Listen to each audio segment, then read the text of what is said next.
Hello everyone. Welcome to this interesting live video on data analysis with Python full course by Simplilearn. Data analysis is the process of exploring the data to find hidden trends and insights from the data and know the data better. In this video, we will learn how to analyze and visualize real-world data using Python functions and libraries. Our experienced trainers will help you learn everything in detail. Before we begin, make sure you subscribe to the Simplilearn channel and hit the bell icon to never miss an update from us. Now, let's have a look at the agenda for today's video. So we will start by understanding the Python NumPy library that is used for numerical computation and analysis. Then we will look at the very crucial Pandas library and its functions to analyze and manipulate data. After that, we will see the Matplotlib Python library to create static, animated and interactive visualizations in Python. Then we will look at the Seaborn library that provides a high-level interface for drawing attractive and informative statistical graphs. Finally, we will learn about the Python Bokeh library and create interesting visualizations using graphs and plots. So let's get started now.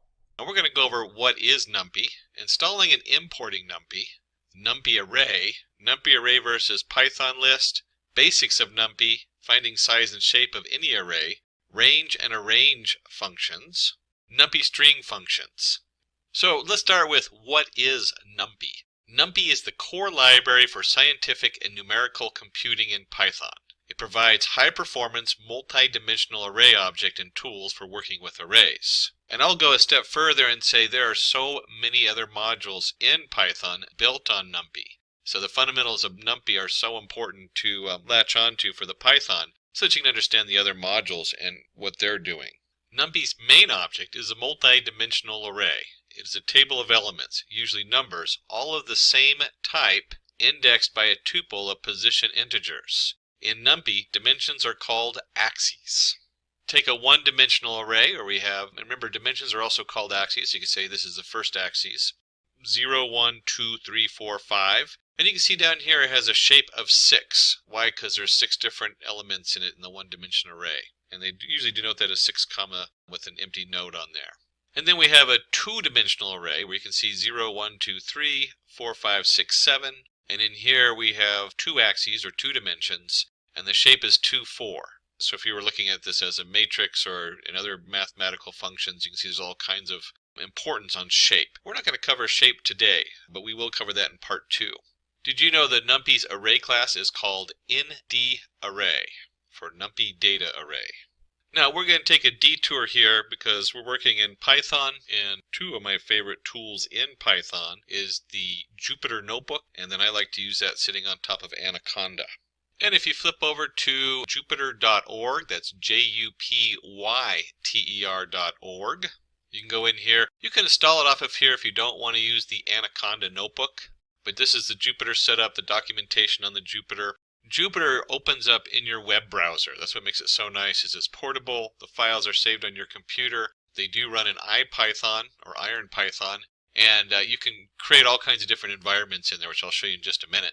I myself like to use Anaconda. That's www.anaconda.com. If you install Anaconda, it will install the Jupyter Notebook with the Anaconda separate. And you can install Jupyter Notebook and it'll run completely separate from Anaconda's Jupyter Notebook.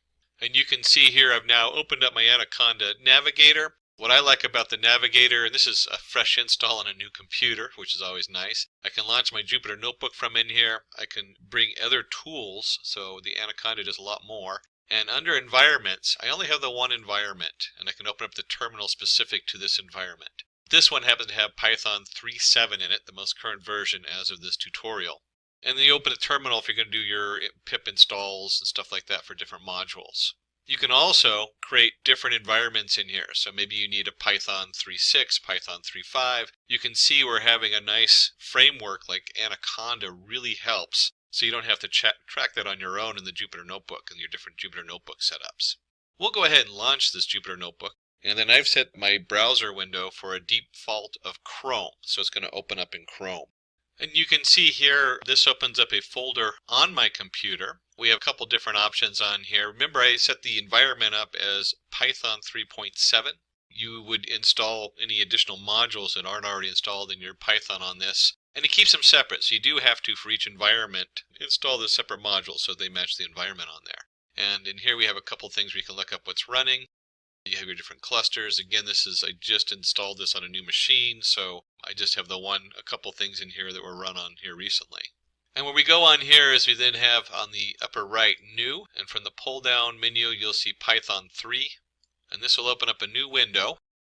And now we're in Jupyter Python, so this is a Python window. We'll just do a print, and this of course is, let's go hello world, and we'll run that and it prints out hello world in the command line. There's a couple special things you have to know what we're not going to do today, which is on graphics. If you've never seen this, one of the things you can do is you can also do a equals hello world, and if you just put the a in there, now if you do a bunch of these where you have a equals hello world, b equals goodbye world, and you put a, b, a, then return b, it'll only run the last one. But you can see here if you put the variable down here, it will show you what's in that variable. And that has to do with the Jupyter Notebook inline coding. So that's not basic Python, that's just Jupyter Notebook shorthand, which you'll see in a little bit. So back to our NumPy array versus Python list. Python list being the basic list in your Python. Why should we use NumPy array when we have Python list? Well, first, it's fast. The NumPy array has been optimized over years and years by multiple programmers, and it's usually very quick compared to the basic Python list setup. It's convenient, so it has a lot of functionality in there that's not in the basic Python list. And it also uses less memory, so it's optimized both for speed and memory use. And let's go ahead and jump into our Jupyter Notebook. Since we're coding, best way to learn coding is to code. Just like the best way to learn how to write is write, and the best way to learn how to cook is cook. So let's do some coding here today. And just like any modules, we have to import NumPy. We almost always import it as NP. That is such a standard. So you'll see that very commonly. We can just run that, and now we have access to our NumPy module inside our Python. And then the most common thing, of course, is to go ahead and create a NumPy array. And in here, we can send it a regular list. And so we'll go ahead and send this a regular array. Let's go 1, 2, 3 to make it simple. And then I'm just going to type in A, and we'll run this. And so you can see down here, the output is an array of 1, 2, 3. And we could also do print, just a reminder that this is an inline command, so that wouldn't work if you're using a different editor. You can see that it's an array 1, 2, 3. But we'll go ahead and leave it as A. Kind of a nice feature so you can see what you're doing really quick in the Jupyter Notebook. And just like all your other standard arrays, I can go A of 0, which is going to be a value of 1. Of course, we do A of 1. You go all the way through this. A of 1 has a value of 2 in it.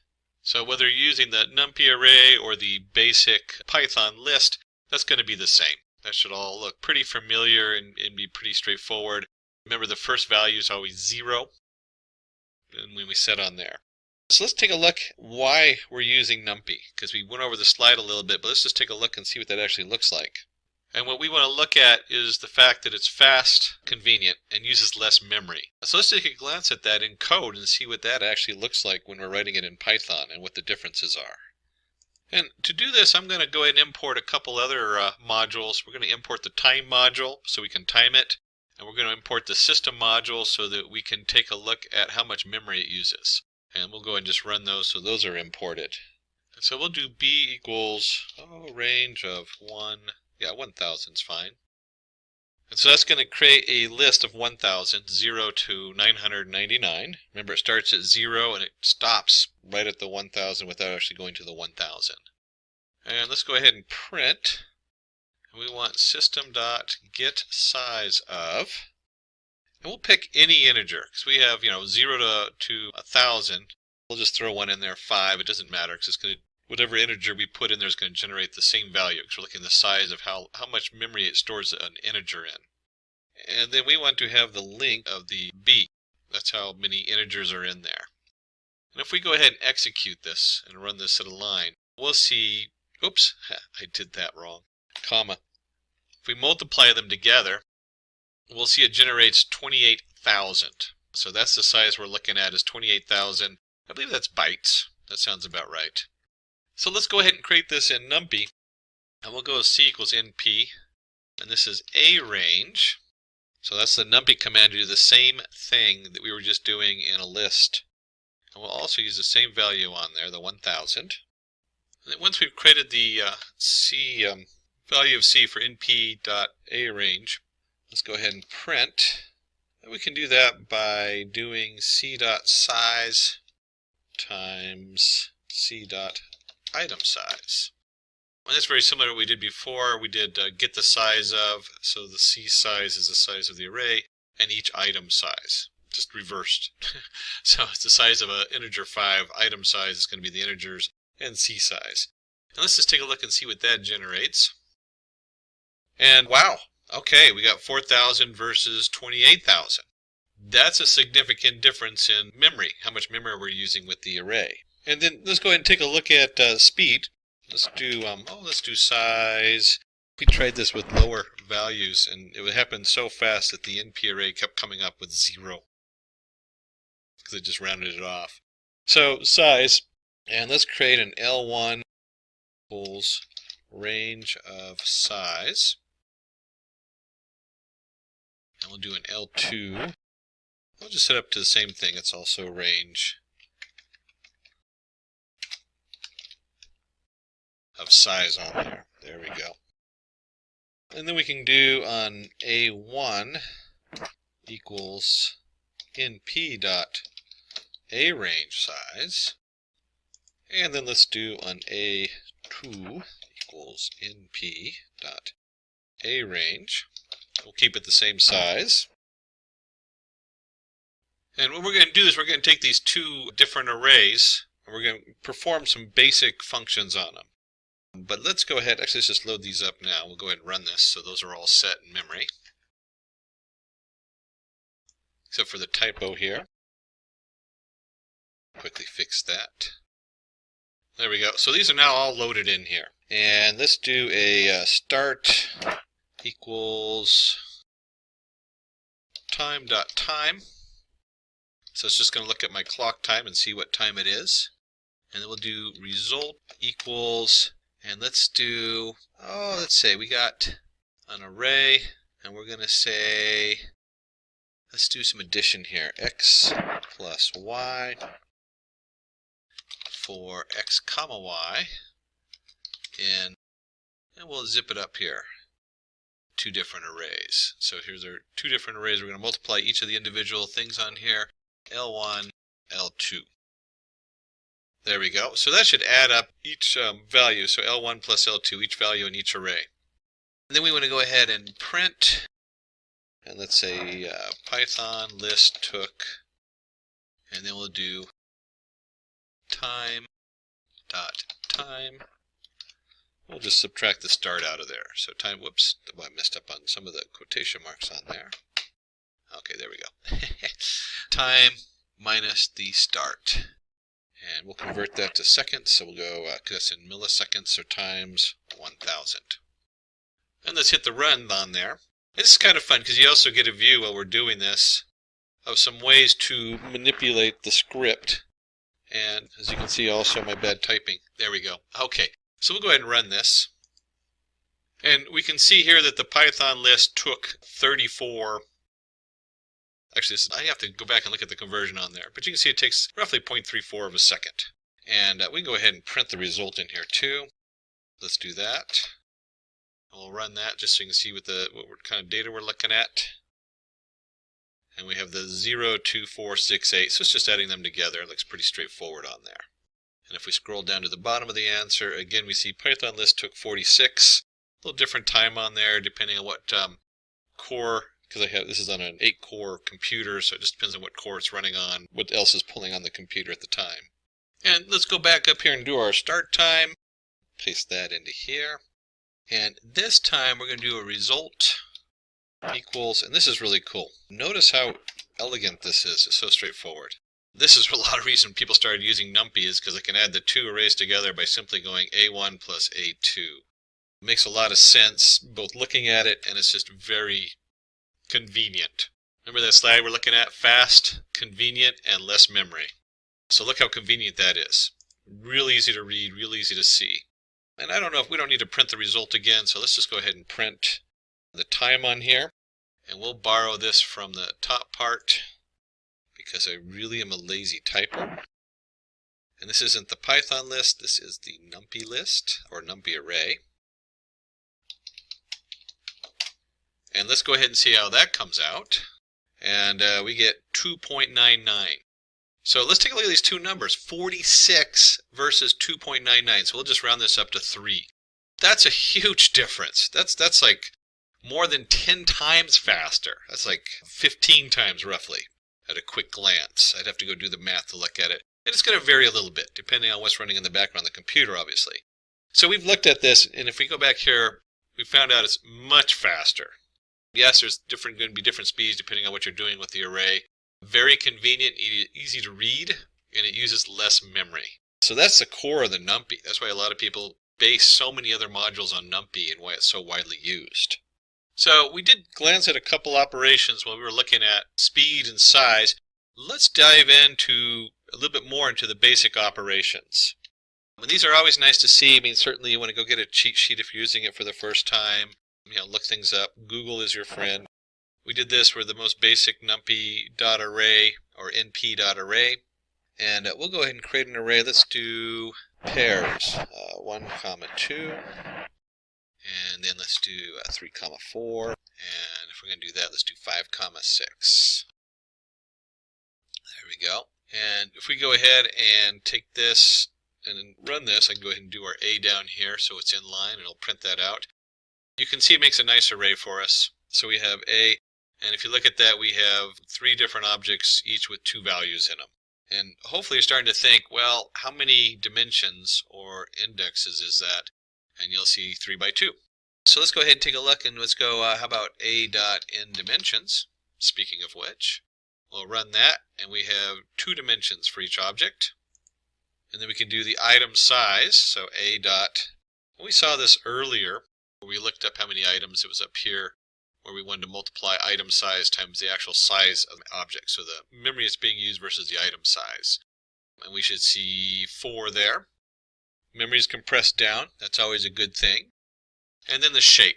The shape is so important when you're working with data science and you're moving it from one format to another.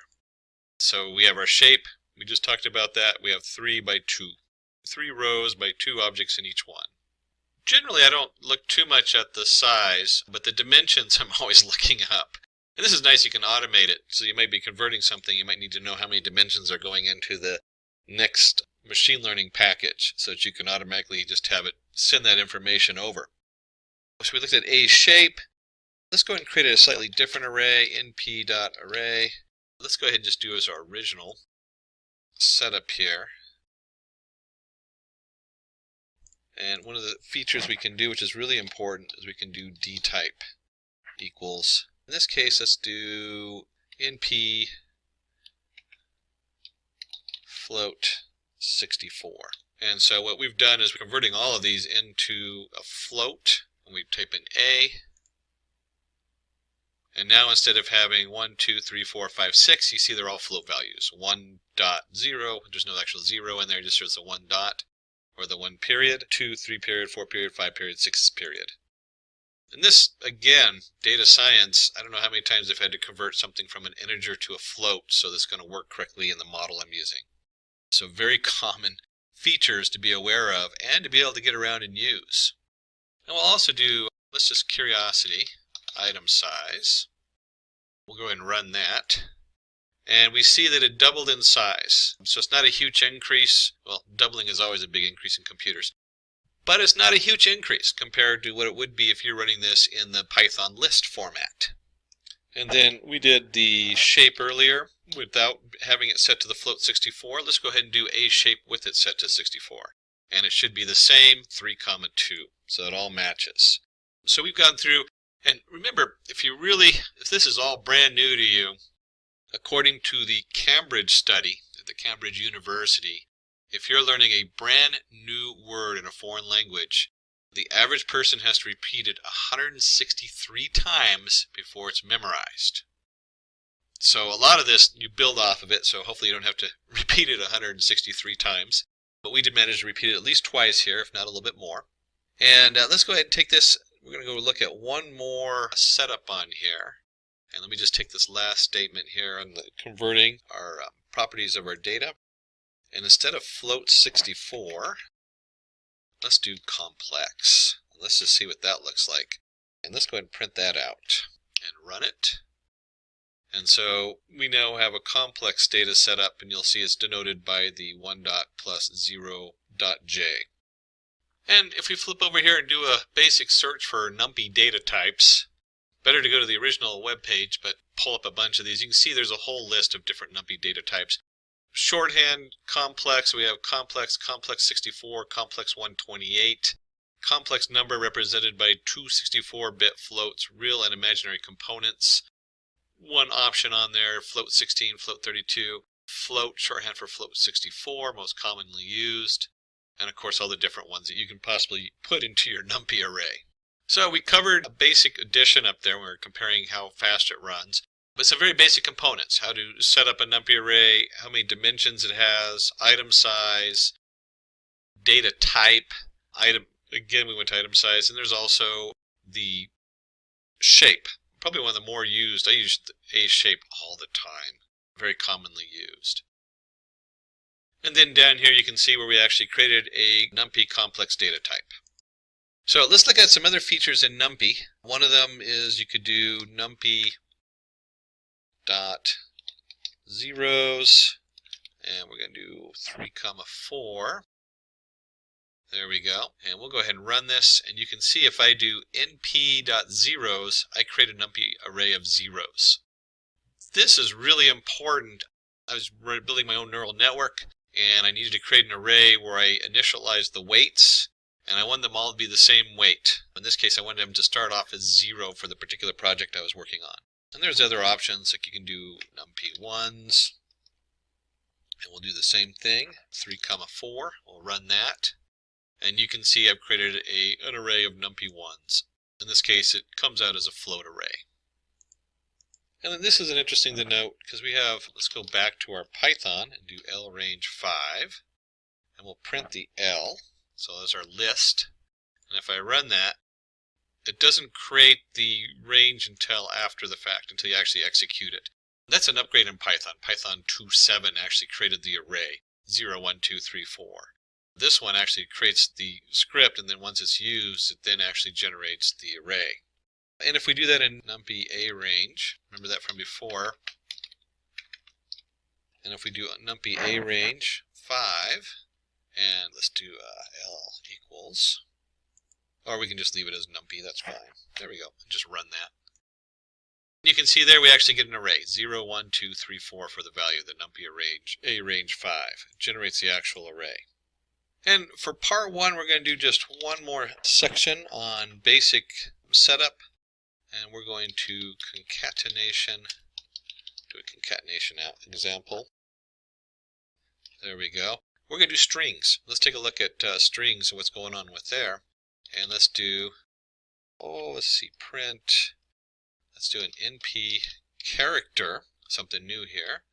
And we're going to add, and then here's our brackets for what we're going to add.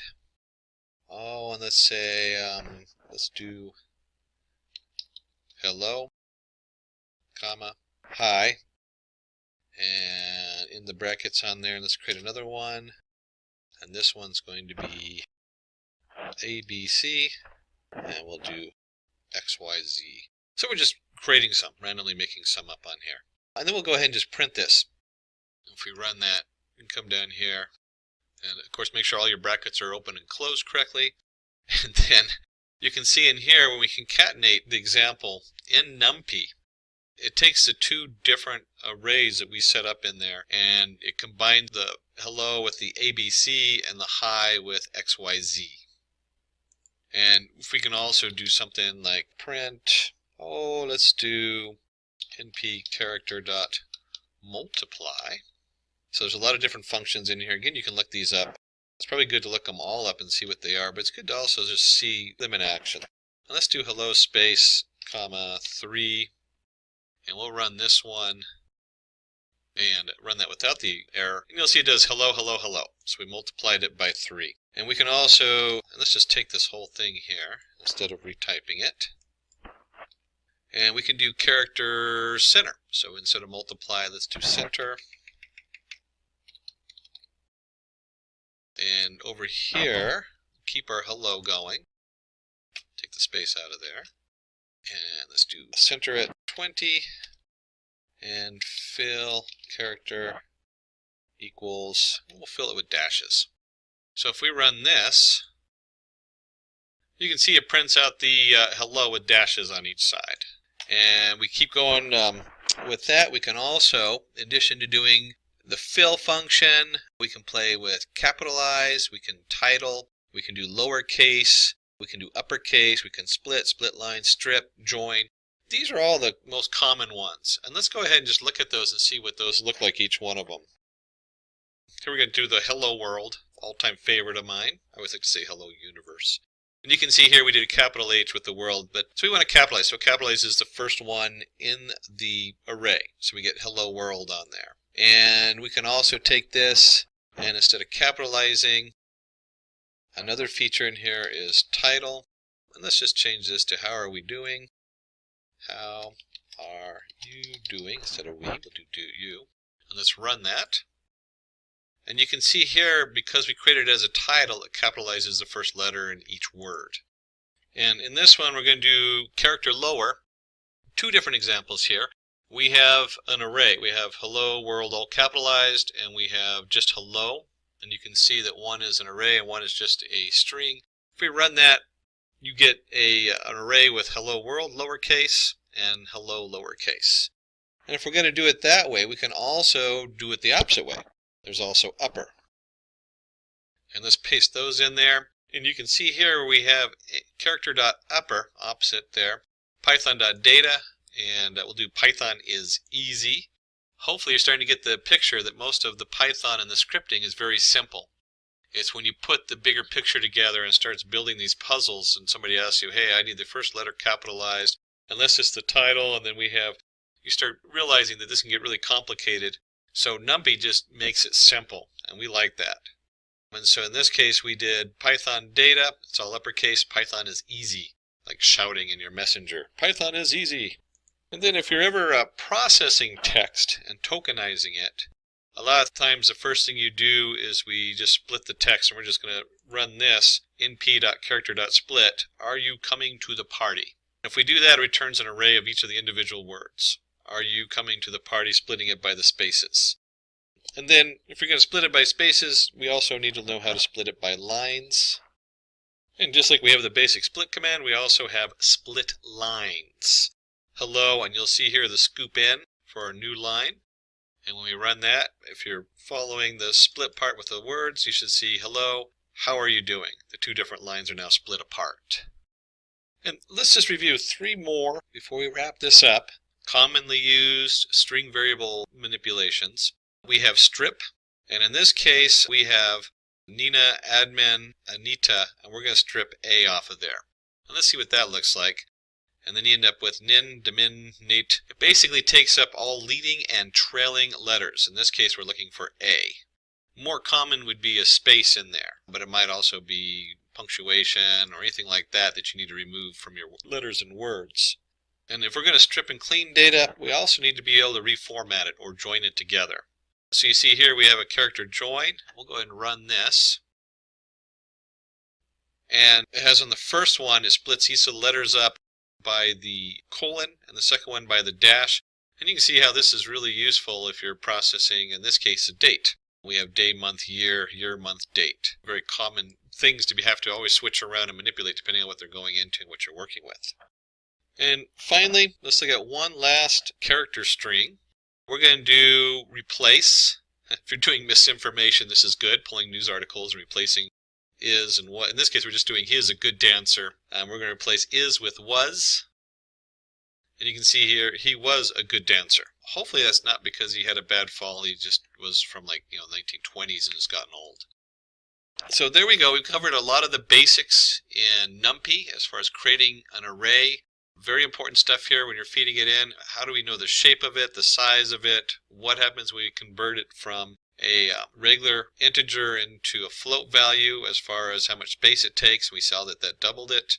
item size, you have your in dimensions, and probably the most used is shape. And we'll cover more on shape in part 2. So make sure you join us on part 2 because there's a lot of important things on shape in there and setting them up. We also saw that you can create a zeros based array. You can create one with ones. If we do a range, you can see how it is a lot easier to use to create its own range, or a range as it is in NumPy. You saw how easy it was to add two arrays. We saw that earlier, just plus sign. Then we got into doing strings and working with strings and how to concatenate. So if you have two different arrays of strings, you can bring them together. We also saw how you can fill, so you can add a nice headline, dash, dash, dash. We saw about capitalize the first letter. We saw about turning it into a title, so all the first letters are capitalized. Doing lowercase on all the letters, upper for all the letters, just lower and upper, nice abbreviation. We also covered how to split the character set, how to strip it. So if you want to strip all the A's out from leading A's and ending A's or spaces, you can do that very easily. Also how to join the data sets. So here's a character join option for your strings. And finally we did the character replace. Now let's go ahead and dive in there since we're going right into part 2, which is getting some coding going under our belt. And here in our Jupyter notebook we can go under new and create a new folder, Python 3. I think I forgot to do this last time, but we could just do the Control++, which in any browser enlarges a page, makes it a lot easier to see. Always a nice feature. Another beautiful benefit of using Jupyter Notebook.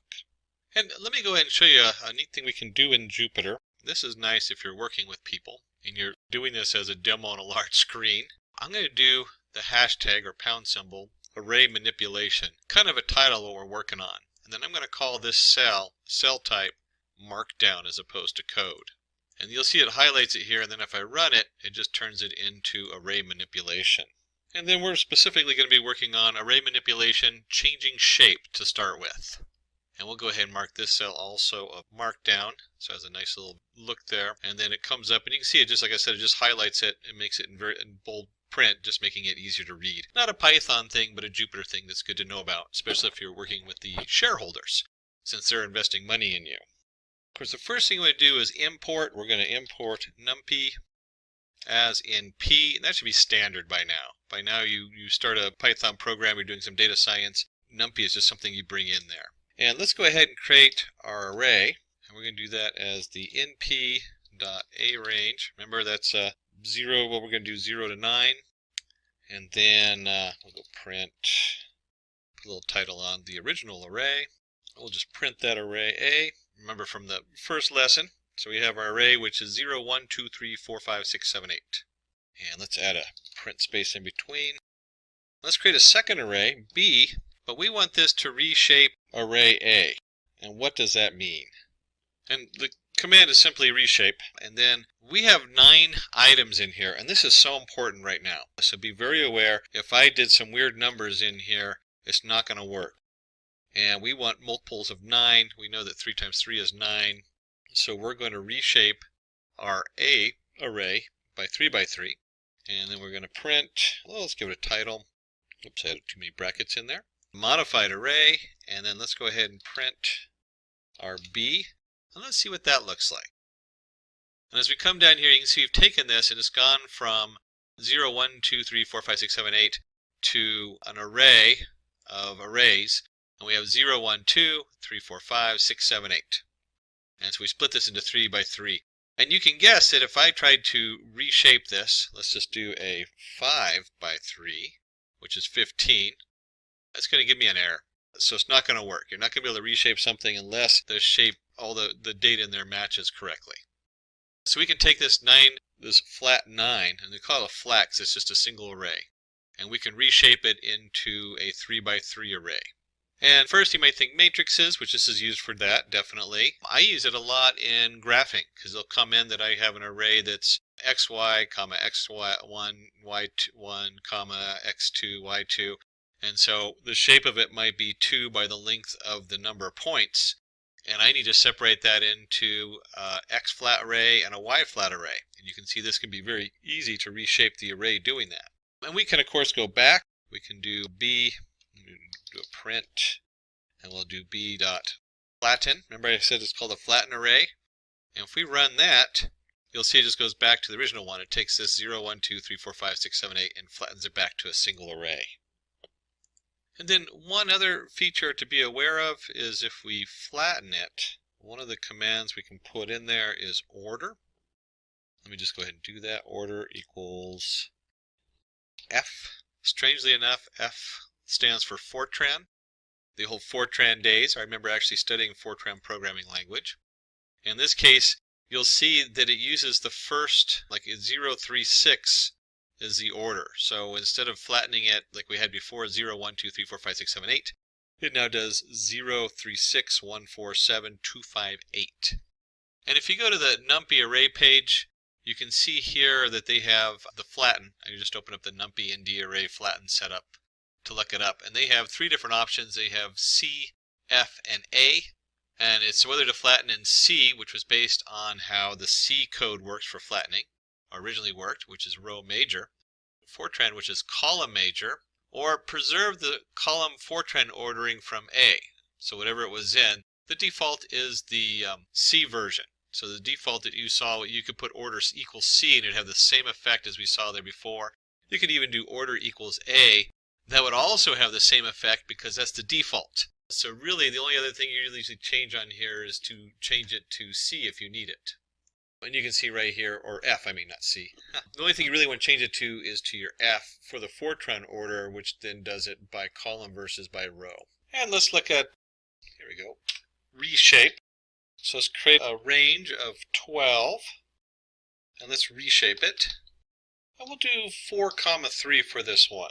And remember this is NumPy. I forgot the NP there.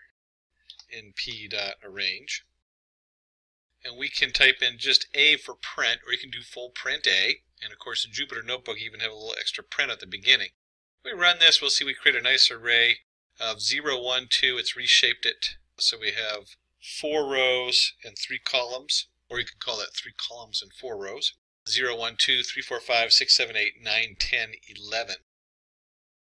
But this one is so important. We'll do np transpose A. And let's go ahead and run that.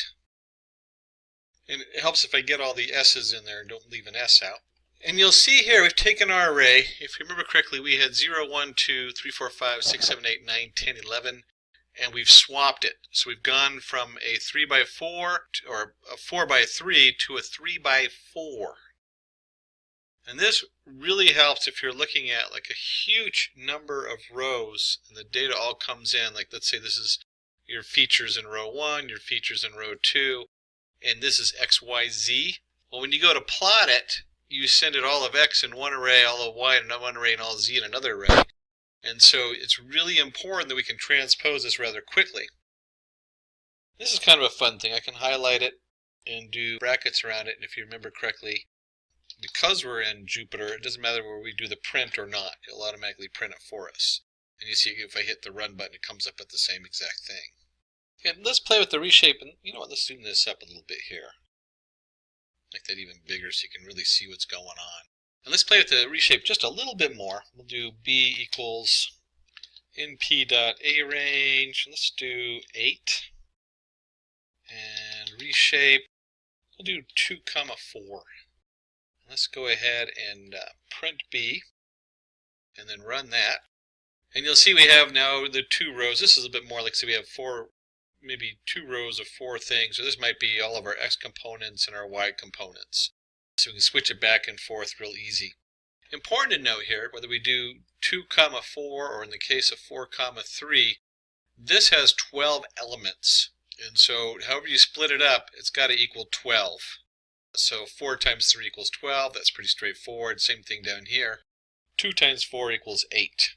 If I change this, and let's say I do 2, 3, let's just run that in, and you'll find we get an error because you can't split 8 up into 2 rows by 3. You have to pick something that it can split up and arrange it in. So let's go ahead and run that. And just for fun, let's go reshape our B again, if I can type. Reshape our B again. And what else goes into 8? Well, we could do 2 by 2 by 2. So we can take this out to 3 different dimensions. And then, if we, because this is going to come out, as a variable, we can just go ahead and run it, and it'll print it. We could also do a print statement on there, just like we did before. And you'll see we have two different groups of two variables of two different dimensions. So 2 by 2 by 2. And let's go ahead and assign this to a variable. C equals B reshape. And let's do something a little different. Let's roll the axes. Roll axes. And we'll take our C and do 2, 1. And if we go ahead and run this, it's going to print that out. Whoops. Hit a wrong button there. Let's do that one again. And you roll the axis, and you can see that we now have, instead of 0, 1, 2, 3, 4, 5, 6, 7, we now have the 0, 2, 1, 3, 4, 6, 5, 7. So what's going on here? We're taking and we're rolling the numbers around, and let's just simplify this. We'll just do it with C, 1 and run that. And so if we roll a single axis, you got 0, 1, and then it rolled the 4, 5 up, and then we have 2, 3, 6, 7. And if we do 2, let me see what happens there. And this is one of those things you really have to play with and start feeling what it's doing. We've now taken 0, 2, 4, 6, 1, 3, 5, 7. So you can see we've now rolled by 2 digits. Instead of rolling the 1 setup, we now rolled 2 digits up there. And so if we go back and we do the 1, so we've rolled it up, 0, 1, 4, 5. And then we're going to take the 2 in there. And we've rolled the 0, 1, 2, 3, 4, 5, and 6, 7. So we start rolling these things around on here. There's a lot of different things you can do on this. But it's another way to manipulate the numbers on your NumPy. And finally, let's go ahead and swap axes. We'll do C. And let's just go ahead and run that. It's going to give me an error on there. That's because it requires multiple arguments. Left out the arguments. So now we can swap them. We get the 0, 2, 1, 3, 4, 6, 5, 7. So you can see everything's been swapped around. So next thing we want to go over is we want to go over NumPy arithmetic operations. How can we take these and use these? Let me just go ahead and put this cell as a markdown. There we go. We'll run that so it has a nice thing. Alright, nice title on there. That's always helpful. And let's start by creating two arrays. We'll do A is an NP range, A range 9. And let's reshape this 3 by 3. So by now you should be seeing this reshape stuff, and this should all look pretty familiar. We have our 0, 1, 2, 3, 4, 5, 6, 7, 8 on there. And let's create a second one, B. And this time, instead of doing A range, let's do NP array. We'll just create a straight up array. And we'll do an array of 3 objects. So it's going to be 3 by 1. And if we go ahead and print B out, we run that. This is actually pretty common to have something like this, where you have a 3 by whatever it is and a 3 by 3 array. When you're doing your math, you kind of have that kind of setup on there. And what we can do is we can go np.add AB. Don't forget, we can always put a print statement on there. So if we add it, you'll see that it just comes in there and it goes, okay, we're adding 10 to everything. And we could actually do something more, make it more interesting. 11, 10, 11, 12. So let's change B's, now 10, 11, 12, and let's run that. And you can see that we have 10, and then you had 1, plus 11 is 12, 2 plus 12 is 14, 13, so 10 plus 3 is 13, 11 plus 4 is 15, and 12 plus 5 is 17, and so on. We'll put this back, since that's how the original setup was. Let's do 10 by 10 by 10, and run that, and get the original answer. And if you're going to add them together, we need to go ahead and subtract AB, and we run that. We get minus 10, minus 9, minus 8, just like you would expect. So we have our subtraction. 0 minus 10 is minus 10, and so on. And if you're going to add and subtract, you can guess what the next one is. We're going to multiply. And we'll multiply AB. And this should be pretty straightforward. You should expect this. If we multiply 10 times 0, we got 0. 10 times 10 is 10, and so on. And finally, if you're going to multiply, what's the last one we got is divide. What happens when we do divide A by B? And we run this, and we're going to get 0. And this is 0 divided by 10 is 0, 1 divided by 10 is 0.1, 2 divided by 10 is 0.2, and so on and so on. So the math is pretty straightforward. It just makes it very easy to do the whole setup. And again, if we went this, and let's say, let's change this up here. Instead of 10, we do 100. And make this 1,000. There we go. And if we run that, and then we do the add, you can see we got 10 plus 100 plus 1,000. Same thing with the subtract. Same thing with the multiply. And then you can also see the same thing here with the divide. So a lot of control there with your array and your math. Again, let's set this back to 10. Oops, it's right up here, wrong section.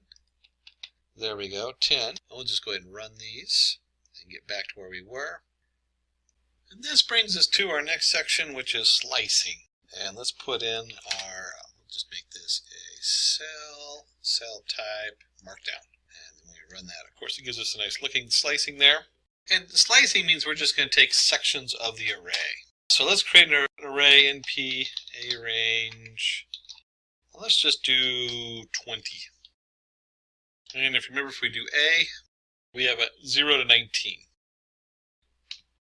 And then we can do A, and remember we can always print these. This can always be put in a print, but because I'm in Jupyter, if you're doing a demo in Jupyter, it's just so great that you have all these controls on here.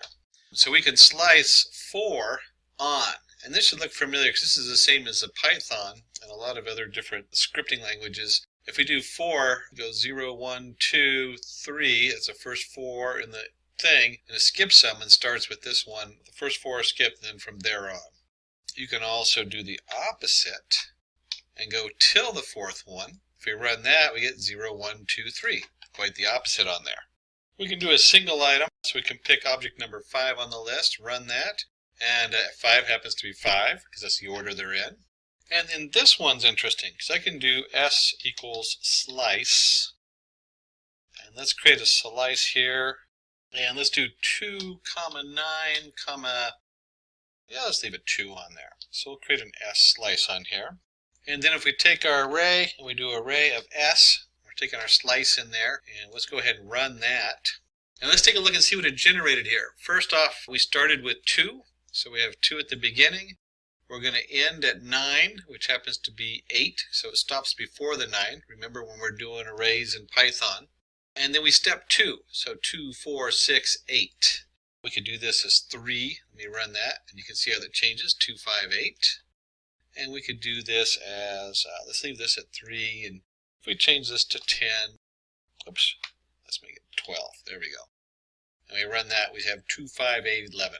So that's pretty straightforward. It's a very nice feature to have on here where you can slice it and take different parts of the series right out of the middle. So now that we've access to different pieces of our array, let's get into iteration. And this is interesting because my sister, who runs a college data science division, the first question she asks is, how do you go through data? And she's asking, do you know how to iterate through data? Do you know how to do a basic for loop? Do you know how to go through each piece of the data? And in NumPy, they have some cool controls for that. So put this in as a markdown. There we go, and run it. And it's called the ND-iter. I'm not sure what the ND stands for, but ND-iter for iterator. So before we do that, though, let's create an array or something we can actually iterate through. We'll call it A equals NP A range. Let's do something a little funny here, or funky. And we'll do 0, 45, 5. I'm not sure why the guys in the back picked this particular one, but it's kind of a fun one. And if I run that, we do this, you can see we get 0, 5, 10, 15, 20, 25, 30, 35, 40. That's what this array looks like. And that's just from our slice. This is just a slice. That's all that is we created a slice of 0 to 45, step 5. And so we can do with this, we can also do A equals reshape. Let's go ahead and take and reshape this. And since there's 9 variables in there, we'll do a reshape at 3 by 3. So if we run that, whoops, missed something there. That is the A. That really helps. So if we do the A reshape, and we'll go ahead and print that out, we get 0, 5, 10, 15, 20, 25, 30, 35, 40. And then we simply do 4xn, our NumPy ND-iter of A, colon, and we'll just go ahead and print x. And let's see what happens here when we run through this and we print each one of those. It goes all the way through the whole array, so it's the same thing we just saw before. We got 0, 5, 10, 15, 20, 25, 30, 35, 40. So it prints out each object in the array, so you can go through and view each one of these. And certainly if you remember, you could also flatten the array and just do for A and that also and get the same result. There's a lot of ways to do this, but this is the proper way with the ND iterator because it'll minimize the amount of resources needed to go through each of the different objects in the NumPy array. And hopefully you asked this question when I just did that. And the question is, how can I change this instead of doing each object? So first of all, let's go ahead and take my cell type and we're going to mark that down and run it. And so we're going to work on iteration order C style and F style. Remember C because it came from the C programming and F because it came from the old Fortran programming. So let's give us a reminder. We'll do a print A and we'll do for x in np iterate A. But we also want to do this in a specific order. And you know what? I'm a really lazy typer, so let's go back up here.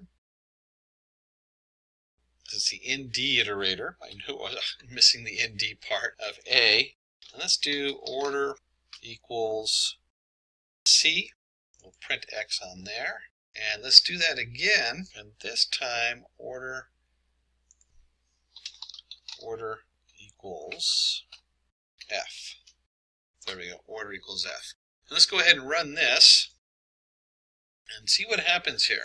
And the first thing you're going to notice, our original array, 0, 5, 10, 15, 20, 25, 30, 35, 40. When we do order C, that's the default, 0, 5, 10, 15, 20, and so on. And then when you come down here, you'll see F, order F, is 0, 15, 30. So it takes the first digit of each of the subarrays, or the second dimension, and then it goes into the second one, 5, 20, 35, 10, 25, 40. So a slightly different order for iterating through it if you need to do that. So we've covered reshaping, we've covered math, we've covered iteration, we've covered a number of things. The next section we want to go ahead and go over is going to be joining arrays. So we need to bring them together. Let me go ahead and take the cell and make it a markdown. Cell type markdown. There we go. And run that. So let's work on joining arrays so we can bring them together and with different options we have. And let's do, we'll do an NP array 1, 2, 3, 4. We'll go ahead and print. Let's do, oops, first. Well, these arrays aren't that big, so let's just go ahead and keep it all on one line, A. So if we run this, first array 1, 2, 3, 4. Whoops, I forgot that it automatically wraps it when you do it this way. So we'll go ahead and keep it separate and print A. There we go. And let's go ahead and do a B. And we'll do 5, 6, 7, 8. And notice I'm keeping the same shape on these two arrays. Depending on what you're doing, those shapes have to match. And let's go ahead and print second array. Do a print B. We'll go ahead and run that. Oops. Missed something up there. Let me fix that real quick. When I was reformatting it to go on separate lines, I messed that up. There we go, run. All right, so we have first array 1, 2, 3, 4, second array 5, 6, 7, 8. And we'll put a carried return on there. And the key word we use is concatenate. And if you're familiar with Linux, it usually means you're adding it to the end on there. And we're going to do what they call along axis 0. So we have concatenate AB along axis 0. Let's go ahead and run that and see what that looks like. And so we have 1, 2, 3, 4, 5, 6, 7, 8. So now we have an array that is 4 by 2. It has a nice shape of 4 by 2 on here. And if we're going to do it along the axis 0, you should guess what the next one is. We're going to do it along the 1 axis. And let's see how those differ from each other. Let's just go ahead and run that. And again, all we're doing is adding in the axis equals 1. So we have our concatenate, we have AB, and then axis 1. Remember a couple things. One, these are the same shape. So we have a 2 by 2, same dimensions going in there. You're going to get an error if you're concatenating and they're not. If you have something that instead of 1, 2 is 1, 2, 3, 4, 5, 6 with a 5, 6, 7, 8. They'll give you an error on there. In fact, let's take a look and see what happens when we do that. Let me just take this. 1, 2, 3, 3, 4, 5. And let's run that. And if we come down here, oh, we got there. It says all the input array dimensions except for the concatenation axes M must match exactly. So it'll let you know if you mess up. That's always a good thing. Let's go ahead and take this back here, and let's go ahead and run that. And so we have our 0 axes, which is 1, 2, 3, 4, 5, 6, 7, 8. And we bring them together. And you'll see a very different setup here when we do it along the axis 1. We end up with, instead of 4 by 2, we end up with a 2 by 4. 1, 2, 5, 6, 3, 4, 7, 8. And that's just changing which axes we're going to go ahead and concatenate on. What I find is when you're talking about the concatenate or the joining arrays, you really got to play with these for a while to make sure you understand what you mean by the axes. It looks very intuitive when you're looking at it. Axis 0, 1, 2, 3, 4, 5, 6, 7, 8. Axis 1 is then splitting it a different way, 1, 2, 5, 6, 3, 4, 7, 8. When you're actually using real data, you start to really get a feel for what this means and what this does. So if we're going to do that, let's go ahead and look at splitting the array. And do that under Markdown and run it. There we go. So you have a nice little title there. And we'll go ahead and create an array of 9. Let's do NP split. We'll do A, and we're going to split it by 3. Let's just see what that looks like. So if we split it, we get an array 0, 1, 2, 3, 4, 5. We get 3 separate arrays on here. Now remember, we're looking at, let me just print A up here. So we're looking at 0, 1, 2, 3, 4, 5, 6, 7, 8, and then we can split it into 3 separate arrays. And let's take this, we're going to do this right down here. I'm just going to move the A split down here. Instead of the 3, let's do 4, 5, and put that in brackets. And so when we do it this way, we have 0, 1, 2, 3, 4, 5, 6, 7, 8. And that's kind of interesting. I wasn't sure what to expect on that, but we get, when you split an A by 4, 5, you get a totally different setup on here as far as the way it split the array. And to understand how this works, I'm going to change the 5 to a 7. And this will visually make this a little bit more clear. So we had 4 and 5, it went 0, 1, 2, 3, 4, 5, 6, 7, 8. And you see the markers 4 and 5. When we do 4 and 7, I get 0, 1, 2, 3, 4, 5, 6, 7, 8. And so what you're looking at here is the first markers, this is going to go to 4. So there's our first split at the 4, the marker at 4, and then the second split is going to be at position 7. And this is the same thing here. 4, position 5. That's why we're splitting it in those two sections. We could also do it 7. Let's just see what that looks like. Run. And you can see I now have 0, 1, 2, 3, 4, 5, 6, 7, 8. So we can split it in all kinds of different arrays and create a different set of multiple arrays on here and split it all kinds of different ways. And before we get into the graphs and other miscellaneous stuff, let's go ahead and look at resizing the array. We'll go ahead and take this cell and set the cell as a markdown and run it. Give us a nice title there. And we'll do an array, an NP array of 1, 2, 3, and 4, 5, 6 here. And let's go ahead and just print. Let's go print a dot shape. And we'll go ahead and run that. Whoops, hit a wrong button there. Hit the comma instead of the dot. So we have a shape of 2, 3 here. And this is important to note because when we start resizing it, it's going to mess with different aspects of the shape. And so we'll go ahead and do a print.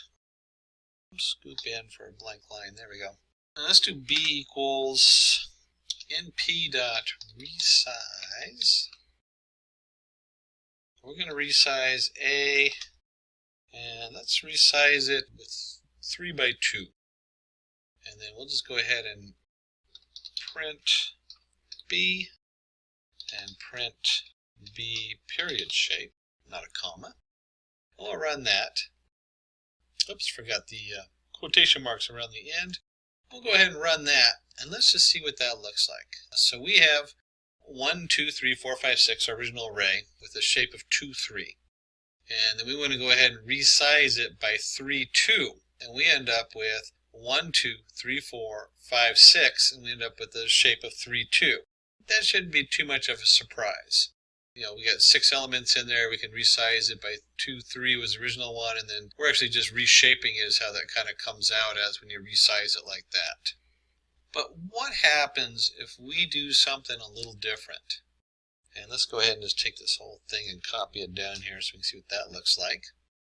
And instead of doing 3, 2, remember last time I did the, to reshape it, I messed with the numbers and it gave me an error. Well, when you resize it, you don't have to match the numbers. They don't have to be the same dimensions. So we can, instead of going from a 2, 3 to a 3, 2, we can resize it to a 3, 3. So let's take a look and see how it handles that. And when we come down here to 3, 3, we end up with 1, 2, 3, 4, 5, 6, and it repeats 1, 2, 3. So it actually takes the data and just adds a whole other block in there based on the original data and repeating it. All right, now at this point, we've been looking at tons of numbers and moving stuff around. What we want to go ahead and do is get a little visual here, because that certainly you can picture all the different numbers on there. But let's look at histogram. Let's put this into a histogram. Let me go ahead and run that. And to do that, we're going to use the Matplotlib. So from Matplotlib, we're going to import pyplot as PLT. And that's usually the notation you see for pyplot. So if you ever see PLT in a code, it's probably pyplot in the Matplotlib. And then the guys in the back did a nice job, and gals too, guys and gals back there. Our team over at Simplilearn put together a nice array for me, 20, 87, 4, 40, 53, with a bunch of numbers. That way we had something to play with. And what we want to do is we want to do plot the histogram. Now remember, a histogram says how many times different numbers come in. And then we're going to put them in bins. And we have bins 0 to 20 to 40 to 60 to 80 to 100. You might, in here with the Matplotlib, they call them bins. You might hear the term buckets, or they put them in buckets. That's a really common term. And then we want to give it a title. So the way it works is you do your plt.hist for histogram, your plt title, and your plt show. And we're doing just a single array in here in the NumPy array of A. And let's go ahead and run this piece of code. Take it a moment to come out there. It says figure size, so it's generating the graph.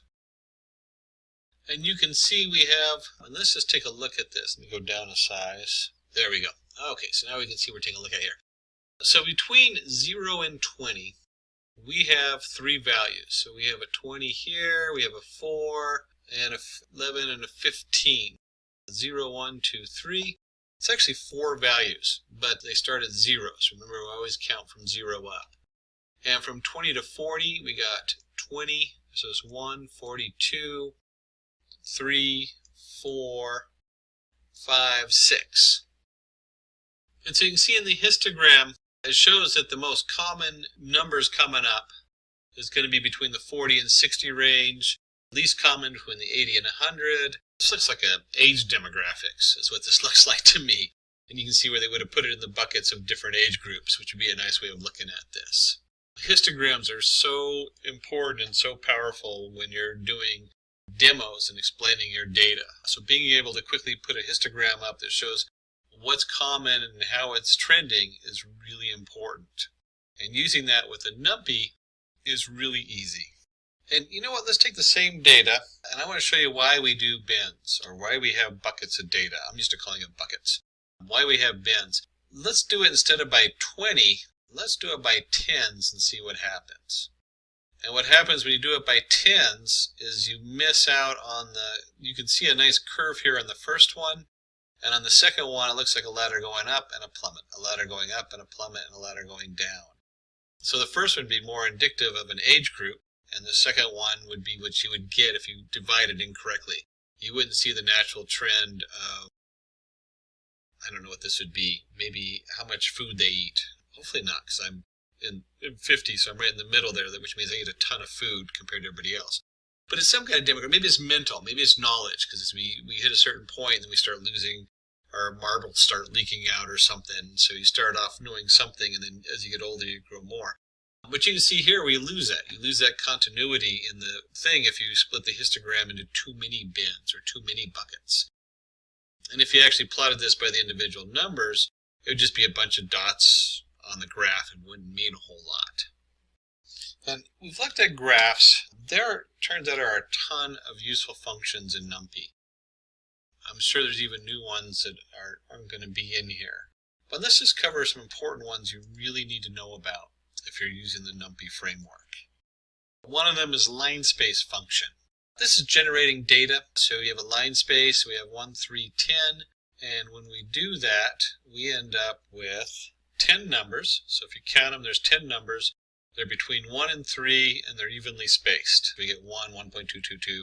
But these are all, there's a total of 10 here, and it's right between the 1 and 3 range. That can be, there's a lot of uses for that, but they're probably more obscure than a lot of the other common NumPy array setup. Then a real common one is to do summation. So we'll do summation where you do, in this case, we create a NumPy array of two different arrays, 1, 2, 3, or two different dimensions, 1, 2, 3, 3, 4, 5. And we're going to sum them up under axes 0, which is your columns. And if you remember correctly, columns is the 1 plus 3, 2 plus 4, 3 plus 5, so we have 3 columns. And if we change this, we'll just flip this to 1. We get 2 numbers. So we get 1, 2, 3 all added together, which equals 6, and 3 plus 4 plus 5, which equals 12. We'll set this back to 0. There we go, since we're looking at axis 0. And these probably could have been, some of these could be underneath our math section.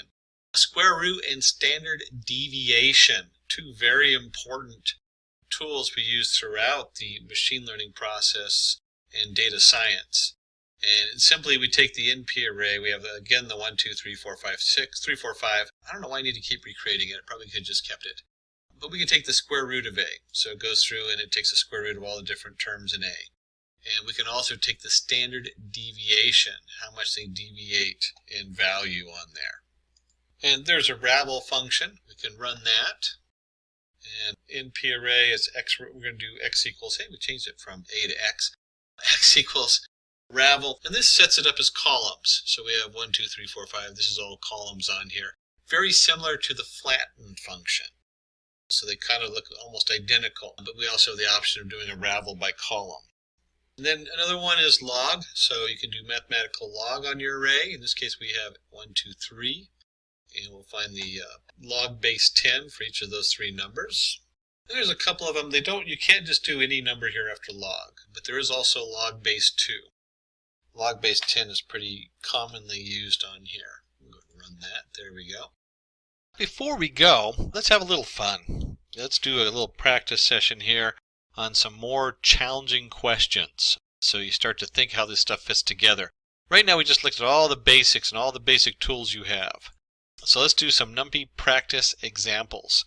And let's start by figuring out how do you plot, say, a sine wave in NumPy. What would that look like? And so in this project we wouldn't have to do this because I've already run these. But we'd want to go ahead and import our NumPy as NP and import our Matplotlib library pyplot as PLT. So we get our tools going here. And then we'll break it into 2 sections because we need our X, Y coordinates in here. So first off, let's create our X coordinates. And our X coordinates we're going to set to an A range. And we want this A range, since we're doing sine and cosine, it's going to be between 0 and 0.1. And then we use our NP, and we actually can look up NumPy stores pi. So you have the option of just pulling pi in there directly from NumPy. It has a few other variables that it stores in there that you can pull from there. But we have NumPy pi, and we generate a nice range here. And let's go ahead and run this. And just out of curiosity, let's see what X looks like. I always like to do that. So we have 0.1, 0.2, 0.3, 0.4. So we're going 0 to, in this case, 9.4, 3 times NumPy pi. Remember, pi is like 3 point something, something, something. So that makes sense. It should be about 9. And we're doing intervals of 0.1. So we create a nice range of data. And then we need to create our Y variable. And so Y is going to simply equal np or numpy.sign of x. And then once we have our x and y, and if we print, let's go ahead and just print y. See how that, we'll do this. Let's do this so it looks print x, print y. So we basically have two arrays of data. So we have like our x-axis and our y-axis going on there. And this is simply a plt.plot because we're going to plot the points. And we'll do x comma y. And then we want to actually see the graph, so we'll do plot.show. And we'll go ahead and run that. And you see we get a nice sine wave. And here's our numbers 0 through 9. And here's our sine value, which oscillates between -1 and 1 like we'd expect it to. Then for the next challenge, let's create a 6x6 two-dimensional array and let 1 and 0 be placed alternatively across the diagonals. Oh, that's a little confusing. So let's think about that. We're going to create a 6x6 two-dimensional, so the shape is 6x6 two-dimensional array, and let 1 and 0 be placed alternatively across the diagonals. Now, if you remember from lesson 1, we can fill a whole NumPy array with zeros or ones or whatever. So we're going to do np, create a NumPy zeros, and we're going to do a 6x6, and we'll go ahead and make sure it knows it's an integer, even though it's usually the default. And just real quick, let's take a look and see what that looks like. So if I run this, you can see I get 6x6 grid, so 6x6, 0, 0, 0, 0, 0. Now, if I understand this correctly, when they say 1s and 0 placed alternatively across the diagonals, they want the center diagonal, maybe that's going to stay 0 all the way down. And then the next diagonal will be 1s all the way across diagonally. And then the next one 0s, the next one 1s, and the next one 0s, and so on. Hopefully you can see my mouse lit up there and highlighting it. So let's take a little piece of code here. And we'll do z1::2, ::2 equals 1. And wow, that's a mouthful right there. So let's go ahead and run this and see what that's doing. And so what we're doing is we're saying, hey, let's look at, in this case, row 1. There's 1. And then we're going to go every other row 2. So we're going to skip a row. So skip here, skip here, skip here. So we're going down this way. And we're going every other row going this way. It's hard to highlight columns. So you can see right here where we're not touching each row, like this row right here is not being touched. Okay, so we're going to start with row 1, and then we're going to skip a row and another one, and so we're going every 2 rows. And then in every 2 rows, we're looking at every 2, starting with the beginning. That's what this thing blank means. So we're going to start with the beginning, and we're going to look at all of them, but we're going to skip every 2. So starting with row 1, we look at all the rows, but we do it by 2 steps. So we go 1, skip 1, 1, skip 1, 1, skip 1, 1. If you left this out, it'd do every one. This would just be 1s. In fact, let's see what this looks like. If I go like this and run it, you can see that I just get 1s. So this notation allows us to go down each row, row by row, and we're going to do every other row set up on there. And so if we're going to start with row 1, we also, Control Z, try that. There we go. We'll start with row 0. Again, we're going to go each row, step 2. So we'll start with row 0, and we'll go every other row. And this time we'll start with 1, column 1. And again, we go every other one going down. That's what that step 2 is. That's skipping every other one. We're going to set that equal to 1. So let's see what that looks like. And you can see here we get our answer. We get 0, 1, 0, 0. But it has the 1s going in diagonals on every other diagonal and 0 on every other one. A little bit of a brain teaser, that one, trying to get that one to work out. So you can see how you can arrange your rows, and here's your step and your different access on there. And then the next one is find the total number and locations of missing values in the array. The first challenge is to create some missing numbers. So let's create our array Z. We're going to do numpy.random.rand 10, 10. And before we do the second part, let me just take this second part out. And let's just see what that looks like. So let's run that. And there we go. So we have a 10 by 10 random array. It randomly is picking out numbers. And next, we want to go ahead and take our random integer size equals 5. And then we're going to do a random 10 size equals 5. So in the Z, we're going to select a number of random spaces here and set them equal to null value. And let's go ahead and run that so you can see what that looks like. And if we look at the array, we've created 1, 2, 3, 4. There should be a fifth one in here. My eyes may be failing me. So we've created a series of, because 0 to 5, 0, 1, 2, 3, 4. So we got 5, there are different null values on here. And this is kind of a neat notation to notice that we can generate random integers, size equals 5. So this generates 5 by 5 miniature grid inside of this to tell it where to put the nands at. So that's kind of a cool little thing you can do. And then we want to look up and see how many null values are in there. And this is simply just NP is nan of Z. Simple. So if it is nan, then we want to sum it up. So we're going to sum up all of the different null values on there. Now let's do one more feature in here, which is really cool. Let's go ahead and print the indexes. So NP argware NP is nan of Z. So we're going to create our own another NP array. And let's run this, and we'll see here that it comes up with the 4 indexes. So we did count 4 of them up there. It tells you where they are, 1, 9, 2, 0, 4, 6, 5, 4. And then let's go ahead and run this again. Run, there we go. This time I got 5. That's what we get for random numbers. Another fun one that I always like to do, it's very similar because we have np is nan z dot sum. So we're summing the number of nans. And we can get the indexes and you can reshape the indexes. But you can also just do, we'll do an INDS where np is nan of z. And let's just print, that. Print INDS. Let's see what that looks like. And it's very similar. We have 0, 1, 3, 0, 6, 3, 8, 6, 9, 3. But I've split it into 2 different arrays. So we have our X and our Y kind of coordinates going there. And what I can now do is I can now do Z INDS equals. And at this point, you can also, instead of getting the sum, you can get the means or all the numbers and that kind of thing, or the average as it is. So that'd be one thing you could do, and you can pick out the average. That's very common in data science to get the average and just use that for a value. But we'll go ahead and just set it to 0, and then let's go ahead and print our Z and run that. And you can see when we come down here, we have wherever there was a null value, it is now 0. And you can set this to whatever you want. This is another way to replace data or help clean data up, depending on what it is you're doing. So, wow, we covered a lot of stuff. So quick rehash going over everything.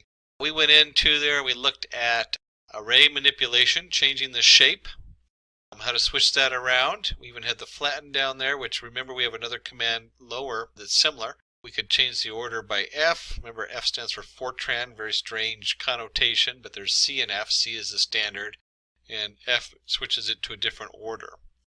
To be honest, I usually have to look it up because I almost never use F, but when you need it, you're like, oh my gosh, what was the other order? Just do a quick Google. So we talked about reshape, making sure that the dimensions are the same. You don't want to have like something that has 12 objects in it and reshape it to 11 and 5 because it doesn't work. It doesn't divide into 12. We can transpose, so we can switch them. So we can go from a 4 by 3 to a 3 by 4.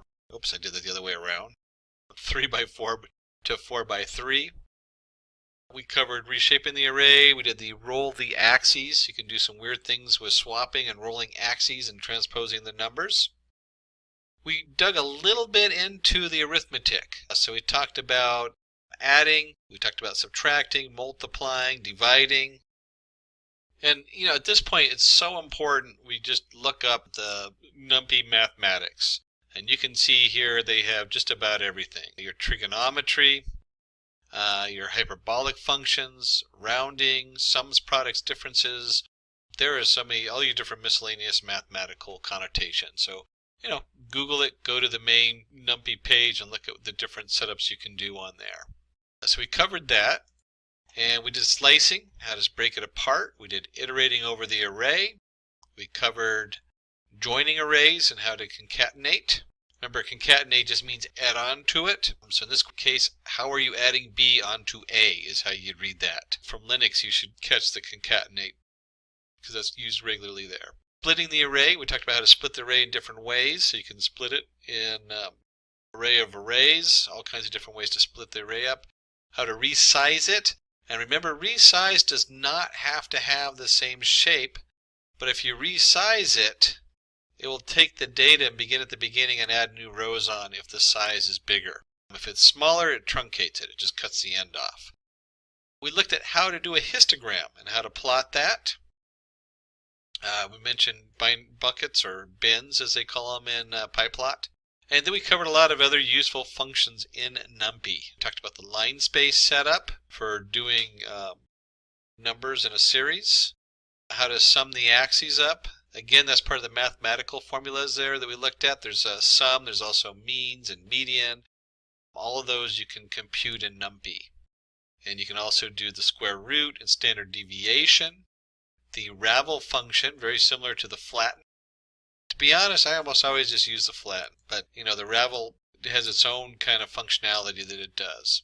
And then we went into some NumPy practice examples. We challenged you to create a sine wave in NumPy and how to do that. We're kind of looking for that A range. Remember how we do the A range, and you can have your beginning value, your end value, which they did as 3 times pi, NumPy pi. And we're going to do intervals of 0.1, and then y just equals the NumPy sine of x. There's our math from the math page we were just looking at. Remember that? It's right at the top. And finally, we went down here. We had this kind of a little brain teaser, how to do diagonal zeros and ones, playing with the different connotations of the NumPy array. And then we did a random size, and we played a little bit with with the null values, playing with null values. If you're doing any data science, null values are like a headache. What do you do with them? Big sets of data, you get rid of them. Small sets of data, you have to factor something in there, like figure out the average or the median there, and then replace it with that. Pandas tutorial. Pandas really is a core Python module you need for doing data science and data processing. There's so many other modules that come off of it. There actually sits kind of on NumPy, so if you've already had our NumPy array, hopefully you've already gone through the NumPy tutorial 1 and 2. So today we're going to cover what is Pandas. We'll discuss series. We'll discuss basic operations on series. And then we'll get into a data frame itself, basic operations on the data frame, file-related operations on a data frame, visualization, and then some practice examples. Roll up our sleeves and get some coding underneath there. And let's start with just some real general, what is Pandas? Pandas is a tool for data processing which helps in data analysis. It provides functions and methods to efficiently manipulate large data sets. Now, this is a step down from, say, using Spark or Hadoop in big data. So we're not talking about big data here, but we are talking about Pandas, and there is some connections. There's like an interface going on with that, so there is availability. But you really should know your Pandas, because if you're working in big data, you'll know there's data frames. Well, Pandas is a data frame primarily. It has a couple different pieces we'll look at here. And if you've never worked with data frames before, a data frame is basically like an Excel spreadsheet. You have rows and columns. You can access your data either by the row or the column, and you have an index and that kind of setup. And we'll dig more into that as we get deeper into Pandas. But think of it as like a giant Excel spreadsheet that's optimized to run on larger data on your computer. And then I said that it's a data frame. So the data structures in Pandas are series, one-dimensional arrays, and then we have data frame, two-dimensional array. And it really centers around the data frame. The series just happens to be part of that data frame. And here's a closer look at a Pandas series. Series is a one-dimensional array with labels. It can contain any data type, including integers, strings, floats, Python objects, and more. So it's very diverse. If you remember from NumPy we studied, they had to be all uniform. Not in Pandas. In Pandas we can do a lot more. And Pandas actually kind of sits on NumPy, so you really need to know both of those if you haven't done the NumPy tutorials. And you can see here we have our index 1, 2, 3, 4, 5, and then our data A, B, C, D, and E. Very straightforward. It's just 2 columns, and we have a nice index label and a column label for the data. And then a data frame is a 2-dimensional data structure with labels. We can use labels to locate data. And you can see here we had, if we go back one, we had our index 1, 2, 3, 4, 5. So in each one of these series, they would share the same index over there, the row index. So you have your row index df.index, and then you have a column index df.columns. And this would look, like I said, this would be really familiar if you've done any work with spreadsheets, Excel. So it kind of resembles that. This does make it a lot easier to manipulate data and add columns, delete columns, move them around. Same thing with the rows, so you have a lot of control over all of this. Now, we're of course going to do this in our Jupyter Notebook. You can use any of your Python editors, but I highly suggest if you haven't installed Jupyter and haven't worked with it, it is probably one of the best ways for easily displaying a project you're working on. I skip between a lot of different user interfaces or IDEs for editing my Python, and it's just simply jupyter.org, jupyter.org. And then I always let mine sit on Anaconda, anaconda.com, and just real quick we'll open that up for you. Oops, offline mode. Don't show me that again. But you can see here that I have different tools that I can actually install in my Anaconda, including the Jupyter Notebook, which comes by default. And then I have access to the environments. And again, that's anaconda.com, named after the very large, one of the world's largest snakes, and then Jupyter Notebook. In this case, jupyter.org. And when we're in I'm going to go in here to our Jupyter Notebook, and we're going to go ahead and just do new and a Python 3. And this will open up a Python 3 untitled folder. So diving right in, let's go ahead and give this a title, Pandas Tutorial. And we'll go up to Cell, and we'll change the cell type to Markdown so it doesn't execute it as actual code. One of those wonderful tools when you have Jupyter Notebook so you can do demos with this. And let's go ahead and import Pandas, and usually people just call it PD. That has become such a standard in the industry. So we'll go ahead and run that. Now we have our Pandas has been imported into our Jupyter Notebook. And then, we can go ahead and let me do the Control Plus. Since it's Internet Explorer, I can enlarge it very easily so you have a nice pretty view. Whoops, too big. There we go. And whenever you're working with a new module, it's good to check your version of the module. In Pandas, you just use in this case, pd.__version__. That's actually pretty common in most of our Python modules. There's different ways to look up the version, but that's one of the more common ones. And we'll go ahead and run that. We get 0.23.4, and if we go to the Pandas site, we see 0.23.4 is the latest release. And of course, a reminder that if you're going to your environment, you need to install it. So you'll need to do pip install pandas if you're using the pip installer. We'll go and close out of that.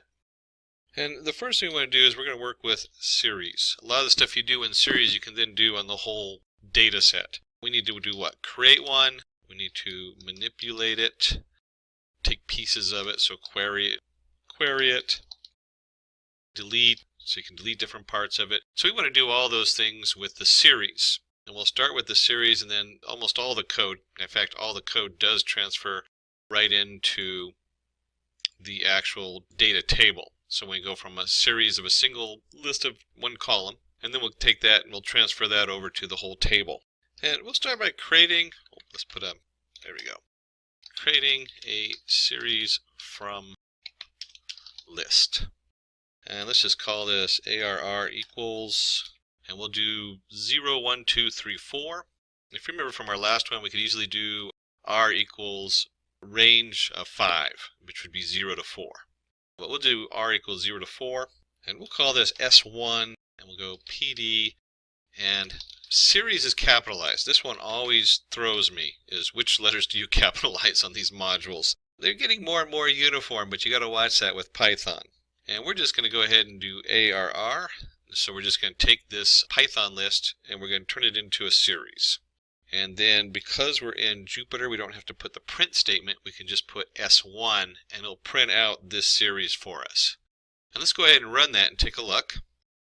And you'll see we have 2 rows of numbers. So the first one is the index. Now it automatically creates the index starting with 0 unless you tell it to do differently. So we get 0, index row 0 is 0, 1, 1, 2, 2, 3, 3, 4, 4. And because it's a series, it doesn't need a title for the column. There's only one column, so why title it? And this also lets you know that it's a data type of integer 64. So we print this out. This is our series, our basic series we've just created. And let's do a second series, PD, and we'll use the same data list. And let's go ahead and do order. We'll give it an order equals, let's do it this way. Let's go index equals order. And it helps if we actually give it an order. So we'll do order equals, and let's do 1, 2, 3, 4, 5. So instead of starting with 0, we're going to give it an order starting with 1. We're going to run that, and we'll go ahead and print it out down here, S2. And we'll see that we now have an index of 1, 2, 3, 4, 5, and that represents 0, 1, 2, 3, 4 in the series. And we're still data type integer 64. And very common as you're messing with NumPy arrays is we can import our NumPy as NP. Remember that from our NumPy tutorials. We can go ahead and create a NumPy out of random with the random numbers of 5. And let's just see what that n looks like, so we can see what our NumPy looks like. So we have some nice random float values here, 2.33, so on. And that's from our last tutorial, the NumPy tutorial 1 and 2. And instead of calling it order, let's call it index. And we're going to set our index equal to A, B, C, D, and E. I want to show you that the index doesn't have to be an integer, so it can be something very different here. And then let's go ahead and create we'll just use S2 again. And here's our NP for NumPy, series, capital S, and N is our NP for NumPy. PD for Pandas, there we go, switching my anachronisms. So we have PD.series of N, and we want to do our index equals our index we just created.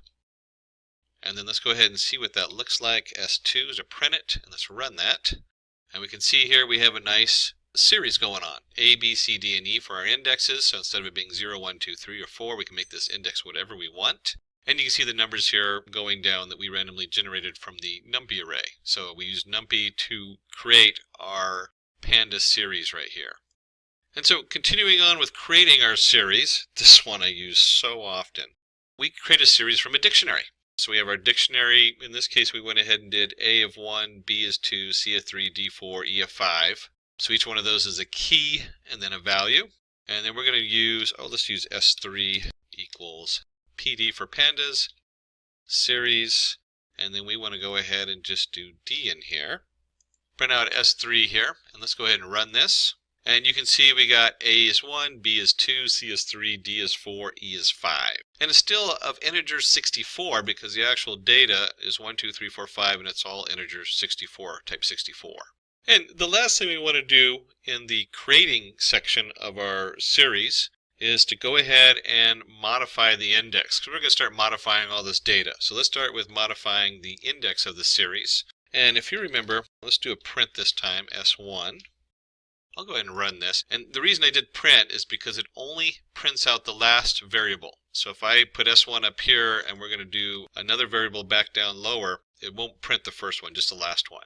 And we're going to go ahead and take S1, the index, and we're just going to set it equal to a new index.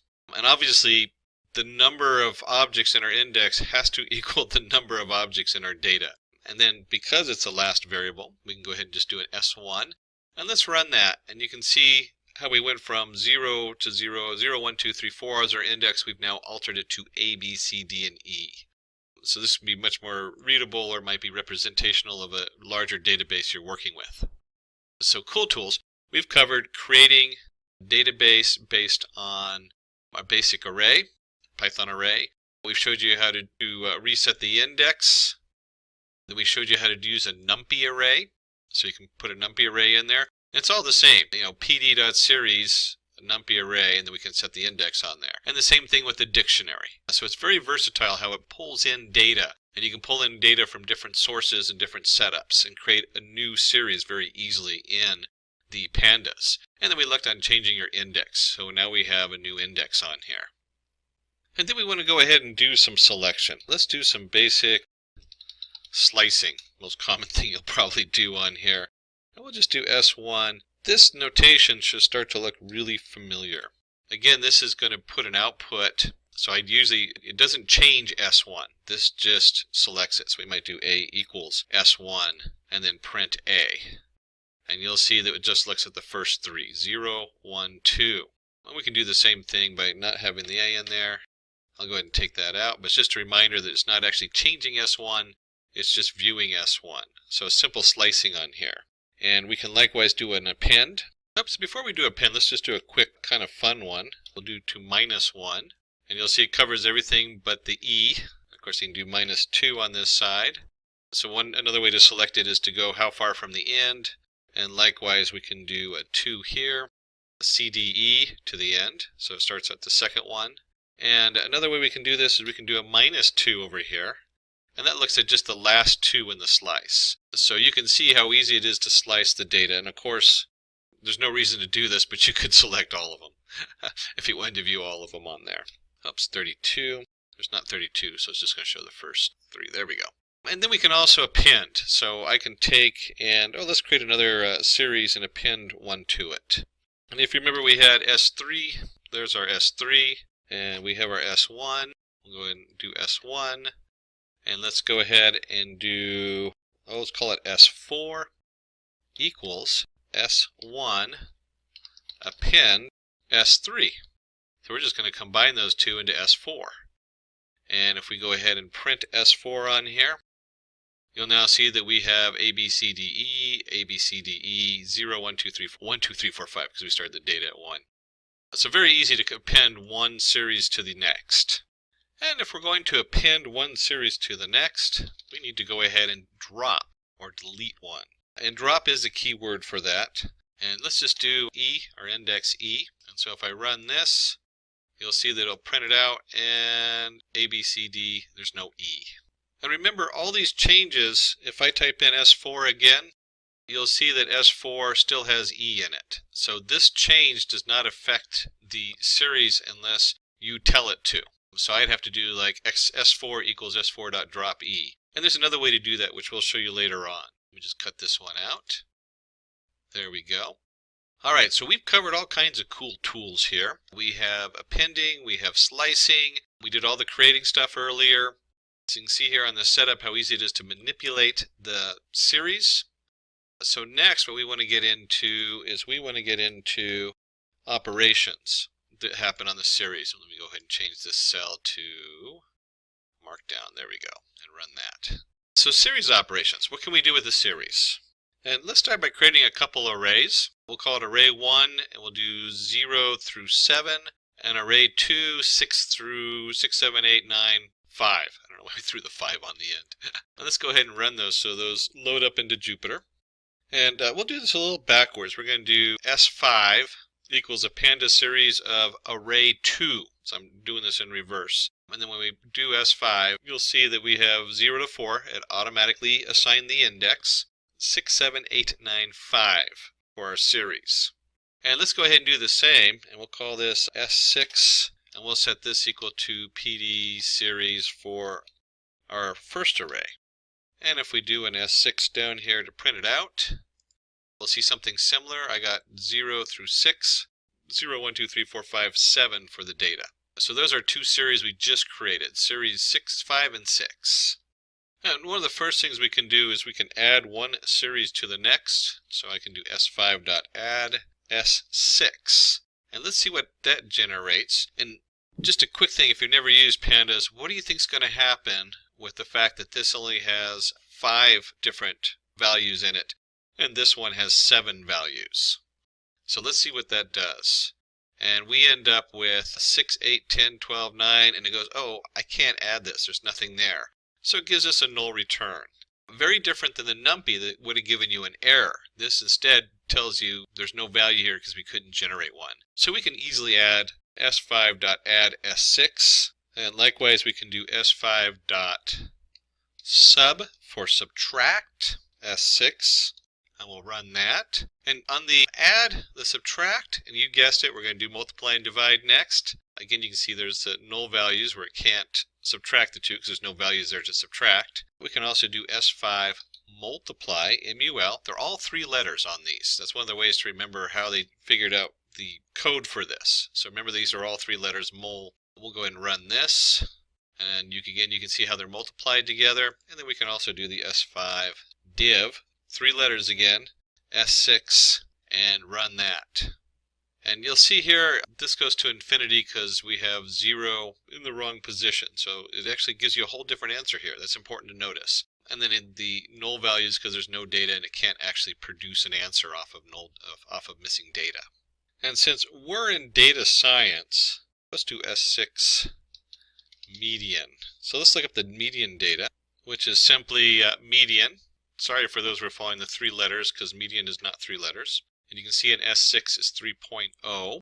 And let's do a print here. And we'll do median or average. S6. And let's print max, comma S6. And just like median, there's max value. And if we're going to have a max value, we should also have a minimum value. So let's pop in minimum. We'll go ahead and run this. And you're starting to see something that would be generated like, say, in R, where you're starting to get your different statistics. We have a median value of 3, max value of 7, and a minimum value of 0. And what it does when it hits these null values, if there is null values in there, because we could still do that, we could actually, you know what, let's go up here and do, let's pick this one where we multiplied. Let's go S7 equals, I'll go ahead and print the S7 just so I keep it nice and uniform, so I still have my S7 down there and run it. And then I want to take the S7, because S7 now has null values and an infinity value, and let's see what happens. This is going to be interesting, because I want to see what it does with infinity.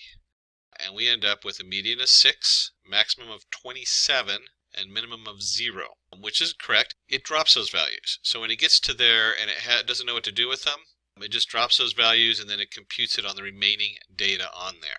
So that's important to know when you're making these computations, you're looking at min and max and median, you're not going to know that there's null values unless you double check your data for the null values. That's a very important thing to note on there.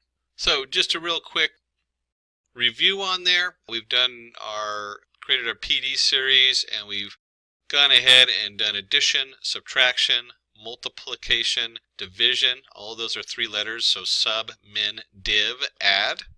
And then we looked at median, maximum, and minimum. So we're going to go ahead and jump into the next big topic, which is to create a data frame. So now we're going to go from series, and we're going to create a number of series and bundle them together to make a data frame. There we go, cell type, markdown. And we go ahead and run that. So we have a nice title on there. It's always good to have a good title. All right, so our first data frame, we'll jump in with some stuff that looks a little complicated, but we'll break it down. First, I'm going to create some dates. And you know what? Let's just go ahead and do this. I want you to see what that looks like, what I'm creating here. I've created a series of dates, PD date range, and we're going to use these for the index. Okay, so when you look at this, you'll see that it's just, basically it comes out kind of like a basic Python list or NumPy array, however you want to look at it, with our different dates going down. And we've generated 6 of them. And it's going to have whatever time it is right now on the thing for the date for the time. That's that time stamp right there. And then you'll see we have 11/19, 2008, 11/20, 11/19, and looking into the future there. So that's all this is generating a series of dates that we're going to use as our index. And this is a Pandas command, so we have a date range, which is nice. That's one of the tools hidden in there in the Pandas that you can use. And next we're going to use NumPy to go ahead and generate some random numbers. In this case we'll do the np.random in 6,4. You can look at this as rows and columns as we move it into the Pandas. And of course you could reshape this if you had those backwards on your data. But we want the 6 to match the rows, and we have 6 periods, so our indexes should match along with the rows on there. And then, you know what, before we do the next one, let's go ahead and just print out our NumPy array so you can see what that looks like. Here we have it, 1, 2, 3, 4 by 1, 2, 3, 4, 5, 6. 4 by 6. So it's a nice little setup on there. And since working with data frames can be very visual, let's give our columns, we have 4 columns. And we're going to give them names, A, B, C, and D. So now we have columns on there also. And then let's put this all together in a data frame. And we can actually, you know what, let's do this. Since I did it with everything else, let's go ahead and do columns. And you can see there's our columns on there. And we'll go ahead and do df1 equals pandas.dataframe. And note that the D and the F are capitalized. Series, it was just the S, and I always highlight this because you don't know how many times these things get retyped when you forget what's capitalized on there. It's a minor thing. You'll pick it up right away if you do a lot of it. And the first thing we want to do is we want to go ahead and take our NumPy array, because that's what we're going to create our data frame off of, is the NumPy array. And then we want our index equal to our dates. So there's our index in there. And then we also have columns equals columns. And then finally, let's see what that looks like. Now remember, we had all that different data that just looked like a jumble of data. We have our column names and everything else. Our NumPy array, kind of just a jumble array over there, 4 by 6. You could sort of read it. But look how nice this looks. I mean, this is, you come into a board meeting, you're working with your shareholders. This is pretty readable. This is, this is our date. This is our A, B, C, D, whatever it is. Maybe each one of these dates has your leads, closures, lost leads, total dollar made, whatever it is, if it's in a business. Maybe it's measurements on some scientific equipment, weather searching material, where this is like high of the temperature, low of the day, humidity of the day, whatever it is. So you can see that we can really create a nice clear chart, and it looks just like a spreadsheet. We have our rows, and we have our columns, and we have our data in there. Now this one I use all the time. If we're going to create, we can create it like you saw here with our NumPy array. Very easy to do that and reshape it. You can also create it with a dictionary array. So here we have some data, and let me just go down a notch so you can see all the data on there. We have an animal, in this case cat, cat, snake, dog, dog, cat, snake, cat, dog. We have the age, so we have an array of ages. We have the number of visits and the priority. Was it a high priority? Yes, no. And then we're going to take that, we're going to create some labels. We have A, B, C, D, E, F, G, H, I. And what I want you to notice on this is we have a title, animal, and then we have basically a Python list.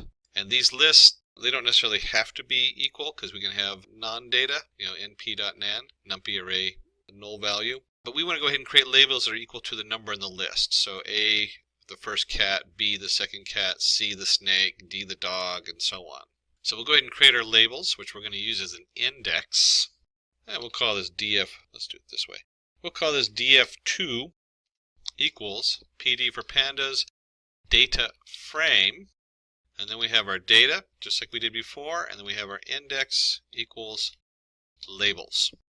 And if we're going to go from there, let's go ahead and print it out so we can see what that looks like, df2. So let's go ahead and run that. And again, you have a nice, very clean chart to look at. We've gone from this mess of data here to what looks like a very organized spreadsheet, very visual and easy to read. Animal, age, visits, priority, and then A through J, cats, and all your different animals, so on and so on. And then when you do programming, a lot of times it's important to know what the data types are. So we can simply do df2 dtypes. And if we run that, we can see that our animal is an object, because it's just a string, but it comes in as an object. Age is a float 64, integer 64, and then priority again is just an object. And exploring this one's very popular. Let's go df2 head, and if we print that out, the df2 head returns the first 5. And we can change this. You don't have to do 5. You might want to just look at the top 2. Maybe you want to look at, let's see, let's do 6. So maybe we want to look at just the top 6 in the database, in your data frame. And you can actually, this creates another data frame. So I could have a df3 equal to df2, and this now takes the df2 and just the first 6 values. So if we do df3, run, get the same answer. And if we do the head of the data, we can also do the tail. It's the same thing.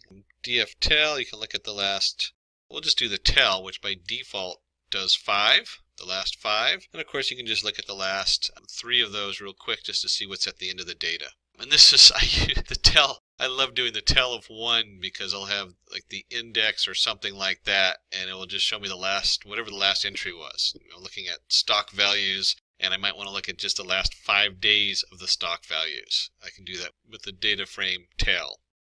And some other key things to look up are the index. So we can do df2.index. And I want you to notice that this isn't a call function. So if I put the brackets on the end, it'll give me an error because index is not callable. It's just an object in there. So we do df2.index. There's also columns. So we can go ahead and let's print this. Remember, the first one's not going to show unless I print it, and then df2 columns. So now we can see that we have our indexes and we have our columns listed here, df2.columns, animal, age, visits, priority. It tells you what kind of object it is, or what kind of data type it is, and they're both object.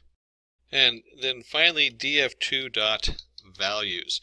And again, there's no brackets on the end of df2.values because this is an actual object, it's not a callable function.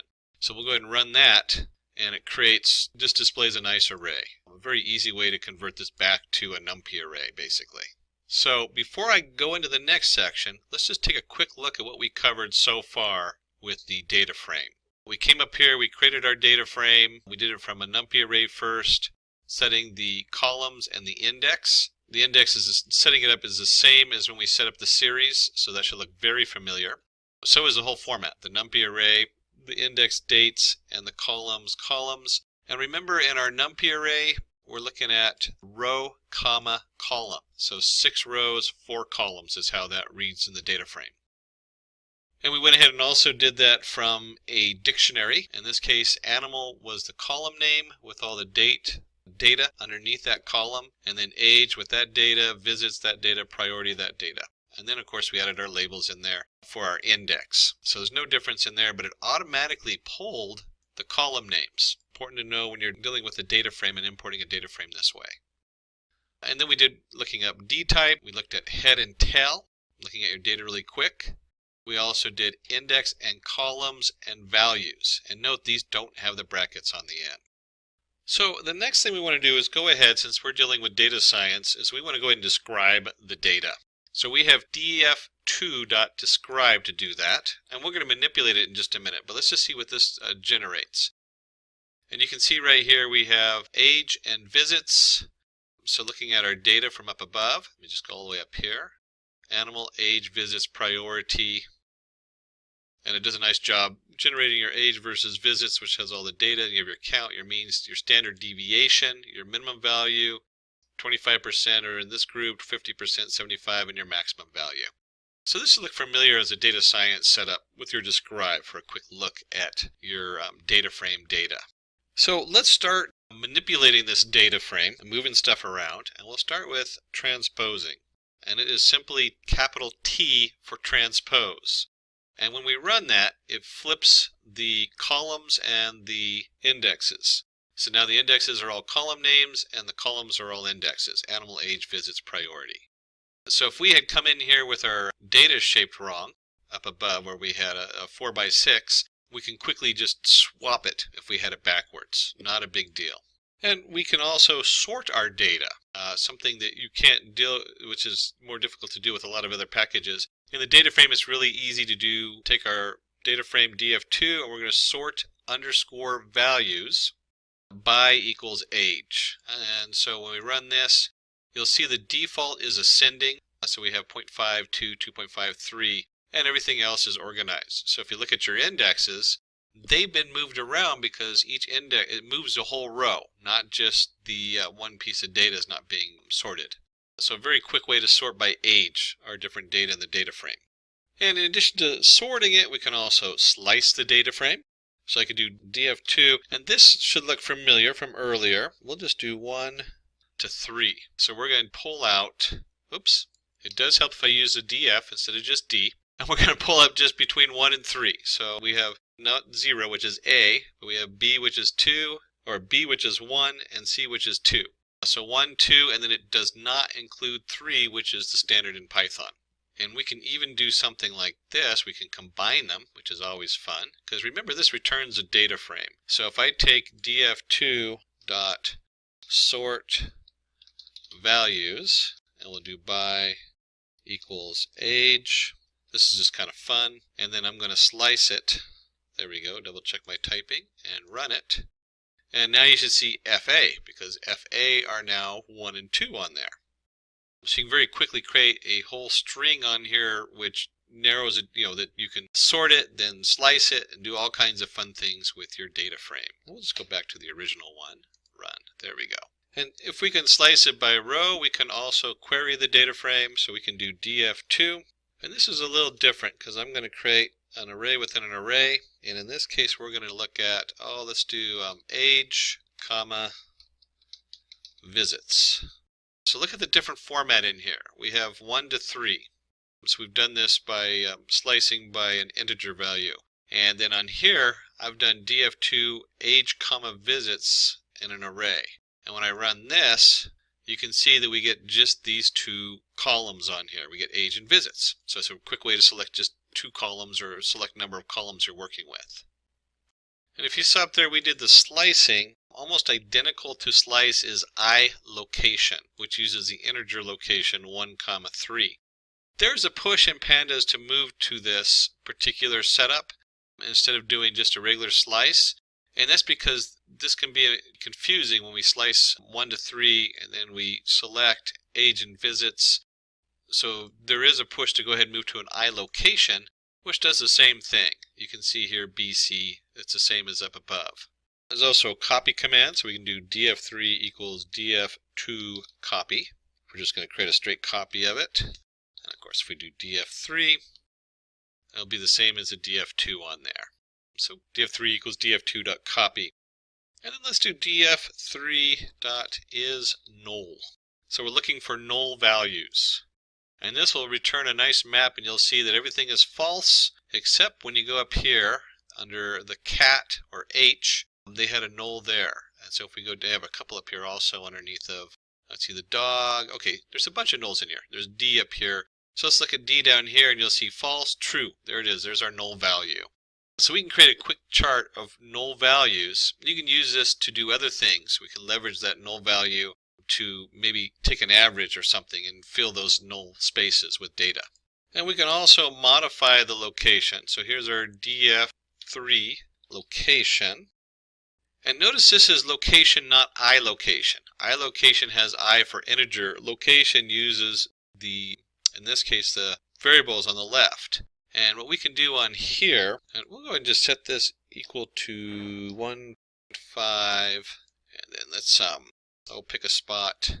Let's go back up here where we had, let's do F age, let's see, what was we looking at? Oh, here we go. Let's do F and age. And up here, F is set to age of 2.0. And we find out that that's incorrect data, so we go ahead and switch to df3 equal, and then we go ahead and print out our df3. And if we go to F and age, it is now 1.5. So we're just changing the value in the df3. And this is changing the actual data frame. Remember, a lot of our stuff we do a slice, and like it returns another data frame. This changes the actual data frame and that value in the data frame. So we've covered location and iLocation is null. Making a copy, here's our iLocation, which is equivalent of a slice, and also selecting columns. So now we want to just take a little detour here, and let's look at df3 means. And this is kind of nice because you can do this. You can either do this by, you can select a single column here, by the way. You can just add the column selection right here like we did before. So we could have age. Look up the mean, that just creates a series. If I run that, there's our age. But if I take that out, instead of selecting it, we can do the whole setup, and it has age and visits. So why doesn't it have priority or animal? Well, those are not integers, so it's really hard. They're non-numerical values. So what is the average? I guess you could do a histogram, which probably we'll look at that later on. But the only two things we can really look at is age and visits, and we have the average or the mean on the age is 3.375, and the mean on visits is 1.9. And let's do df3 visits. We'll go ahead and still the visits again. And you remember all those different functions we looked at for a series? Well, we can do those here. We can do the sum. So if we run that, we'll see that these sum up to 19. We could also look up minimum. If you remember that from before, the minimum is 1, max. So all that functionality is here. I'll just go back to summing it up and adding it all together. So real quick, we've shown you how to take the series operations and put them into the data frame. And then we can actually, this is an interesting one, we can just do df3 sum, run, and you'll see the different summations on there. It just combines them. I like the way it just combines the strings on there for priority and animal. We've looked at is null. We've also looked at copying along with the different slices which we talked about earlier. So let's talk about strings. Let's dive into the string setup on there. And let's go ahead and create a string series. String equals PD series. And we just put it right in there. We have A, C, D, AA, BA, CA, popped in a null value, cow and owl. I don't know why they picked cow and owl in the background. Someone must like those animals. And of course we can just do string. If we run that, you'll see, leave the R out, we'll get an error. But if we put it in there, you'll see that we have a simple series. 0A, 1C, 2D, and it automatically indexes it 0 to 8. And then we can go string dot lower. So when we're talking about our data frame, in this case, or our data series string, in this case, we use the string function, str, and we're going to make it lower. And if we go ahead and put the brackets on there, and you'll see that we've gone from capital A, capital C, so on to ABC. And Bokeh, CBA, cow, owl, they were all lowercase already. And of course, if you want to go lower, you can also do upper. And we'll go ahead and run that. And you can see we now have ACD, AAA, Bokeh. Everything's capitalized except for the null value, which is still null. All right, so we looked at a few basic string. You can see that string functions upper and lower. We're going to jump into a very important topic. I'm even going to give it its own header on here because it's such an important topic. What do you do with missing values? Panda has some great tools for that, so we'll dive into those. We'll work with df4, and if you remember the df copy from above, we're just going to make a copy of df3. And let's just take a quick look at the data we're working with. Oops, df3, forgot the 3 on there. There we go.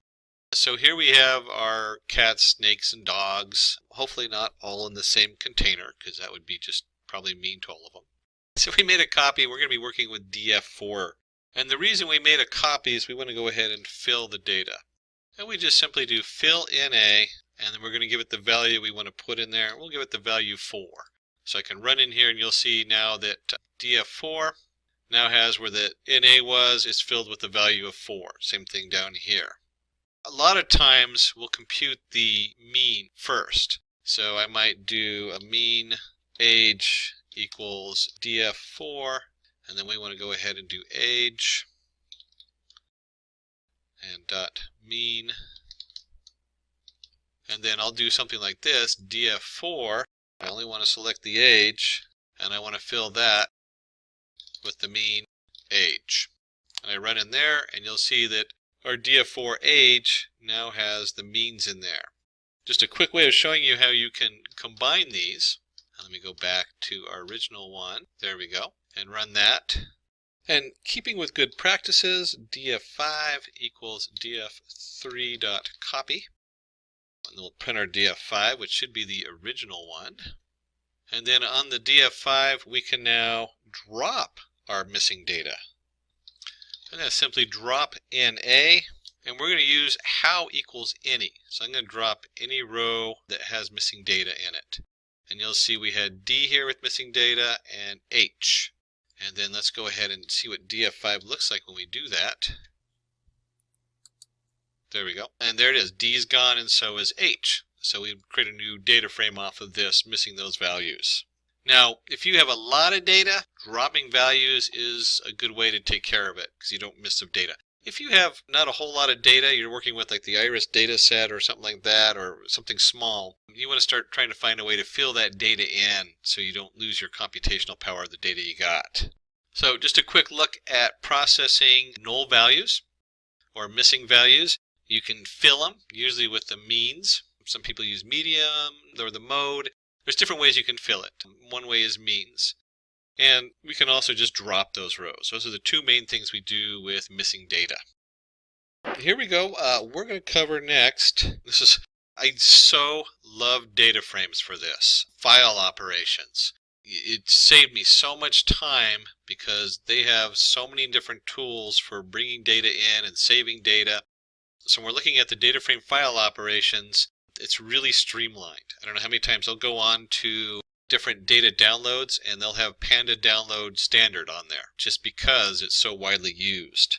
So let's start with the most common file is a CSV. So we have df3 to CSV or animal. And let me just show you the folders going into. Right now I have some untitled and a few things in here, but nothing labeled animal.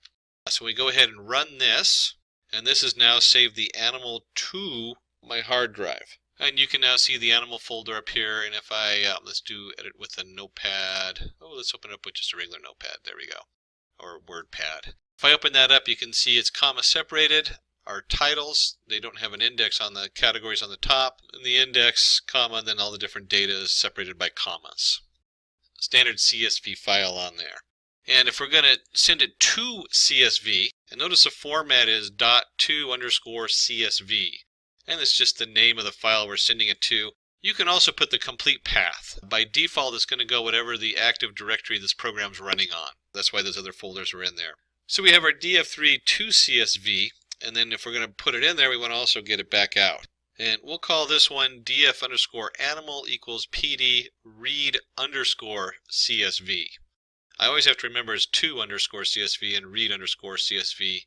I always want to do like a capital in there and not the underscore. We're going in here again, it's the active directory. So if I now do print out my df animal, and let's just do the head. We only want to look at the first 3 lines. So if I go ahead and run this, we'll see the first 3 lines, and they should match up here what we saved to our CSV. So very easy to save and import from our CSV files on here. And it turns out df3 also has a to Excel. They actually have a lot of different formats, but old school Excel was real popular for so long, still is. We can go ahead and save it as animal.xlsx.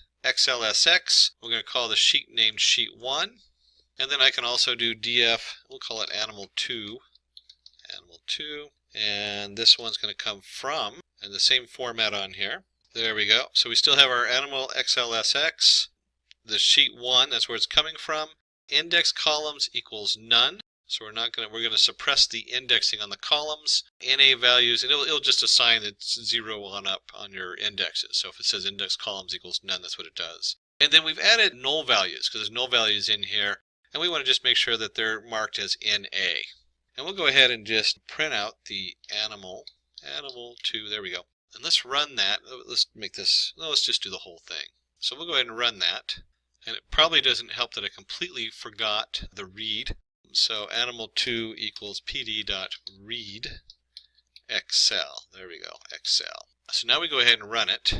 And what we expect is happening here. We have the same data frame on here. And if I flick back to my folder, you can now see that we have the animal. One of these is in Excel, and one of these is a CSV on here. And so there's our 2 file types on there. And they have other formats. These are just the 2 most common ones used, and I don't know how many times I've had stuff from Excel I need to pull out. If you've ever played with Excel, it's a nightmare in the back end because of the way they do the indexing. So this just makes it quick and easy to pull in an Excel spreadsheet. So we looked at 2 different ways to bring data in and save it to files. We've looked at all kinds of different ways of manipulating our data set and slicing it and creating it for our data frame. Let's get in there for your visualization. Always the big thing at the end, because 1, it lets you check to see what you did, make sure it looks right. And then also, if you're going to show somebody else, it makes it very clear what's going on if they see something visual. So this is where a really important part of data science is. So let's go ahead and bring in our tools. We're going to do import NumPy as NP.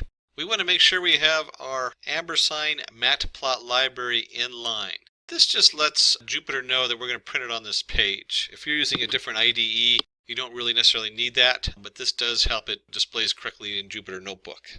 And if you remember for earlier, we could create a, we're going to call it TS. We're going to create a pandas, which are cute, cuddly creatures, versus a pandem, short for pandemonium? No. So we have TS equals PD series, and we're just going to create a random setup of 50. We'll do an index. We'll set it equal to the pandas date range today. Periods equals 50, so the 50 should match. And I want you to notice something here. I did not import the Matplotlib. Why?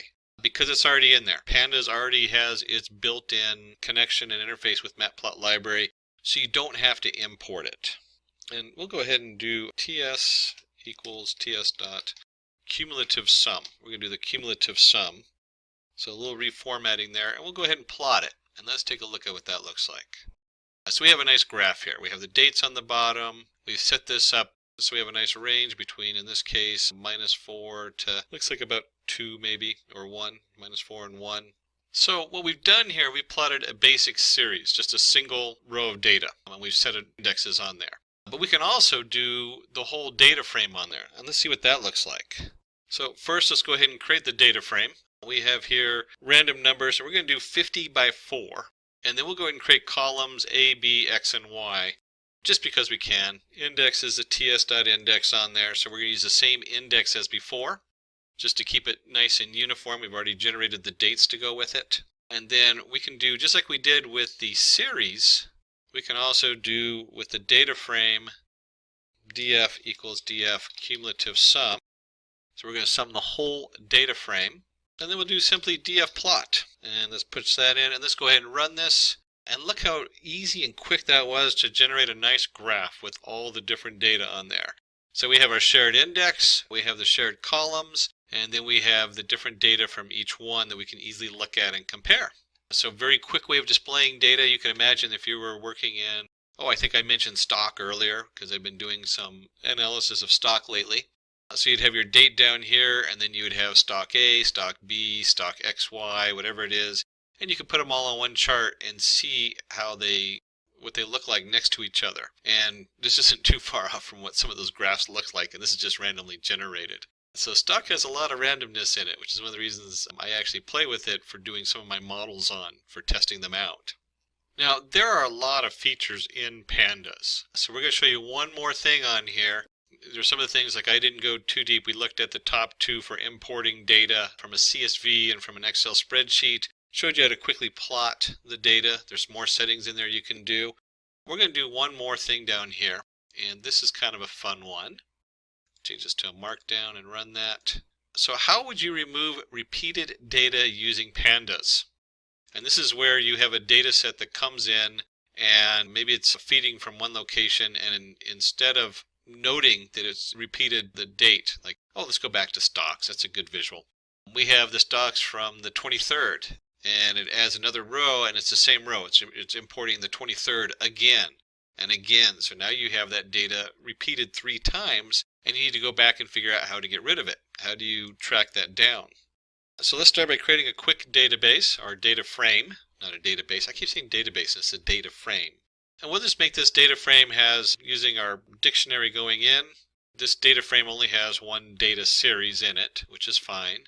So if we do df to print it out, you'll see A, 1, 2, 2, 2, 2, 4, 4, 4, 5, 6, 7, and so on. And so how would you remove that? Well, there is a neat feature in data frames called shift, along with another feature that lets us select just certain information. And we'll go with the location function. Put that in brackets. Remember that from above, location.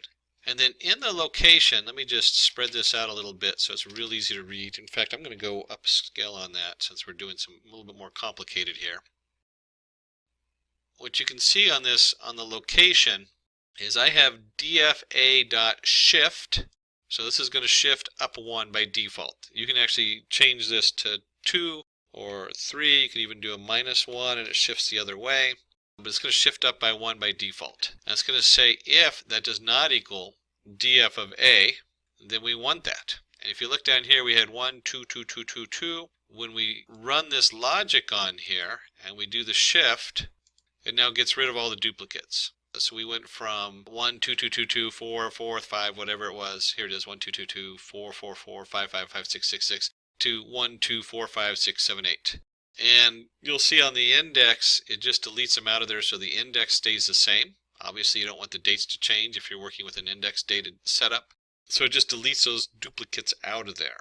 This is just a quick way to introduce you to, 1, the fact that you can add logic gates into here. And 2, the iLocation allows you to use shift. So there's the shift function, and then the iLocation selects that based on true or false.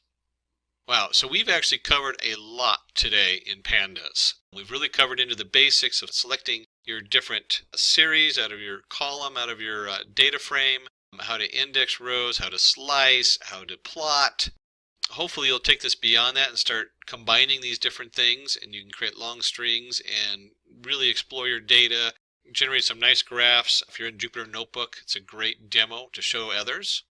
And I didn't know this about Jupyter Notebook. You can do this in Jupyter Notebook, and then you can download, and I never really looked too closely at all the downloads, but you can download it as an HTML and post it to your blog. So it's got a neat feature in there. But any of this is a really powerful tool. All of this is really powerful tools for doing your data science. Today we're going to study the Matplotlib library and the Python code.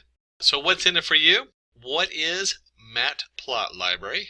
Types of plots, plotting graphs and subgraphs, adding a graph inside a graph, graph parameters, title, label, legend, line graphs, line types, color and transparency, canvas, grid and axis range, 2D plots, scatter, step, bar, fill between, radar chart, histogram, contour image, 3D surface image, and then we'll hit a practice example pie chart.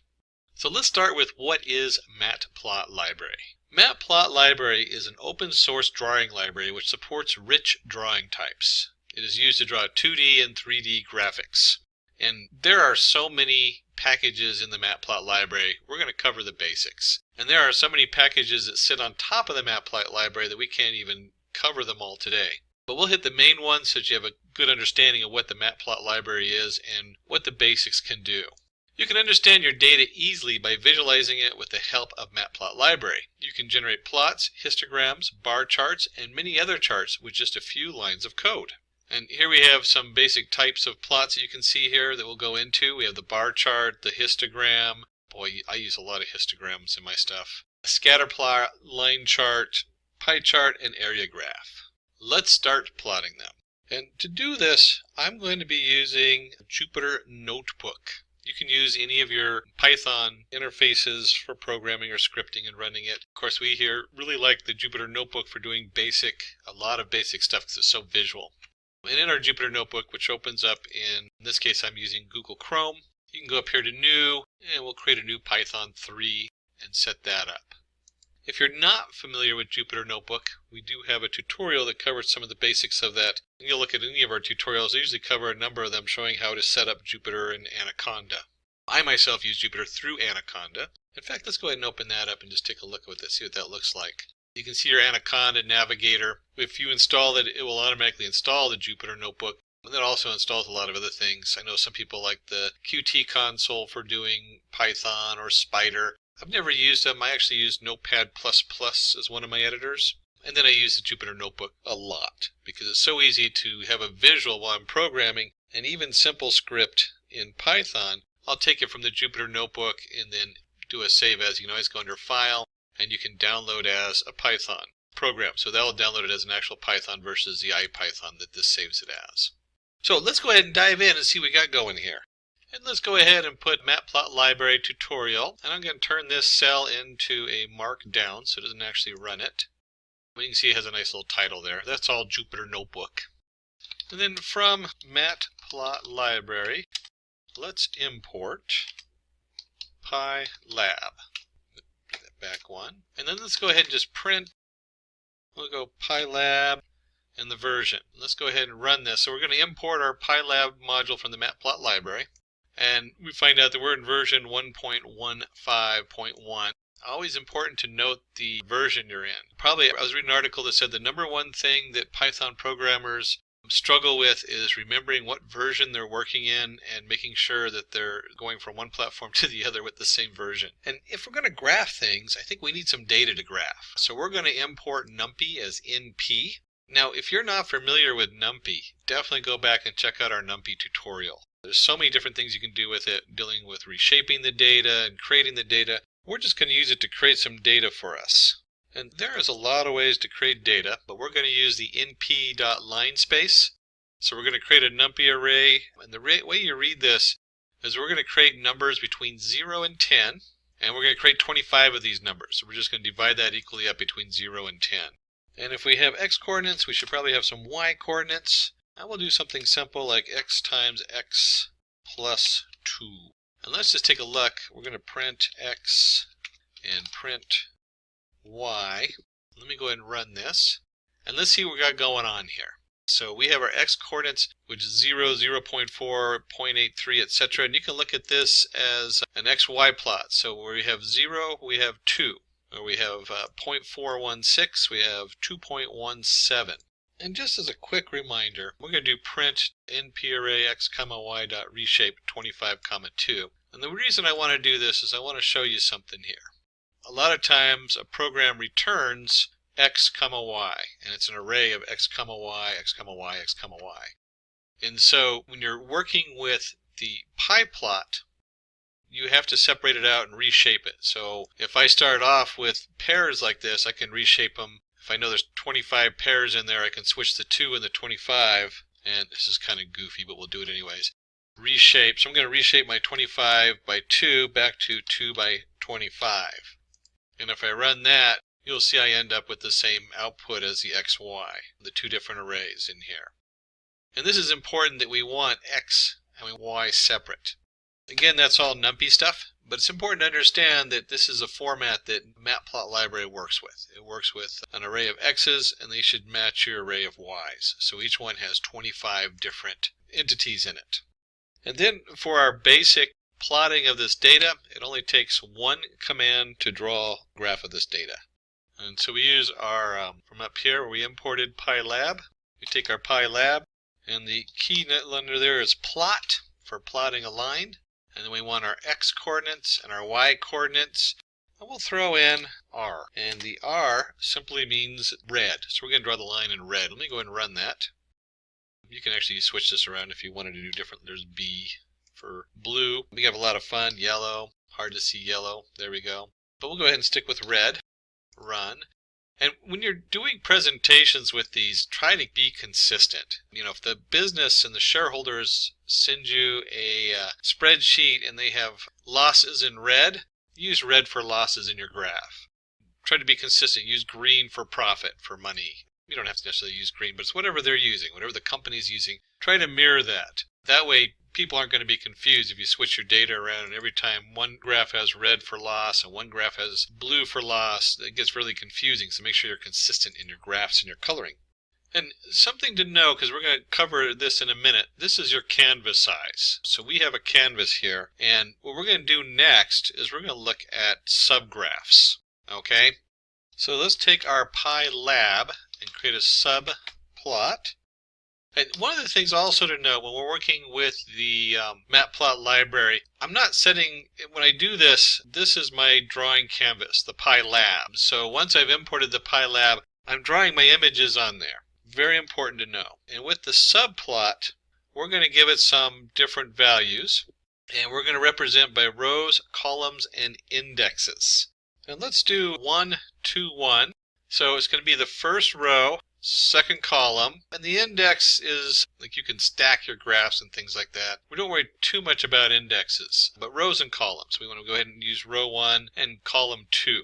And if we're going to have one object, we should probably have two, but before we do that, we have to plot data onto the subplot. So the order is very important, and we'll go ahead and stick with our x comma y, and let's do this. We're going to add in a third parameter here. Remember we did red? We're going to add shorthand dash dash for dashed lines. So this plots the data into row 1, column 2.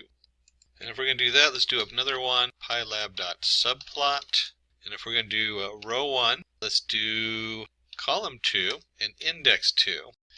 And this time we're going to add G for green, and this denotes a style. And if we're going to set up our PyLab subplot, there we go, PyLab, we got to go ahead and plot that. PyLab plot.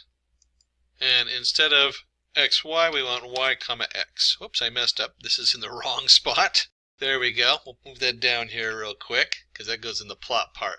So the subplot tells it the row, column, and index, and the PyPlot tells it what data. In this case, we switch them, and the color, and then the style shorthand. Now let's go ahead and run that. And you'll see it takes this canvas, splits it in two, and now we have two different graphs. And we have the red one with dashed lines, and we have the green one, which has the little stars going up. And if we take this, and let's just for fun, let's change this and run that with an index of 1. It puts them both on the same index. It also gives me a warning because it's a strange way of doing two subplots. It's depreciated, there's another way to do it. But most people just ignore that warning because it's not going to go away anytime soon. Now that's using the same setup. What happens if we do, instead of this, let's change the column on here and find out what happens. And if we do the column, it didn't really like that on the setup, it just disappears. So let's keep our column as 2, and let's change the row on the second one to 2, and run that. And you'll see again it kind of squishes everything together and causes some issues. So let's take the index. So they each need a unique index. And you can see here where I made some changes. I said row 2, and look what happens when I change to column 2. So I now have row 2, column 2, index 2. It squished it up here, so you could put another graph underneath is what that does. And there's all kinds of different things. You really have to just play with these numbers till you get a handle on them, because you have to repeat it 164 times according to Cambridge University if it's completely new to you. And you can see right here where, there we go, 3, run. There we go. But you can see it takes a little bit sometimes to play with these and get the numbers right. Oops, I hit the wrong one, that's why. Let's go 3 there, run. There we go. Now it's overlapping, so I have this doubled over here on the right. For now, we'll just go ahead and leave this with the where we have column and row 2 and the 2 different indexes so they appear nice and neatly side by side. And then, as we just saw, as we were flashing through them, we can put them on top of each other. And let me just highlight that and copy it down here. Paste it down there. And here we have 1, 2, 1. And then we'll do 1, 2, 1 also for this one, and that puts the 2 subplots directly on top of each other. It gives us that warning, and you can see we now have 2 different sets of data graphed on top of each other. And you can also see how it did the indexes. Since one of them is from 0 to 10, that's the green one on the x-axis, and the other one is from 0 to 10 on the y-axis. So it took the greatest value of either one and then used those as a shared value. So let's next look at operator description, and we'll go ahead and turn this cell into a markdown and run that so it looks nice. So Fig, and you remember I talked about the canvas earlier. I briefly mentioned it. We're going to look a little bit more at the canvas later on, but that's what the figure is. Fig, we're going to add axes, so we're going to initialize a subplot, add the subplot, in rows, in columns, and all kinds of different things with this that you can do. Let's look at that code and see exactly what's going on. And I want you to notice that there's Fig, which is the actual canvas in the Matplotlib library, and AX is commonly used to refer to the subplots. So when we're creating subplots, you'll see AX equals PLT subplot. Earlier, we did the PyLab. So let's go ahead and import PyPlot from Matplotlib library, and we're going to do it as PLT. You'll see that a lot. That's really the standard in the industry, is to call it PLT, just like Pandas is PD and NumPy array is NP. Certainly you can import it as whatever you want, but I would stick to the standards. And we're going to do the same graph as we did above with the PyLab, but with the PLT. So if it looks familiar, there's a reason we're doing this, because we want to show you how the figure part works and working with the canvas goes. But we're going to do the same plot as we did before. And we'll call it Fig, and we're going to set that equal to plot figure. So there's our figure or our canvas on there. And let's create a variable called axes, and we're going to set that equal to fig.add axes. And in this, we're going to control the left, right, the width, the height of the canvas from 0 to 1. And so we can go ahead and I'm just going to put some stuff in there. I got 0.5, 0.1, 0.8, 0.8. So when you're looking at this is a 0 to 1, or you could say 50%, 10%, 80, 80%. But it's a control. It's going to control your left and your right, along with the width and the height. So the width and the height, we're going to use 80%, and we're going to have like a little indent on the left and the right. And this should look familiar from above. Axes.plot, x comma y, and then let's give it a color. How about red? Since we're recreating the same graph, let's keep it uniform. Oops, and it helps if I use AXIS instead of AXES. I don't know where that came from. But this looks identical to the one we had up above. So here's our axes plot, x comma y of red. Same graph, same setup, but this time we've added a variable equal to the figure.addAxes. So our plot figure is our canvas, our axes is what we're working in, and then our axes.plot x comma y. And again, we can draw subgraphs. Let me put that down here. just like we did before. And a little different notation here. We're going to have fig, comma, axes equal plt.subplots. And in here it's going to be the number of rows. We're going to do one row in columns equals 2. So if you remember before, that's what we did. We had one row with 2 different graphs on it. We're going to do the same thing, but note how we did this. Here's our figure, or our canvas, and our axes. We're going to create actually 2 different axes. We're going to create row 1, column 2. And so axes is an array of information. So we can simply do let's do ax in axes. And this will now look familiar. X.plot. We're going to do x comma y. We'll go ahead and make it red.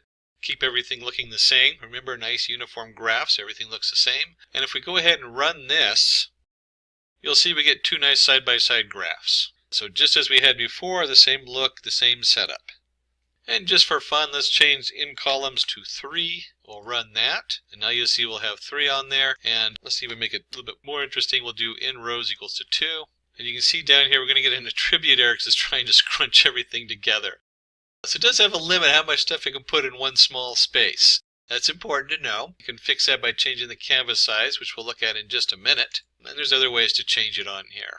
But here we go. We can do in rows 2 and columns equals 1. You can see 2 nice images right above each other. We'll go back to the original. 1 row, 2 columns, side by side, left to right. And we can also draw a picture or graph inside another graph.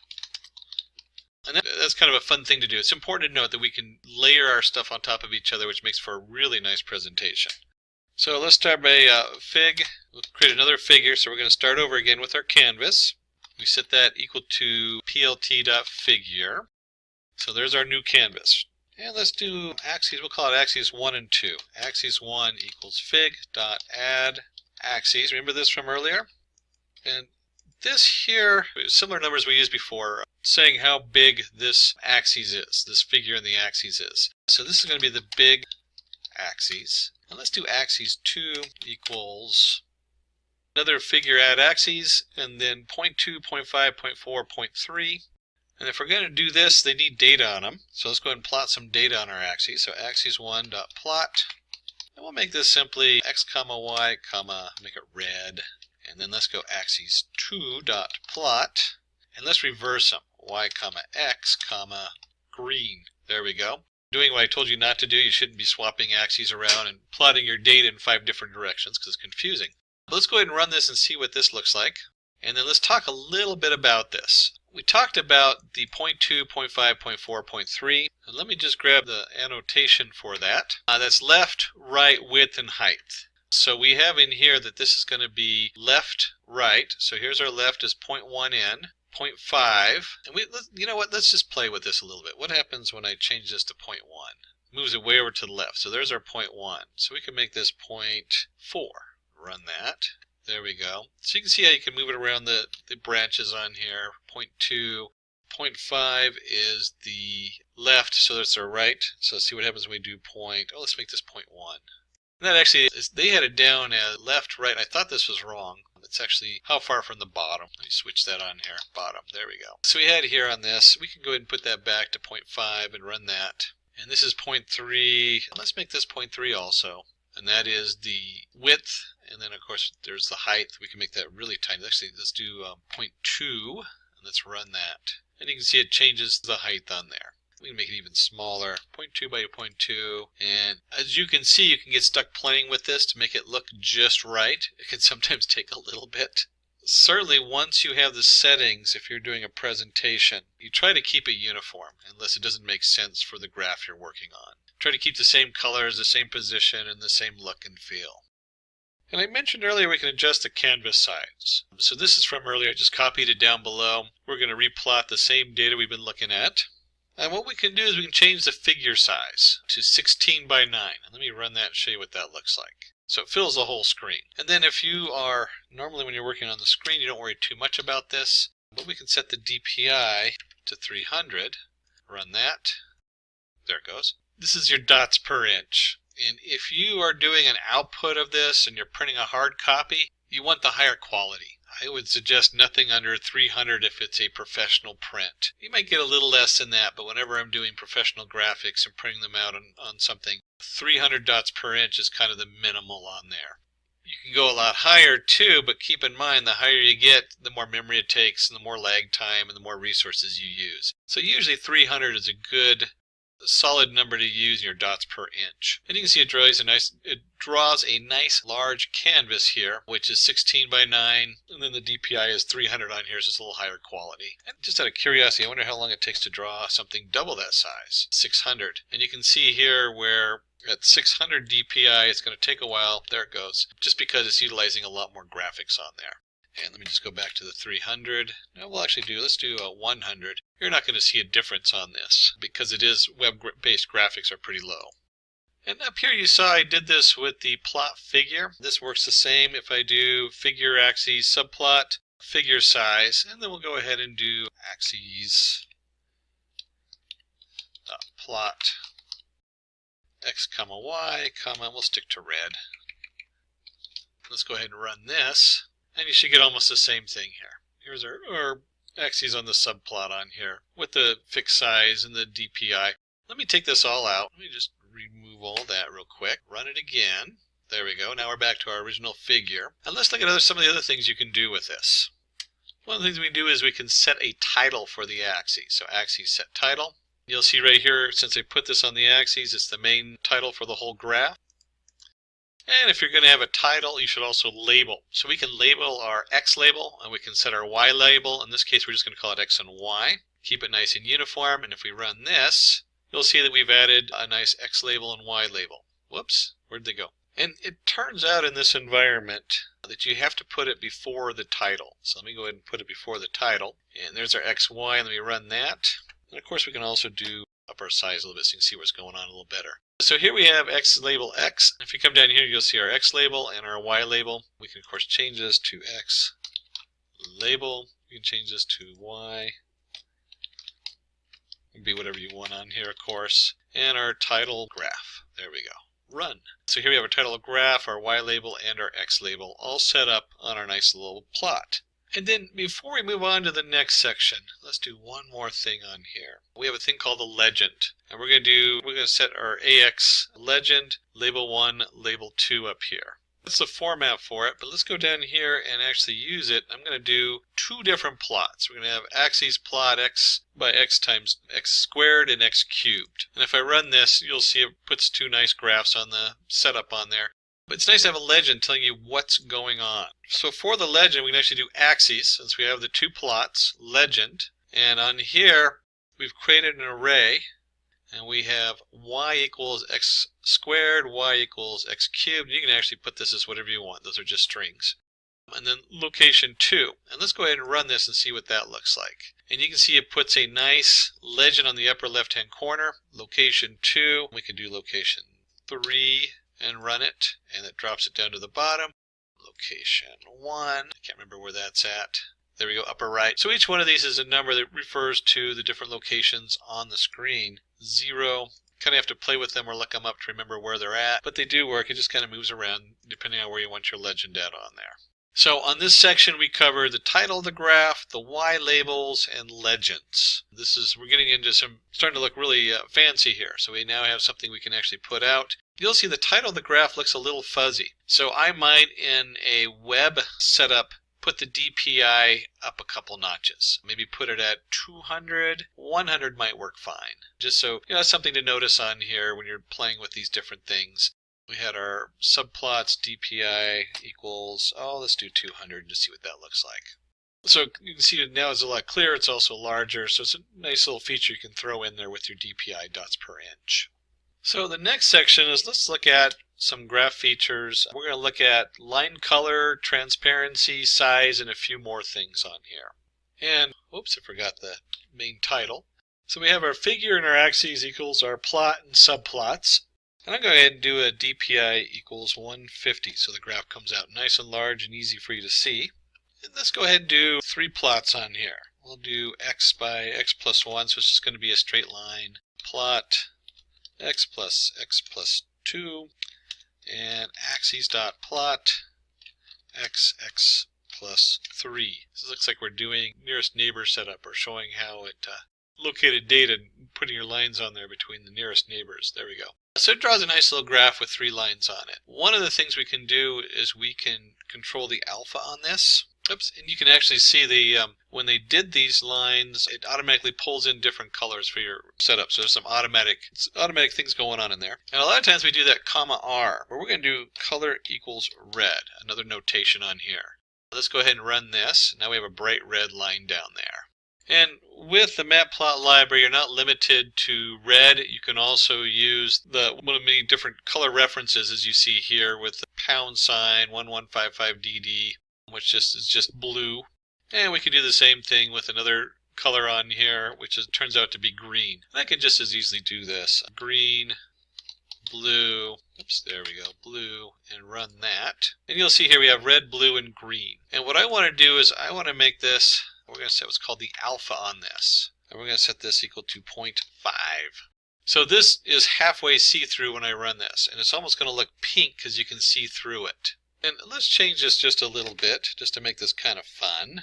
Let's square it. There we go, run it. So now we have this nice square that comes up.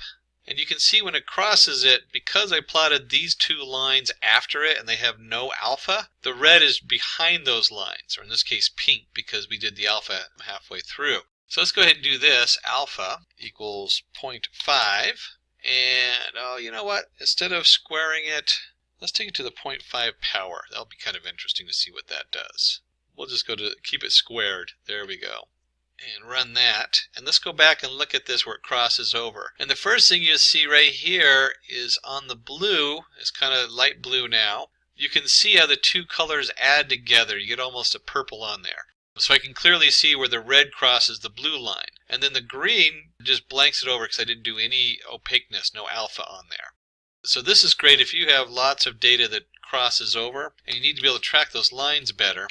And we'll go ahead and do this 0.5 and we'll run that. Oops, I did equals 0.5. Let me go ahead and run that. And so you can see right here, now you can easily see the red line, how it crosses the green and the blue down here.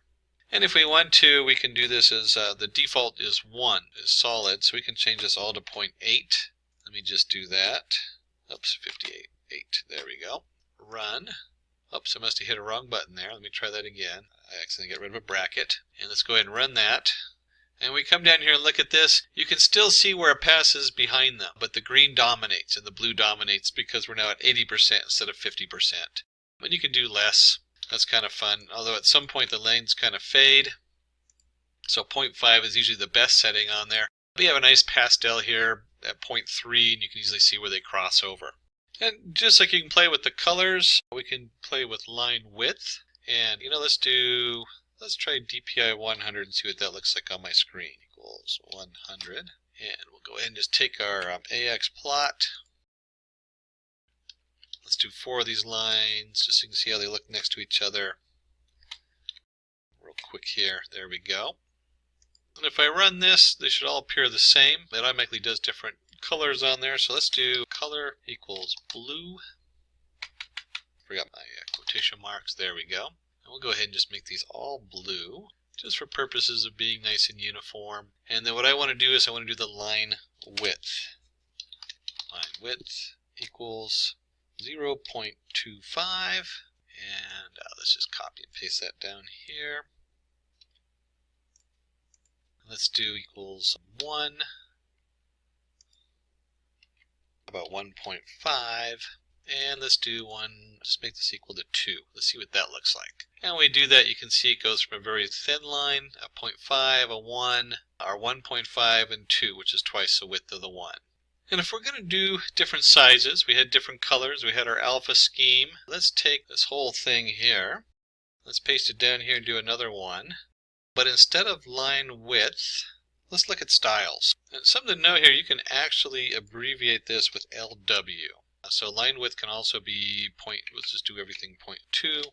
And let's set up a line style. We'll do the first one dashes. And let me just paste that down here, so I'm not doing a lot of extra typing. There we go. Take this out. So we have our dashed. We can do a dash dot. Oops, let's do the dash dot here. And a colon here. There we go. And there's a lot of different options. We'll look at a few more as we go down. for different ways of highlighting data. But when you look at this, we have everything is a line width of 2, and now we have a straight line, we have a dash line, or a dot dash, and a dot dot dot line. And then another thing we can add on here is we're going to do, here's our ax plot, and we did x, let's do x plus 4, so it goes right on the top. I'm going to do color black, line width 1.5, so it's a smaller line. And we're going to take the line and we're going to set dashes. So look how I've changed some of the notation here for my line and my ax plot. So I can set my line comma equal to ax plot, and then I can change the line settings this way. And when I run this, run that on here, you'll see the 5, 10, 15, 10 creates a series of dashes that are varied in length. In this case, they alternate between a short dash and a long dash. We can play with these numbers. Curiosity always has me what happens when you play with the numbers. Just to see what they look like, let's do this. Let's paste this down here. I'll do 2 of these just because they're kind of fun to play with. And let's change this from 10 to 3. And we're going to change this one from 15 to 4. And let's run that. And you can see the differences in the lines. Oops, a little bit confusing on there, because I forgot to change the lines are all on top of each other. So let me change that really quick here. And let's run that. And now you can see here's our original dash line alternating. When I change these numbers on the second one, the very end value to 3, you can see now we have dashes of 5. Let's see, I'm going to guess this is a dashes of 5, skip 10, dashes of 15, skip 3, and then it goes back to the beginning. Dashes, 5 dashes, skip 10, 15 dashes, skip 3. And of course the last one we just switched up a little bit. It looks a lot more uniform because I'm using 2 sets of 10. Or if I did something like this and changed it to 30, it really becomes pronounced as far as the distances between them. And instead of 4, let's go, let's put 30 here also. 30 by 30, there we go. Really pronounced on that one. And let's look at one more important group for plotting our data. And in this, here's our plot we started with the x plus 1, x plus 2, x plus 3, and did it in blue on this one, 3 or 4 different blue lines. And this property, we want to add the actual plots, so you can see where the plots are on the graph. And for that, we might have marker equals O. And if we run this, you'll see it puts a dot for each of these, and there's 25 dots because we have 25 x values. So we actually have 0, and each of the different values of x, y are then plotted here with the dots. And we don't want to just limit ourselves to dots. We can also do plus sign, that's another option. Dots is most common. I actually like the dots the best. If we do the plus sign, you can see it puts a nice crosshairs or plus sign on there. And we can do a marker. There's a number of different markers you can use. And I think this one was it. S is another one, which is a nice square. And that's actually a good one, S for square. O for period. Okay, that's just kind of weird. So you can see that probably on these markers, another one is number 1. So if we run that, you'll see we now have these little hatch marks. And let's just go with the O on this one. By the way, this works with square really nicely. Some of the stuff we're going to do here on just a second. Let's do marker size equals 2. And change that to 5 and run that. And you can see here it puts a nice little tiny dot versus this size dot here. And this is interesting because it said 2. I thought it would be bigger. But if you do 0.5, it gets even smaller. And let's just do 10 to see what that looks like. Run. That looks huge. So marker size, a lot of these are dependent on the DPI and the setups. There's things that switch around as far as the way the size shows up. You got to be a little careful when you change one setting, it can change all the other markers. And then let's take our square on here. And we had marker size, so we also have marker face. We'll set that equal to red. Of course, I may change so it's up 1 notch. We'll run that. Whoops, must have mistyped something on here. And I did. It's marker face color equals red. And so when I run that, you can now see I have the squares on there with the marker face color. Of course, we can mix and match these. Come down here and we'll make this, let's make this plus 7. And we'll make this size 15. Marker face color equals, and we'll do green, just because. There we go. Run. Very hard to actually see what's going on there. Still 25 dots. They kind of overlap. As you can see, they print them over each other. And of course, if we really wanted to make it look horrible, we could just make that really huge. Generally though, you want something a little bit smaller and cuter. We'll just try doing it this way. There we go. That's too small to even see the face. So 4. You can start to see the face on there around 4. And maybe on 8. 8 might be a good number for this. There we go, 8. Again, that all just depends on what you're trying to show and display. So we've covered a lot of stuff here as far as our lines. We've covered opaque with our alpha setting on there. Give us some nice pastels. You can see how they overlap and how they cross over. We covered the line width, different size on there, different formats for the line itself, and these are all, you can combine all these. So you can have our line width equals 2, line style equals dash. You can bring this down here also to the markers. And then we added markers in, just standard circle, a plus sign, the square, a little tick, which uses a 1. Then we add a marker size and a marker color face, and we combine those. You see we get a nice different series of representations. We also briefly mentioned color, where you didn't have to use, like in here we used color black. Someplace up here, I'd have to find it, we use the actual number for the color, as opposed to, I changed them to red and blue. So you can get very precise on the color if you have a very specific color set that you need to match your website or whatever you're working on.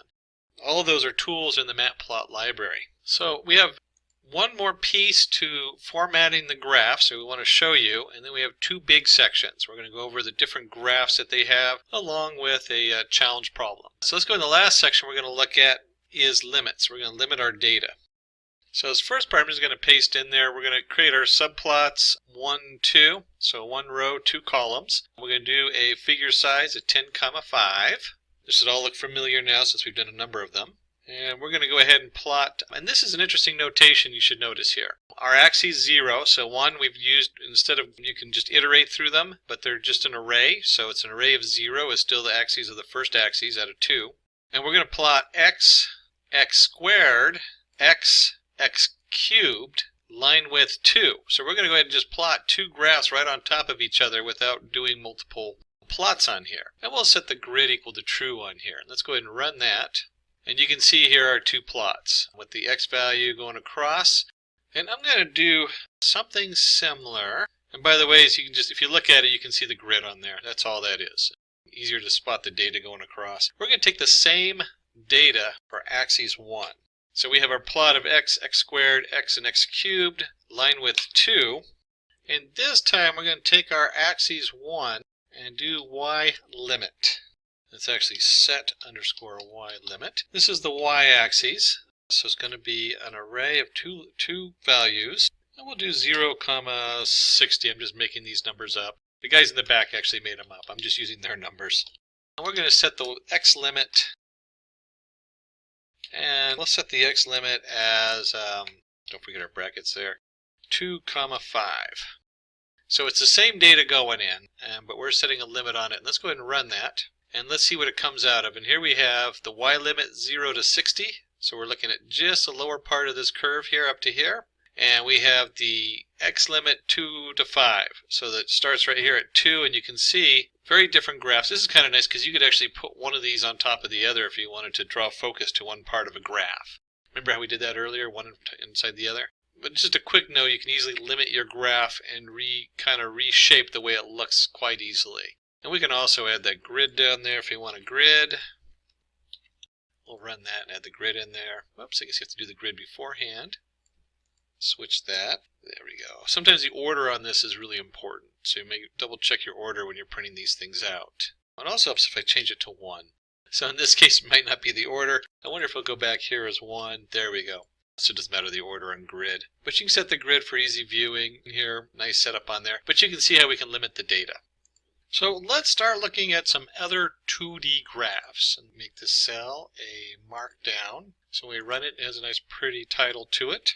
And let's go ahead and create some data with an NP array. We'll do 0 to 5 on here. There we go. And let's look at 4 common graphs. We'll put them side by side. So we'll do a figure. Our axes equals plot, subplots, 1, 4 columns, and then figure size. Hopefully it'll fit nicely on here. It seems to do pretty good on here. And I'll go ahead and just run that since we're in there. Run. You'll see I have 4 blank plots on here. And we'll start with axes of 0. Let's set title. And we want this to be a scatter plot. A scatter plot just means it has a bunch of dots on it. So here's our axes of 0 dot scatter. Easy to remember. Scatter a bunch of plots on there. We'll do our n, or we can do x or n. There we go. And let's go ahead and do axes set title scatter. Oh, already did that. We're just going to do scatter. That's how you do it on there. That is how you create a scatter plot, simply with the scatter control. And we'll do, let's do the variable x plus, and let's throw some randomness in here. Usually scatter plots have a lot of random numbers connected to them. That's why they do them on there. And so the bigger the x gets, the bigger the randomness, so 0.25 times the randomness. And what we should end up down here is with the scatter plot. And you can see as you go up, it just kind of has some random numbers and moves up and down the line. But plots just the points. So if you remember from back up here where we did marker, this is plotting basically just the marker. So it's a scatter plot. Probably less used is a step plot. So for axes 1, we'll go ahead and do a step plot so you can see what that looks like. And this time I'll use our n value instead of x. We generated that n value up here. And so for this we have n times 2, our n squared, n times 2, n squared. Line width equals 2, and if we run that, it creates a nice step up. Let's see, so we've got a scatter plot, we've got a step plot. Let's do a bar plot. And we'll use the same formula, n squared, alignment centered, because you can have them to the left or right, width 0.5, and alpha, if you remember correctly, that's how opaque it is. Let's see what that looks like on there. So we have some nice, you can see here a nice bar plot. It should look very similar to the step plot, but colored in. And we can change the width. Let's see what happens when we do 0.9, run. And if we take width out completely, run that, you can see it starts coming together on there. And we can change the alpha. We can take the alpha out too and run that. So now you have the solid colors. And if we take out the center and run that, everything, you really can't see the shift on here because that's actually the default on this. But these are common settings for the bar graph. Let me just put them back in there. There we go. Alignment, center, and alpha. Now, I can't say I've used the step graph very much. There's certain, I guess, domains of expertise that require a step graph. But the scatter plot and the bar graph, very common, especially the bar graph. And we'll look at histograms here in just a minute. So I use histograms a lot, especially in data science. But this is nice if you have very concrete objects. How many people are wearing yellow hats? That kind of thing. But if we're going to do that, let's go ahead and do the last one, which I see a lot more in the sciences. I'm certainly using the data science, but more like for mapping. I saw a publication on solar flares, and they were discussing the energy. And so filling in the graph gives it a very different look. So we're going to do the fill between. And it's just like you think it'd be. It's fill between, but with a underscore between them. And we'll do x and x squared and x cubed. And we'll do color green and alpha again, in case you had other data you wanted to plot on there. You can see it forms a nice squared coming up here. And also, if you look at the bottom one is your squared value, the upper line is your cubed value, and then it fills in everything in between.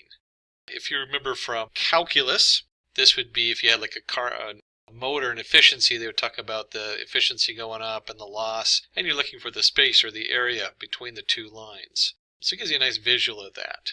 And let's look at a few more basic two-dimensionals. So we're going to have our figure size on here. We're going to do a radar chart.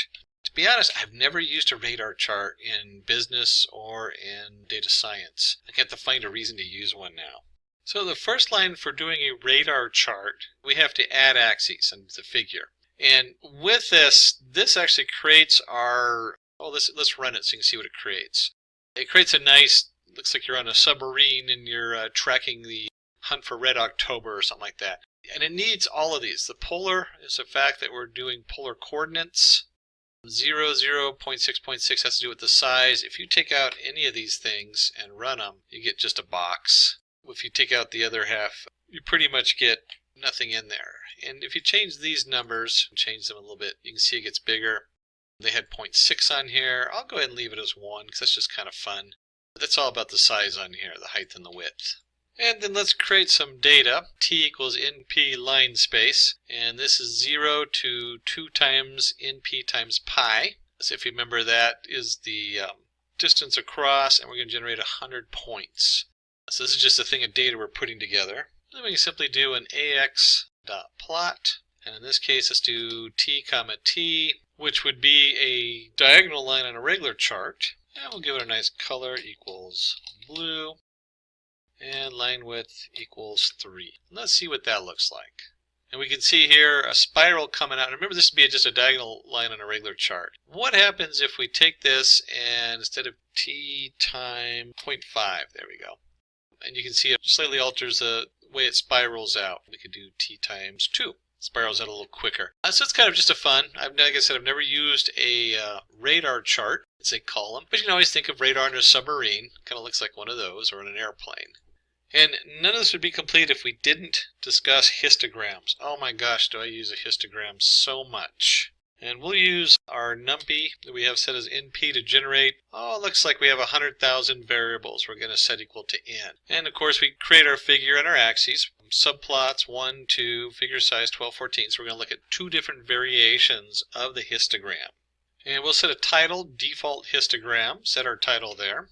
And then this is simply hist for histogram, and we'll just go ahead and put in our n in there, and let me run this. You can see what that looks like. And let's talk about what is going on here. So we generated an array here of data, 1,000 random arrays. It looks like they're mostly between -4 and 4, and then it adds up each one. It says 0, you have 35,000 that are 0, so that's what's most common on here. And we have 20,000 that are somewhere in this range right here between the -2 and, well, it looks like 1 and -2. And somewhere between 0 and 1, there's 30,000 numbers. So all this is saying is this is how common these variables are. And this will point you in so many directions when you're looking at data science to go ahead and run your histogram. So you should always have your histogram, and you can always put limits and all the other different things on your array, just like you did on the other graphs on there. And then we're going to do a cumulative detailed histogram. And all it is a histogram. Let me just do that. And we set cumulative equal to true and bins equal 50. And I really want to highlight the cumulative equals true is important, but we can now choose how many bins we have. In the first one, it kind of selected them for us. In this case, let me go ahead and run this, and you'll see it prints the data out for us. And here's our, whoops, must have missed, oh, there we go. It doesn't help that I put it over the old one. There we go, okay. So now you have your default histogram, and then we have a cumulative histogram, and we should have 50 steps in there. And let's just find out if that's true, not so much by counting them. I'm not going to count them. If you want to, you can count them. Let's just change it to 10 and see what happens. And we see here we have now 10 counts of that. And we could set that for 5 and run that.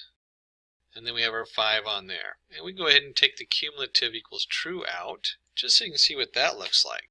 And let me run that on here too.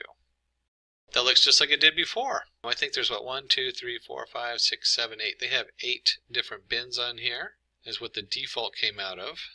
Put that back in there, run. And so now it should look almost identical, and it does. And then we can put the cumulative back in, see what that looks like with the cumulative. And run that. And we can see how that shifts everything over and has a slightly different look. Wait, it shifts it all to the right? No, it doesn't actually shift it to the right. It's cumulative, so it's the total of the different occurrences. And so what that means is, like, if you consider this like for the year of rainfall, we have like day 1, you had a little bit of rain. Day 2, we have more rain. And so if you look at the number, this is 100,000, 35,000. So it's a cumulative detailed histogram of the occurrence as it grows. And rainfall is a good one, because that would be a cumulative histogram of how much rain occurred throughout the year. And we're going to look at 2 more graphs. We've already looked at a bunch of them. We looked at our radar graph. We've looked at scatter, step, bar, fill in, basic plots. We've looked at different ways of showing the data. You know, we can increase the size of the line, the look, the color, the alpha setting. So let's look at contour maps. Just put that in there. There we go. Draw a contour map. And before we draw a contour map, we need to go ahead and create data for it. And if you have contours, your data is all going to have 3 different values. So let's go ahead and create the data here. We have our, you'd import your Matplotlib library, your NumPy, so we have our numbers array. And we'll import matplot.cm, and that's your color maps. So you have all these different color maps you can look at. There's like hundreds of color maps. So if you don't want to do your own color, you can even do your own color map. They're pretty diverse. And of course our PLT, our pie plot. And to generate our different data, we're going to create a delta 0.025, and we'll start with X, and we're going to create an array between -3 and 3 in delta increments of 0.025. And we'll have our Y, we'll do something similar, and then we'll create our XY into a mesh grid. Again, these are all NumPy commands, so if you're not familiar with these, you'll want to go back and review our NumPy tutorial. And we'll do an exponential on here, -x squared minus y squared for our z1. We'll do a z2, so we have two different areas, and z equals z of 1 minus z2 times 2. So we've created a number of values here. And let me go ahead and run this, and let's plug that in so you can see where those values are going. So once we've set these, we're going to create our figure and our x from our PLT subplots. We're going to create the variable CS, and this is going to be our contour. So right here, CS is our contour surface, and we're feeding it x, y, and z. And if you remember, x, y we created as our x and y components using our mesh grid. And you know what? Let's do this, just because it's kind of good to see this. Let's go ahead and print x, and let's print y. And I always like to do this when I'm working with something that's either is really complicated, in this case is what we're looking at, or you don't understand yet. So we've created a mesh grid. We have x, y, and when we're done with this, we end up with, here's our x, and this set of values, and our y. So these are x and y coordinates. And then we've also created z based on our x and y. So we have x, capital Y, and capital Z as our three components. X and y being the coordinates, while z is going to be our actual height, since we're doing a contour map. So we created our contour map from our x, y, and z coordinates. We want to go ahead and put in a C label. Maybe we want to go ahead and do a title on here. We'll put that in our set title, and this is a contour. There we go, contour map. And let's go ahead and run this and see what that looks like. And you'll see we generated a nice little contour map. There's different settings you can play with on this, but you can picture this being you're on a mountain climb, and here we have a line that represents 0, maybe that's sea level. And then moving on up, you have your contours of 0.5 and then -1 and different setups, little hills. I guess if it's minus, that's like a pit. So I guess you're going down into a pit at -5 and -1. And on the other side, you can see you're going up in levels. So here's a mountaintop, and here's like a basin of some kind. And in data science, this could represent a lot of things. This could also be representing two different values and maybe profits and loss. I don't know if I'd ever really do that as a contour map, but I'm sure you can be creative and find something fun to do with a contour map. And then we're going to look at one last map, which is the 3D map. And those can be really important as a final product because they can show so much additional information that you can't fit on two-dimensional graphs. There we go. Draw a 3D image. And so we're going to import from our MPL toolkits the mplot 3D and the axes 3D. We're going to import axes 3D. This is what's going to let us work with the 3D image. And this should look familiar. We're going to create another figure just like we did before. Figure size 14 by 6. That's a good fit on the screen. We'll go ahead and run that. So we have our figure, and let's go ahead and take our x, and we're going to set that equal to fig.add subplot. That should also be familiar from earlier. And we're going to work with, this sets the settings for the projection. And we're going to use 1, 2, 1 projection 3D. And we'll see what that looks like in just a minute. And we just created some three-dimensional data here before, where we had x, y, and z, capital X, Y, and z. So we're going to reuse that data. We're just going to use that since this is also a three-dimensional image. So let's use that for a three-dimensional graph. And we simply do ax plot underscore surface, and our capital X, capital Y, capital Z. So there's our data coming in. And we're going to add some settings in here. We're going to do R stride 4, C stride 4, and line width 0. And I'll show you what that is here in just a minute. Let's go ahead and run that so we can see our graph. And of course it helps if I don't add an extra comma in there. And you can see it generates this really beautiful three-dimensional graph. So let's take a little bit time to explore some of these numbers we have going in here. We have the R stride 4, the C stride 4, and the projection 3D. Projection 3D is the important one because that's telling us that this is a 3D graph here. So what are these first numbers? 1, 2, 1. Let's just change one of these. I'm going to change this to 5. and it's going to give me an error. Let's change it to 1. And that didn't work. Let's change this middle one to 3 instead. And you're going to see how it starts reshaping the size and how it fits on the screen. And we'll change the first one to 2. We'll run that one. And again, it's changed the dimensions and the size and how it fits on here. Play with these numbers till you get a nice look and feel for it. Part of it is the tilt and the angle. We'll do 7 on this one. There we go. You can see it really shifted it there. But again, that changes the size and how it fits on the canvas. But we'll leave it at the 1, 2. And just so you get a good look at what we're talking about here, this is column width and index from before. If we do 1, 1, 1, you can see that it now spreads it out all the way across. It uses the whole setup on there. So this has to do with the size and how big you want it to be. Now, there's one term that we didn't cover in this yet, but we've used it throughout the whole setup. And I'm just going to type that down here, even though we're not going to go into detail. And that's the term heat map. You might see that as kind of starting to lose ground as far as a common reference, but there sure are a lot of people who still talk about heat maps. What is a heat map? Well, it is simply a color map. That's all it is. So if you ever see the term heat map, that refers to the fact this is in different colors representing different heights. That one isn't a heat map, but you can see up here we switched into, let me go back up here, here we go. This one has different colors for the different values. A lot of times you'll use, like instead of X and Y, you might do a heat map where you have a 4th value, and the 4th value represents the color. And so you'll see this 3D image in a nice colors represented by a heat map. That's all it is. So if you see the term heat map, that only means we're plotting some of the data in color to make it stand out or to give it a 4th dimension in this case. So we've covered a lot of things on Matplot, and that brings us, covered all the basics, so that brings us to practice example. And this is going to be the challenge for you. And let me go ahead and change our cell type markdown and run that so it looks pretty.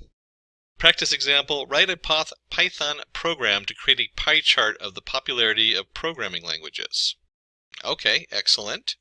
And if you're going to have a challenge, we need some data. And I'll just throw in import our Matplot library at the beginning. You should do that automatically. And so for our data to plot, we're going to have our languages. We're going to have Python, we're going to have Java, PHP, JavaScript, C#, C++. So those are 6 categories. And then we have our popularity. Oops, misspelling there. Popularity. We'll give the first one 22.2%, Java 17.6%. And I don't know if these are real numbers they pulled. My guess is that they might have just been made up because I don't know if Python's really that much more popular than the other ones. Maybe specific to data science, because Python's very popular in data science right now because it has so many options. The only other program that's highly used and exclusively for data science is R. So Python's big, and Python also does a lot more. It's a full programming language, where R is primarily for data science. They didn't even put R in here.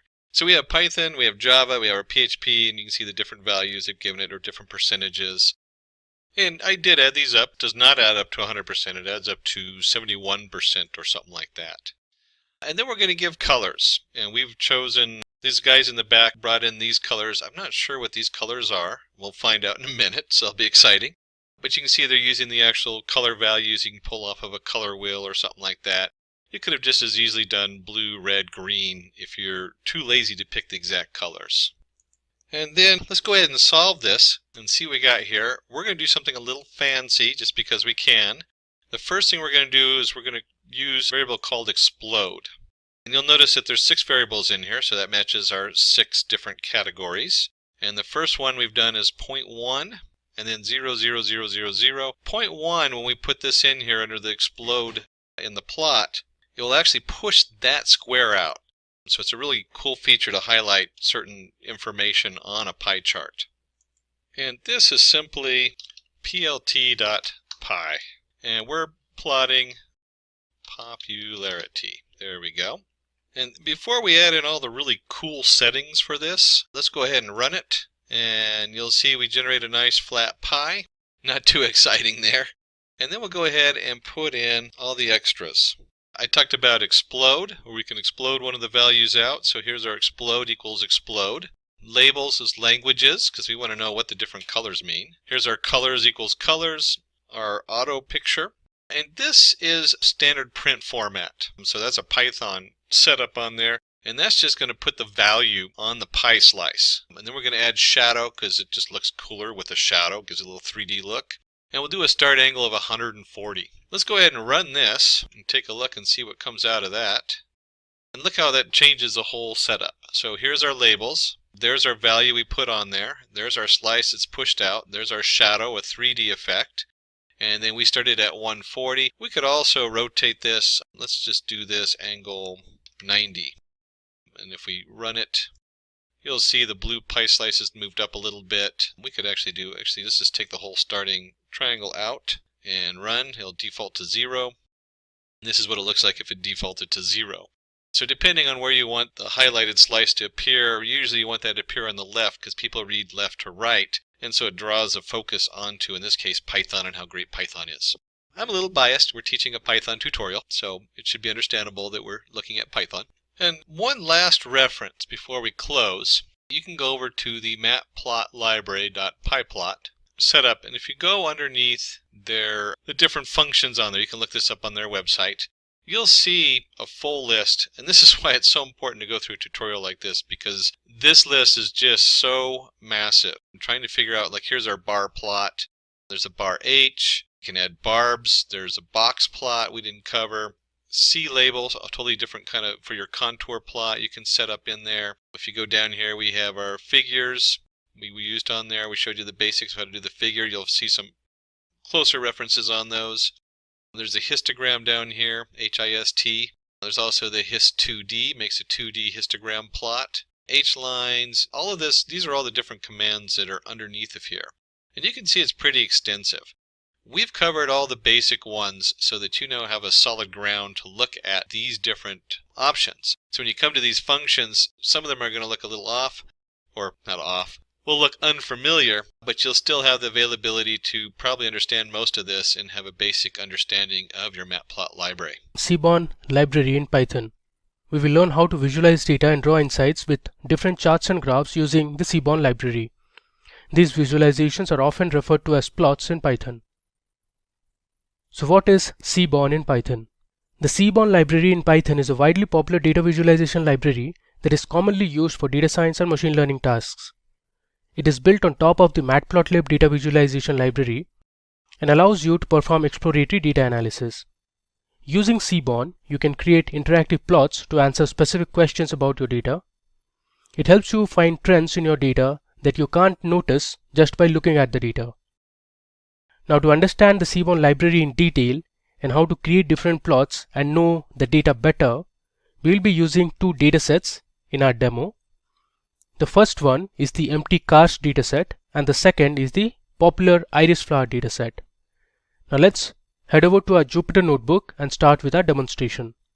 So I am on my Jupyter notebook. Let me go ahead and rename the notebook. I'll say Seaborn demo. We'll rename it. Alright. You can see I have the first two cells already filled in. So while working on an exploratory data analysis project using Python, you will need NumPy, Pandas, Matplotlib and Seaborn libraries for data manipulation and visualization.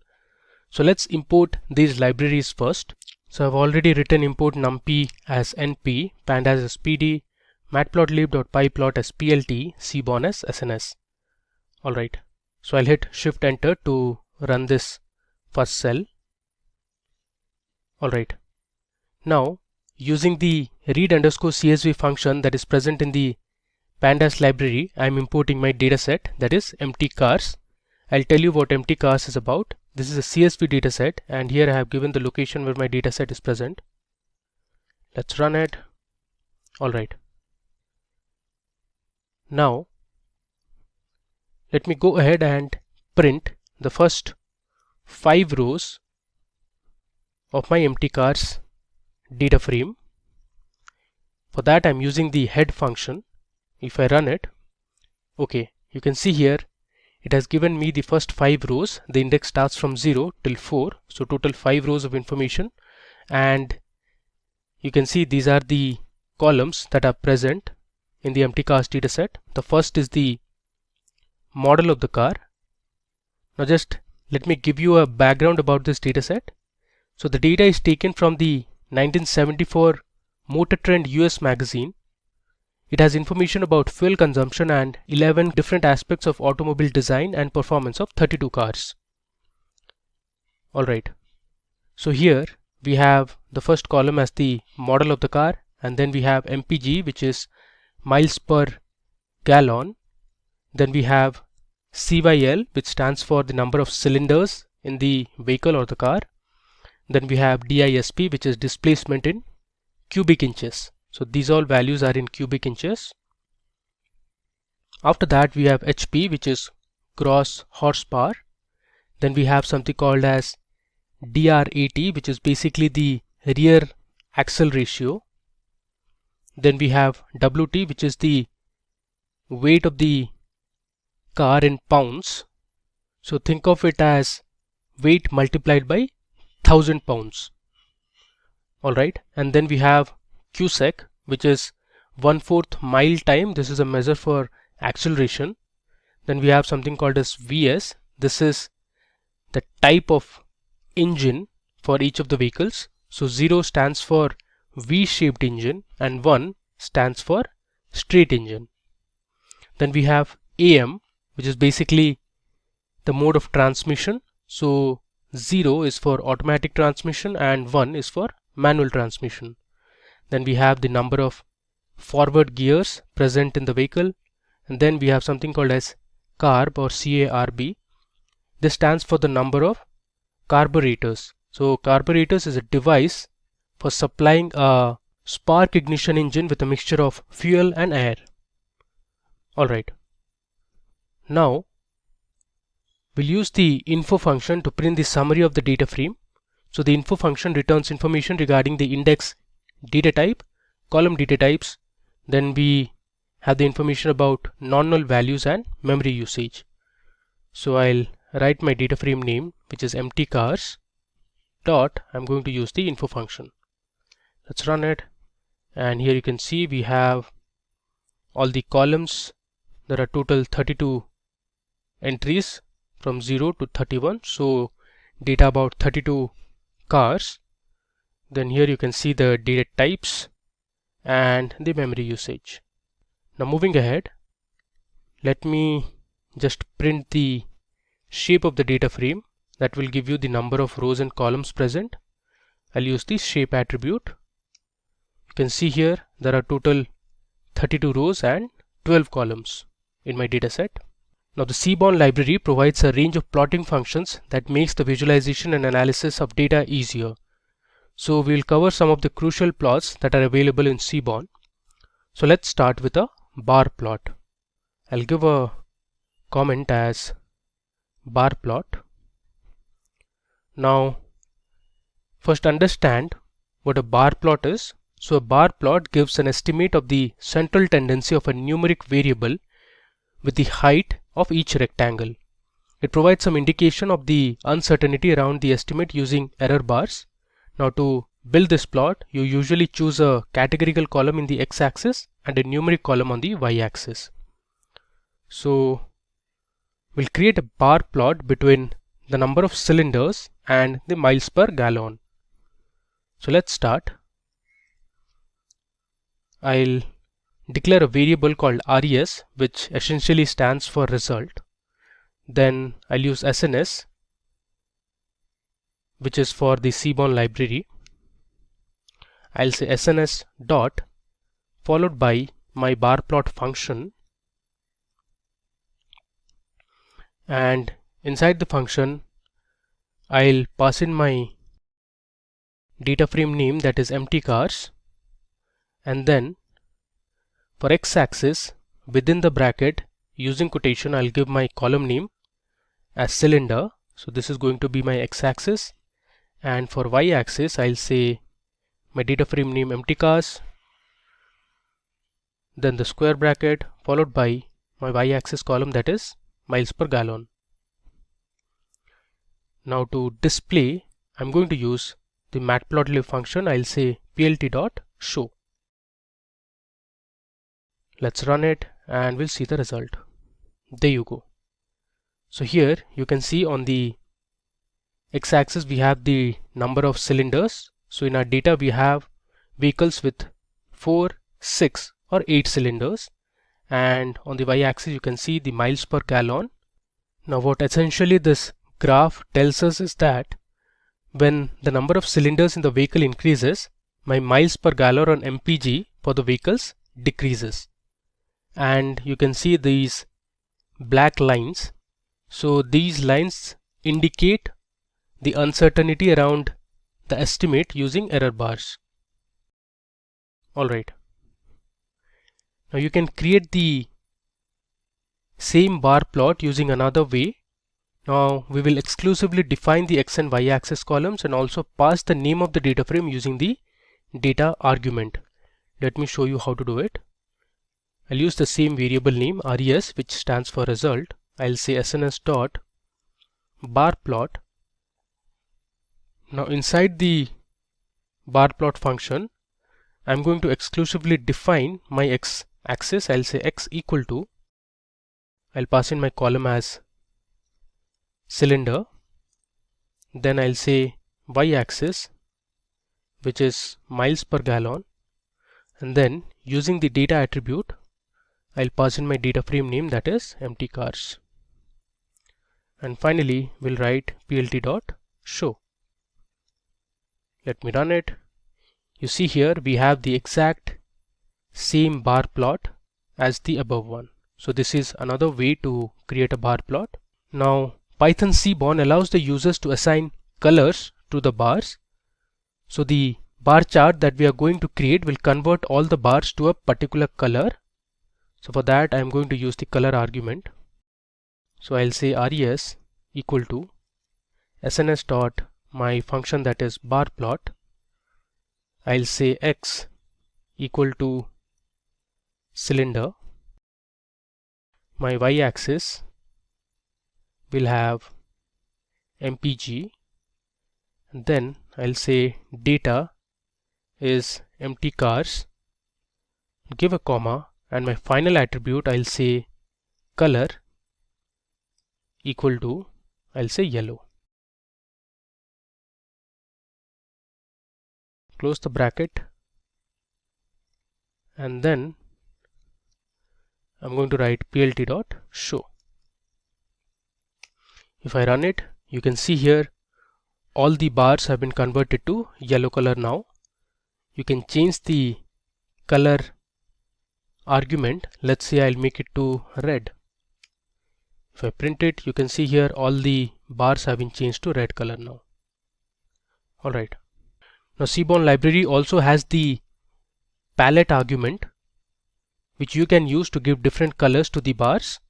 So if you go to Google and search for Seaborn palette, you have a nice link here. So here you have, there are different palettes provided by Seaborn. You can see here sns.color palette, and these are the names of the palette. You can use whichever palette you want. Alright. So I'll say res equal to sns.bar plot. We'll use our first method of assigning a bar plot. So I'm using my data frame empty cars, and this time we are going to change the x and y labels. Let's say I'm using my x label as transmission, whether automatic or manual transmission, and then in my y axis I'll have miles per gallon.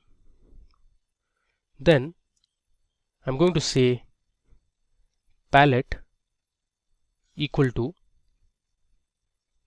I made a spelling mistake here. Let's say our palette is set2. This is the name of the palette. I'll write plt.show. If I run it, you can see here we have the two modes of transmission. 0 is for automatic transmission of the vehicle, 1 is for manual transmission, and you can see the miles per gallon for each of the modes of transmission. If you want, you can change the palette colors. Let me just copy this.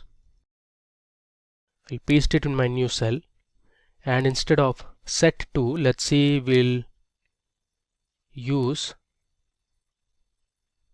another palette called as rocket, and I'm also going to alter my X and Y labels. Let's say in my X label I'll have gear and my Y label will be horsepower. If I run it, you see here we now have a different palette and the bars are of different colors. On the X-axis you have the gears, 3 gear, 4 gear or 5 gear vehicle, and on the Y-axis you have the horsepower. So from the graph you can see the horsepower is low for vehicles that have 4 gears, while it is high for the vehicles that have 5 gears. Now let's understand how to create a count plot. So the count plot function in the Python Seaborn library returns the count of total values for each category using bars. We will create a count plot that returns the total number of vehicles for each category of cylinders. I'll just give a comment here as count plot. Alright. So I'll start SNS dot. I'll use the count plot function and I'll define my X-axis as cylinders. My Y-axis won't have any label or any column because Y-axis will only show the count. Then I'm going to use my data parameter or the argument and pass in my data frame name, that is empty cars. Let's say I'll set the palette to set 1. Let me run it. Okay, there is some error. Let's debug the error. It says str object has no attribute get. Okay, so this should be without the single quotes. Make sure the data frame name is without the single quotes. Let's run it again. There you go. So you can see here this is a nice count plot that shows the number of cylinders on the X-axis, and on the Y-axis you have the count. You can see here there are more number of vehicles that have 8 cylinders, and there are less number of vehicles or cars that have 6 cylinders, and actually you can count it as well. So you can see here there are 14 cars that have 8 cylinders, there are 11 cars that have 4 cylinders, and there are 7 cars that have 6 cylinders. Alright. Now moving ahead, the next count plot will show the number of cars for each carburetor. So for that I'm going to say SNS dot count plot. My X-axis will now have the variable carburetor. I'll say data equal to empty cars, and my palette I'll set it to set 1, or let's say set 2. Now let me run it. You can see it here. On the X-axis we have the different number of carburetors, 1, 2, 3, 4, 6 and 8, and you can see we have more number of cars that have 2 and 4 carburetors, and there are very few vehicles that have 6 and 8 carburetor. Cool. Now moving ahead, so the Python Seaborn library allows you to create horizontal count plots where the feature column is on the Y-axis and the count is on the X-axis. Let me show you how to create a horizontal count plot. I'll say SNS dot count plot. I'm going to define my Y label or the Y-axis as gear. I'll say data equal to empty cars and set my palette to, let's say, rocket. Let me run it. Okay, you see here, this is a horizontal count plot. If you compare it with the above one, these were all vertical count plot, as in the bars were vertically aligned, but here you can see the bars are all horizontally aligned, and on the y-axis you have the gear column, and on the x-axis you have the count. So if you mark here properly, you can see there are 15 vehicles with 3 gears, there are 12 vehicles that have 4 gears, and there are total 5 vehicles with 5 gear. Now you can also create a grouped count plot using the hue parameter. So the hue parameter accepts the column name for color encoding. Now let's build a count plot that shows the number of cars for each category of gears grouped by the number of cylinders. So we are going to group based on the number of cylinders. Let me show you how to use the hue parameter for that. I'll say sns.countPlot. In the x-axis I'll have my gear column. Then I am going to pass my hue parameter that will have the cylinder column, or the number of cylinders for each vehicle. I'll pass my data frame using the data argument as empty cars and say palette. I'll set my palette to set1. Let's run it. If I scroll down, you see here we have a count plot. On the x-axis you have 3, 4 and 5 gears of the different vehicles, and for each gear you have the bars that represent the number of cylinders. So for vehicles that have 3 gears, we have majority of the vehicles having 8 cylinders. Similarly, for vehicles that have 4 gears, we have most of the vehicles with 4 cylinders. And if you compare for the cars that have 5 gears, so we have equal number of vehicles that have 4 and 8 cylinders, and then we have one vehicle that has 6 cylinders. Cool. Now moving ahead, so the Seaborn library supports the distplot function that creates the distribution of any continuous data. Let's create the distribution of miles per gallon of the different vehicles or the cars. The MPG matrix measures the total distance the car can travel per gallon of fuel. So here I'll give a comment as distplot, which stands for distribution plot. I'll say sns.distplot. I'll pass in my data frame name, that is empty cars, give a period and say MPG, which is my column name. Then I'm going to define the number of bins that I want, let's say 10, and then I'll use the color argument and I'll say, let's say G, which is for green. Let's run it now. There you go. If I scroll down, you can see we have a nice distribution plot. So these are all histograms, and you can see we have a smoothed curve, and this shows the distribution of miles per gallon that is present in our dataset.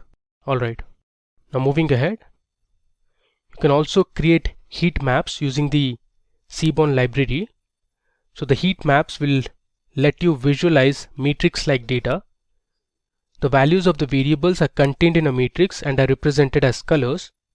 You can create a correlation heat map, which is a graphical representation of a correlation matrix representing the correlation between different variables.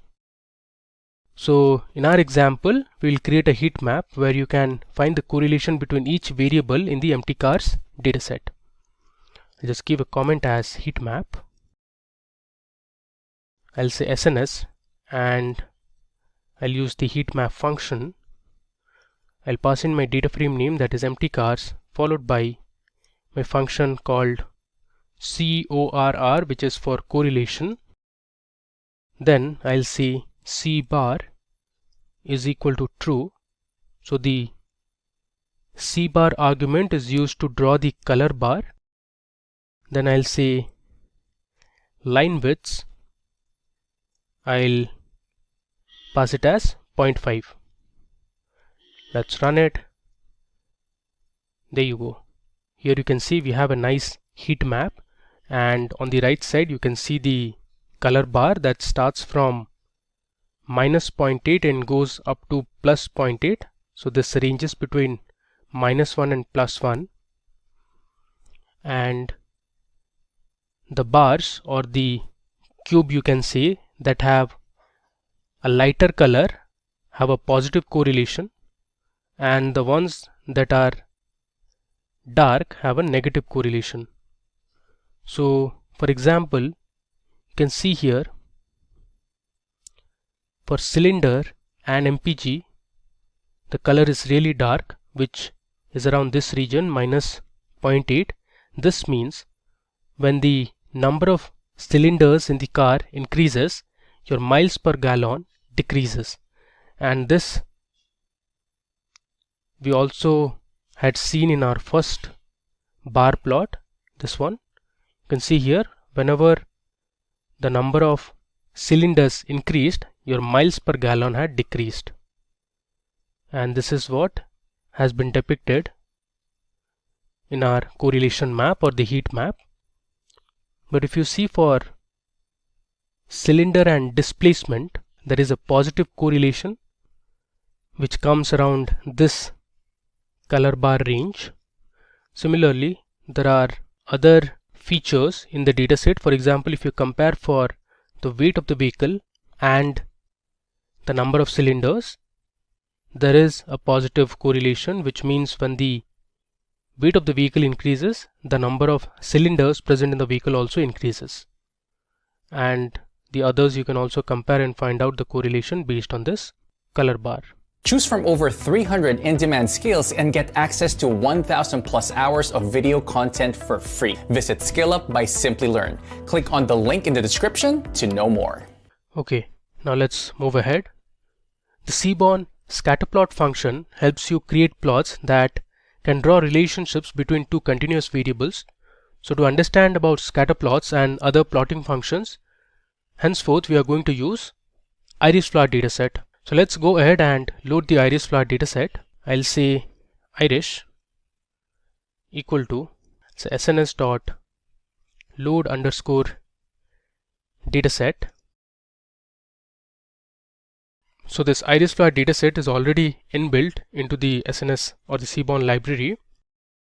Now we'll go ahead and print the first 5 rows from the dataset. There you go. Here you can see here there are total 4 feature variables. You have the sepal length, sepal width, petal length and petal width of the 3 species of flower, that is Setosa, Virginica and versicolor. So using this dataset we are going to see the rest of the Seaborn plotting functions. First let me go ahead and print the different species of flower and the count for each of the species of flowers that we have in our dataset. I'll say iris, within square brackets I'll pass in the output or the target variable, that is species, and I'll use the function that is value underscore counts. Let's run it. There you go. So we have 50 flowers of Setosa type, again 50 flowers of versicolor species, and then we have another 50 flowers of type Virginica. So there are total 150 flowers present in our dataset. Alright. Now we'll create a scatter plot to show the relationship between sepal length and petal length for different species of iris flowers. So I'll say SNS dot followed by the scatterplot function. In the x-axis I'll say sepal length column, give a comma, I'll pass in my y-axis with petal length, then I'll say data equal to iris. Now let's run it. You can see here, this is my scatter plot between sepal length and petal length. Now you can classify the different species of flowers using the hue parameter as species in the function. So what I'll do is, I'm going to copy my above code. I'll just paste it here, and we are going to edit in this cell itself. I'll add a last parameter called hue, and this will have my species column. Let's run it and see the difference. There you go. Here you can see we have a nice scatter plot. The blue dots are for setosa, the orange dots are for versicolor, and for virginica you have the green dots. From this scatter plot you can see that for virginica flowers the sepal length and the petal length are higher than your versicolor and setosa, and this region is completely for setosa flowers. So you can say that the setosa flowers have lower sepal length and petal length. Alright, you can also use another parameter known as the size that will differentiate the different species of flower in terms of the size of the dots. I'll say size as species. Let's run it. You can see the result. There you go. So here you can see the virginica flowers are in green dots. The size is small, followed by versicolor with medium sized dots, and then we have setosa whose size is large. Okay. Now the Python Seaborn library lets you visualize data using pair plots that produces a matrix of relationship between each variable in the dataset.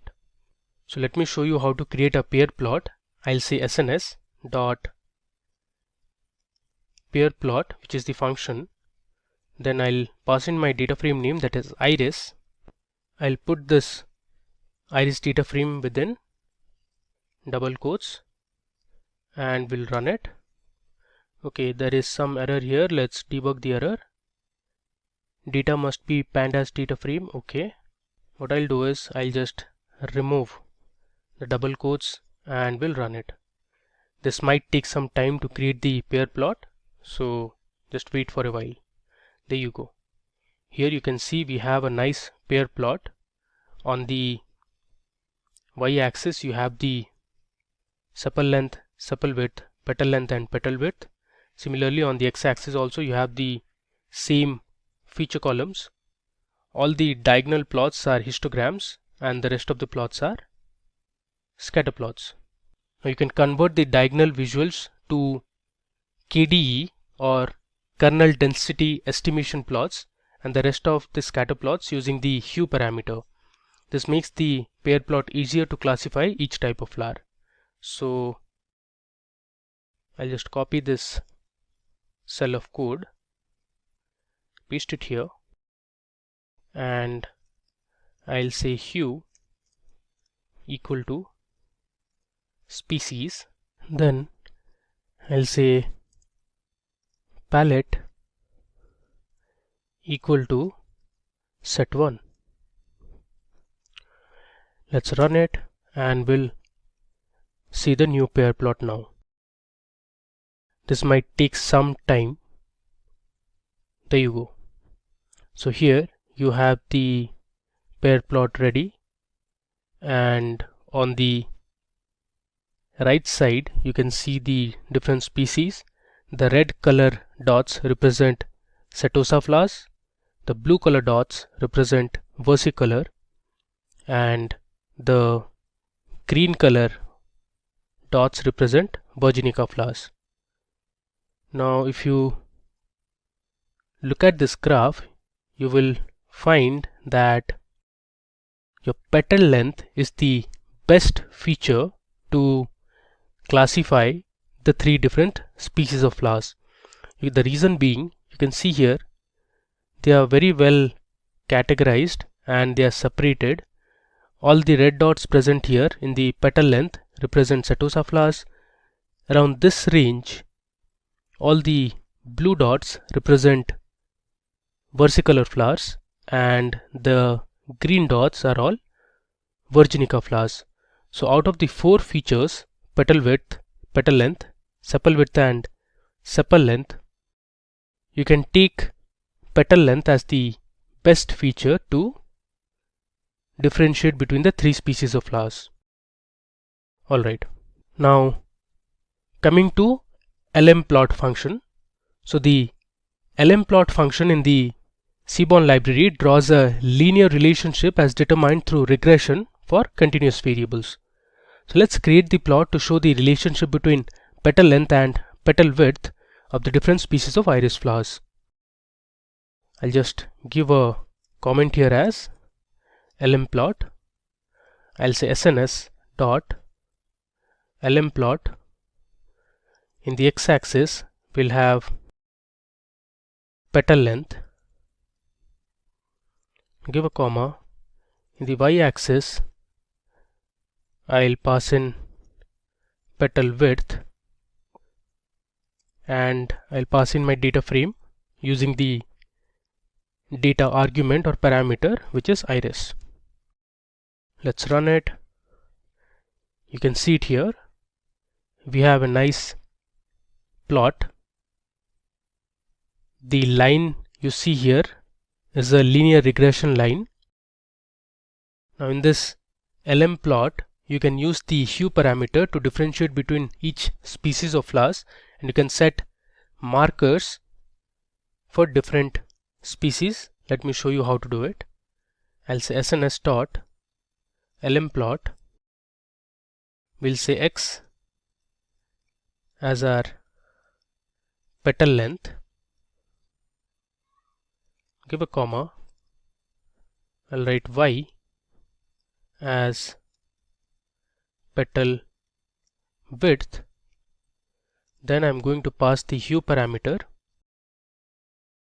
In hue I'll say my column as species. Then I'll give data equal to my dataset name, that is iris. And now you can pass in markers argument to differentiate the different types of flowers. Let's say I want to represent setosa with dot or O. Then my next species, which is versicolor, should be represented with a star symbol, and the final virginica species of flowers should be represented with, let's say, this arrow mark. Now let me go ahead and run it. There you go. You have three different linear regression lines, and the circle dots in blue color represent setosa, the orange color stars represent versicolor flowers, and the triangles represent virginica flowers. So this is how you create a linear relationship between the different types of flowers using the regression line. Alright, now let's take a look at the final plotting function, where we will create a box plot. A box plot, also known as a box and whisker plot, depicts the distribution of quantitative data. The box represents the quartiles of the dataset. The whiskers show the rest of the distribution except for the outliers. Now let's see the distribution of the three species of flowers based on their sepal width. I'll just give a comment as box plot. Is the final plot that we are going to see in our Seaborn demo. I'll say SNS dot box plot. In the x-axis we'll have the species column. In the y-axis we'll have sepal width. Then I'll pass my data as iris. Let's run it. There you go. We have this box plot created. At the bottom in the x-axis you can see we have the box plot for setosa flowers, orange for versicolor flowers, and green for virginica flowers. Now this line represents median, which is inside the box. So this is also the median for versicolor flowers. You can compare the median sepal width for each of the flowers from the y-axis. This line represents the maximum sepal width value for setosa flower, and this line at the bottom represents the minimum length of the sepal width for setosa flowers.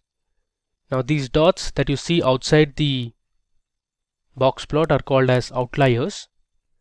The extended lines that are outside the box plot are known as whiskers. Alright, so that brings us to the end of this demo session on Seaborn library in Python. So first we imported our empty cast dataset. Then we saw how to create a bar plot. We learned how to use the color argument or the parameter inside bar plot. We also saw how to use the palette attribute or the palette parameter. Then we learned about creating count plots. Then we saw how to create horizontal count plot. Now moving ahead, we saw how to create distribution plot. Then we saw a correlation heat map. After that, we analyzed the other functions such as the scatter plot. Then we had the pair plot, and we had the LM plot for finding the linear relationship, and later we saw the box plot using the iris flower dataset. Python Bokeh. We will teach you everything that you need to know about the Bokeh library in Python, which is used for data visualization. What's in it for you? So first, we will explain what exactly the meaning of Bokeh is. Then, we will take a look at scatter charts and see how we can implement them in Bokeh. Next, we'll understand what line charts are, the scenarios in which they are used, and how they can be coded in Python Bokeh. Then we'll move on to pie charts and understand how data distribution can be represented using them. Next, we will take a look at histograms. Then we'll move on to bar plot and understand the difference between histograms and bar plots. We'll then take a look at area plot and how to understand them. And then we will move on to the layout function in Bokeh, which is used to make interactive web pages. And finally, we will use a data set to understand how we can make interactive charts in Bokeh by using everything that we've already learned in this video. So the first question that probably comes to your mind is, what exactly is Bokeh? Bokeh is a Python library which is used to make highly interactive graphs and visualizations.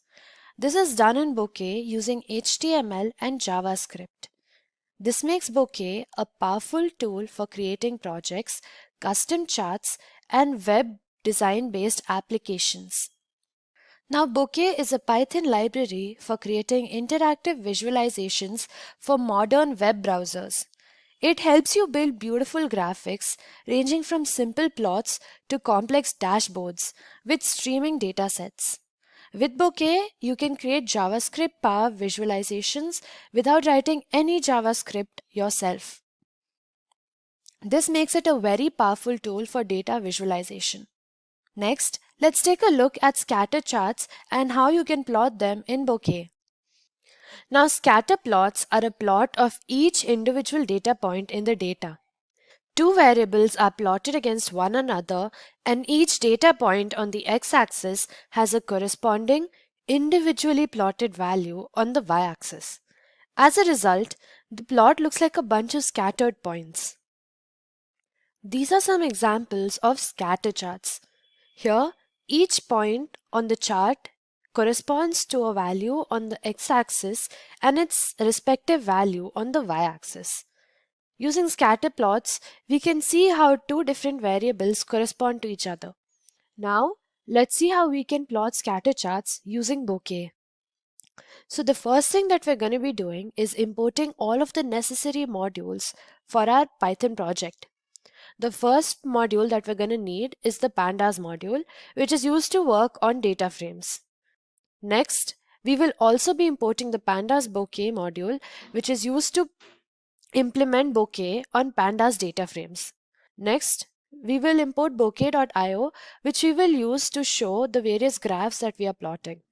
We will also import bokeh.plotting, which will help us in plotting all of the various graphs that we're going to be looking at. We'll also import glob, a module which will help us merge our files and get them in the required format. So the first line of code that we're going to be writing is pandas_bokeh.output_notebook. This is basically just a line of code which will help you see your output in the same notebook itself. Now let's see how we can plot scatter plots in Bokeh. We already have imported the figure function from bokeh.plotting.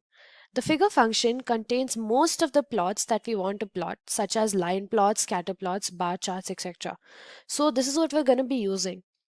The first thing that you're going to need to do is create a figure. So how do we do that? Let's create a random variable p, and this we're going to be initializing to the figure function. Now within this figure function, we're just going to add a couple of parameters for our figure itself. So let's say we want the plot width to be equal to 400 and the plot height to be equal to 402. We're going to be plotting a scatter plot in the form of a square here. Next, we know that a scatter plot is nothing but various circles which are plotted on top of our graph. So that's what we're going to do. We're going to be plotting circles at certain coordinates which are going to be given by our lists. So the first coordinate is going to be the x-axis, and the next list that you're passing in is going to represent the y-axis coordinates. So over here, let's just plot this as 1, 2, 3, 4, and 5. And over here, let's start with 4, 7. These are all just random points. This is just to show you how exactly you can plot a graph in Bokeh. And now let's just say that we want the size of the circles to be equal to 10 and the color of every circle to be navy. We're also going to give a random parameter called alpha and equate that to 0.5. This will just act as a placeholder. Now over here, you've initialized your figure function and given it certain parameters. And using this figure function, you're calling the circle attribute of it, passing in other parameters such as the x-axis coordinates and the y-axis coordinates, the size of the circle, the color of each circle, and a random parameter called alpha. So now we've imported all of our modules. And this is how you plot a scatter chart in Bokeh. The same thing can be done when you look at the line plot. All you have to do is initialize your figure function and call the line attribute of it, pass in your x-axis coordinates and your y-axis coordinates, maybe pass in a couple of other parameters that are required, such as the width that you want the line to be and the color that you want the line to be, and finally all you have to do is show the plot. This is a basic overview of how you can use Bokeh to plot graphs. And here we have a line plot.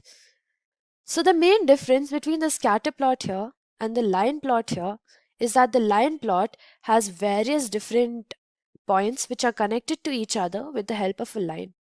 So again, what exactly are line charts? A line chart is a chart that represents data as a series of points which are connected to each other with the help of a line. It is used to see trends in our data and track the way data changes over a period of time. So this is the same chart that we just plotted using Bokeh right now. So as you can see, so the parameters that were passed in were 1, 2, 3, 4 and 5 on the x-axis, and 3, 1, 2, 6 and 5 on the y-axis. So how exactly the line chart is plotted is that you plot each of these points and then you connect them or join them using a line. Next, let's take a look at pie charts and how they can be implemented in Bokeh. But first, what exactly is a pie chart?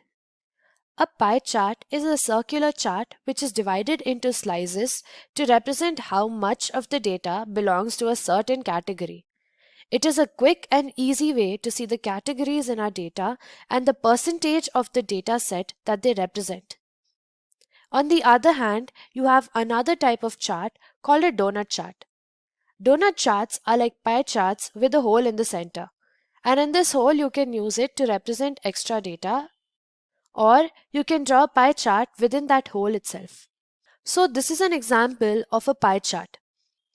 Using this, you can easily get to know the various categories that our data is divided into and the percentage that each of these categories contribute towards our data. Like over here, we have a pie chart which represents crewmates and imposters in a game called Among Us.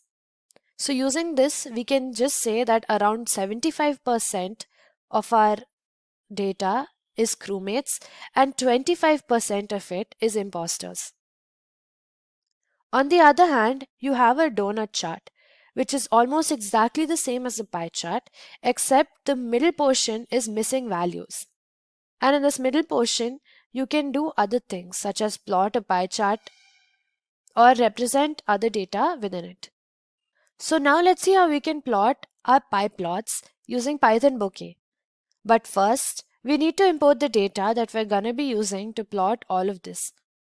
So the data that we're going to be looking at is the Among Us data. Among Us, as you might know, is a game that caused quite a frenzy in the past 2 years. So the data that we're going to be working at is the Among Us data set that you can find on Kaggle. Among Us was the new craze for people playing mobile games that suddenly exploded in popularity and became a hit video game during the pandemic. Now Among Us is basically a multiplayer game where 4 to 10 players are dropped in an alien spaceship. Each player has their own role of imposter or crewmate. The task of the crewmate is to run around the spaceship to complete various tasks which are assigned to them and also to not get killed by an imposter. Players can be voted off the ship, so each game becomes one of survival. So let's load this data set and create more features.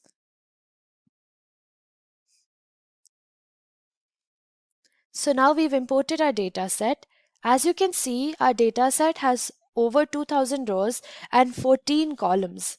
The first column that I want to show you is the user ID column. The user ID column tells us which user the game data was collected from. Now there are 14 columns. The game completed data tells us the date and time of game completion. The team tells us if the player is an imposter or a crewmate. The outcome tells us if the game was won or lost. So over here, this is each game that a certain user has played. The user ID is used to represent the user who has played the game, and as you can see, we've collected data from 29 different people. And the number of games that these 29 people totally have played is over 2000. The outcome tells us whether the user has won or lost in this game. The task completed tells us how many tasks was completed by this user in this game. All tasks completed tells us whether the user was able to finish their tasks. Murdered tells us if the user was murdered. And imposter kills tells us the number of kills by the imposter.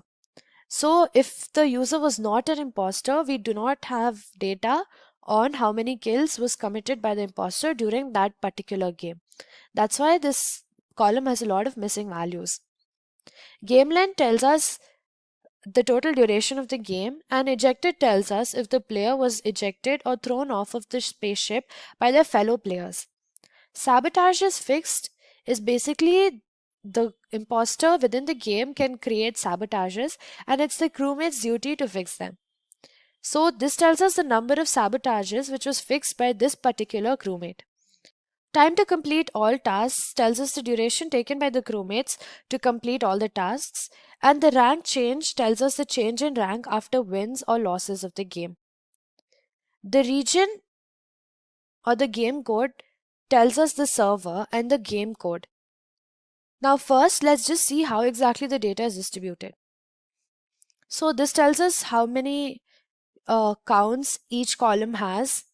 So as you can see here, most of them have the same number of counts except rank change, which has a couple of missing values. Unique tells us how many unique values exist in each column. So obviously team, there will be 2 because there are only 2 possible outcomes. You can either be a crewmate or you can either be an imposter. Outcome also has only 2 unique values because you either win a game or you lose a game. Task completed has 12 different values, and this is because the number of tasks which have been completed probably range from 1 to 12. All tasks completed has 3 values, which is yes, no, and missing data. And the same goes for murdered. You have yes, no, or missing data. Imposter kills tells us how many kills the imposter has made. So in this case, the most kills that the person has made is probably 9. Game length, there are 988 different values, and ejected, again there are only 2 values because you can either be ejected or you can either stay in the game. Now the top value tells us the most frequently occurring value, and the frequency tells us the frequencies of all of the top values. Now let's create a feature called minute and extract data from game length. So we're going to be splitting the game length column, which is this column, and we're going to be converting it into minutes. And then we're going to be using that data and creating a separate feature column called minutes out of it. So let's do this. So these are the first top 2 values of our new minutes column. The 0th value is 7 because the first game length that you see here was of 7 minutes. So all that we're doing is that we're going to be splitting this value, which is 7 minutes 4 seconds, and we're going to be keeping only the first value, which is that of the minutes. The second minutes value is 16 minutes, and that corresponds to the second value in our minutes feature variable. Now let's take a look at the murdered column. The murdered column has yes no values and missing data set and missing values. So let's change those. We're going to be replacing no values with not murdered, yes values with murdered, and the simple dash with missing. And we're going to be doing this in place, which basically means that this is going to make a change to our main data frame. So this is done. Let's take a look at our data frame now. This is what our data frame looks like. We have a game's length column, we have a minutes column, and we also have made changes to our murdered column, which is represented here. So now we don't have any missing values or dashes in our murdered column. We have all of it represented as categorical data. And this is one of the main columns that we're going to be using to plot our pie plots. So now let's see how we can plot a pie chart. The first thing that we're going to be doing is that we're going to be getting the total value counts in our team column here. So we're going to be plotting a pie chart with the help of this team column, and we're going to be getting the value counts of each unique value in the team column. So you can do this with the help of the value counts function that Pandas data frames provides us with.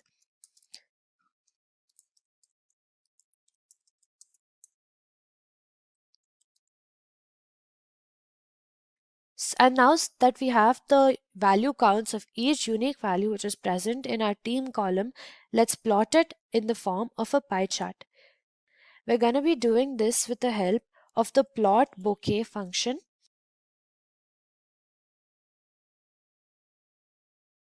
And the type of chart that we want to plot is a pie chart.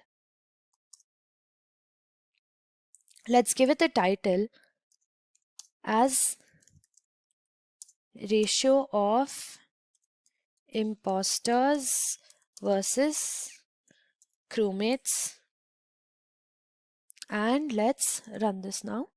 And this is what your pie plot looks like after you've plotted it. So now the same thing can be done to plot a donut plot. The first thing that we want to see is if there are more crewmates or imposters murdered or not in the game. To do this, we will add two more features, angle and color, which are going to be used in the chart. So to get angle, we're going to be importing pi from math, and we're going to be converting our angle in the form of radians. And as for the color feature, we're going to be having 3 different shades of blue. So this is basically what our murdered data frame looks like. So over here you have not murdered, the total value counts of which is 894, and the angle that this gives us is 2.522302, and this is the corresponding color. The same goes for murdered, which is 867 values, and we've converted that into an angle in radians and given it its own color. And finally we also have missing values, of which there are 466. The angle is 1.314756 and it has its own corresponding color. So this is a data frame that we're going to be using to plot our donut chart. So from bokeh.transform we import cumulative sum, and the cumulative sum is what we're going to be using to find the start of our angle, or basically to find how much portion of our donut chart is going to be occupied by the angle. So the donut chart can be plotted using the angular wedge function from figure. So the x-axis here is 0 and the y-axis is 1. The inner radius is the radius that you are going to be giving to the inner smaller circle, and that we've given as 0.15. The outer radius is the radius of the bigger outer circle, and the direction in which our data is going to be plotted is in the anti-clockwise direction. So let's run this. And this is what our donut chart looks like. So the not murdered is this dark blue color portion of our donut chart, and when you hover over it, you can see how many values are present in the not murdered column. The same goes for murdered, and because we've plotted our data in the anti-clockwise function, this is how it's being plotted. So murdered, not murdered, and then finally you have the missing values. The way that you can interpret this graph is that you can say that most of the people were murdered during the game, but most of the data is missing. So we can't say for certain whether the majority of the people were murdered during the game or not, because the number of missing values can make a huge difference. And the number of people who were not murdered and the number of people who were murdered are very close to each other. Like their total values are very close to each other. Next, we will create a data frame of sabotages fixed and minutes and change the column name and add T in them. So this is basically what we're doing. We've created a data frame which has the number of sabotages fixed and the minutes. Now let's just take the 3 sabotages which were fixed, which is 0, 1 and 2, and create a data frame out of all of these. So each of these individual data frames just contains these individual columns. To make a simple scatter plot with only one legend, we can pass the data and use scatter to make the charts. So basically we're just plotting the scatter chart in Bokeh here. And this is what our minutes scatter chart looks like. Now we're plotting this for 1t. We're plotting the minute at which one sabotage was fixed. And another cool thing about Bokeh charts is that you can always zoom into them or zoom out of them to better see where your data is plotted. So this is a scatter chart which has only one variable, which is 1t, and the minute at which it was plotted. To make a scatter chart with more variables, we are going to need to use circle, which is a method of figure object which we've already seen before. The circle is one of the many plotting styles which are provided by Bokeh You can also use triangles or many more. You don't have to make each point a circle. So we're gonna be plotting the sabotages fixed and the minute at which they were fixed. And we're gonna be plotting 3 different circles of 3 different colors. Each of them correspond to how many sabotages were fixed at what time. 0 sabotages at what time, 1 sabotage at what time, and 2 at what time. So let's run this. So as you can see here, when 0 sabotages were fixed, these were the times. When 1 was fixed, this was the time at which it was fixed. And when 2 was fixed, this is the time that it was fixed at. Now the x-axis is our minutes and the y-axis is the sabotage. When you hover over it, you can see various information about where each circle is plotted. So this has an index of 10. The data xy will tell you the exact x coordinate and the y coordinate, and the screen xy will tell you the screen pixels on which it is plotted. So now we've taken a look at pie charts. Let's move on to histograms. So what exactly is a histogram? Histograms are used to plot numerical data according to the range that they fall into. The data is plotted in the form of bins or rectangles, and the y-axis corresponds to the amount of data present in a certain range or at a certain point. So this is what a histogram looks like. This is a histogram of the distribution of minutes. So the x-axis has the range within which this data falls. Like over here, the first range is from 0 to 2.9 and the second one is from 2.9 to 5.8. Each range has a value of 2.9 and the corresponding y-axis or the height of the bins tells us how much data is present within this range. So this is how you can read histograms. Now let's see how we can plot them using Python Bokeh. Now let's see the distribution of minutes in the Among Us game. We will use hist to plot a histogram.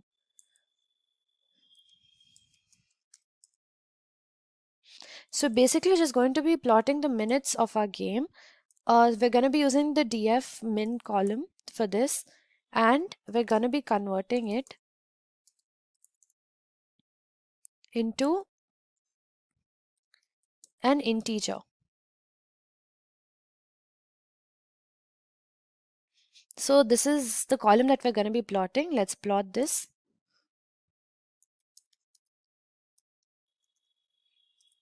Again, we're going to be using the plot bokeh function here because it makes plotting data frames very easy.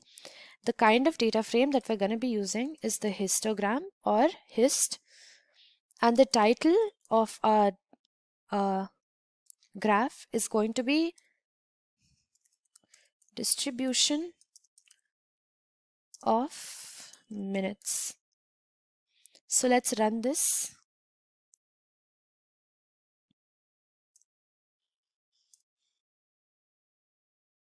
Now this is what our histogram looks like.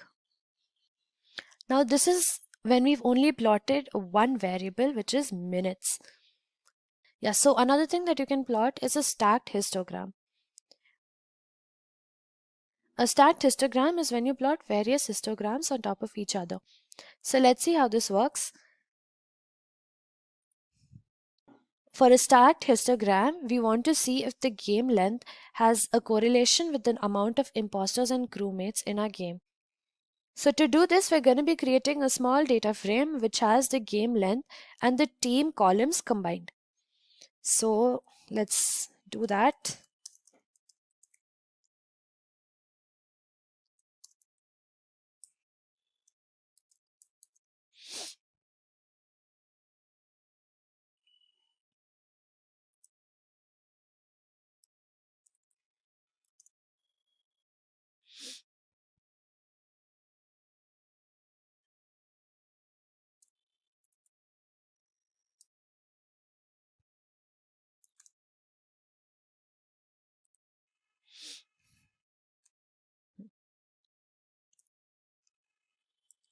And this is what this looks like.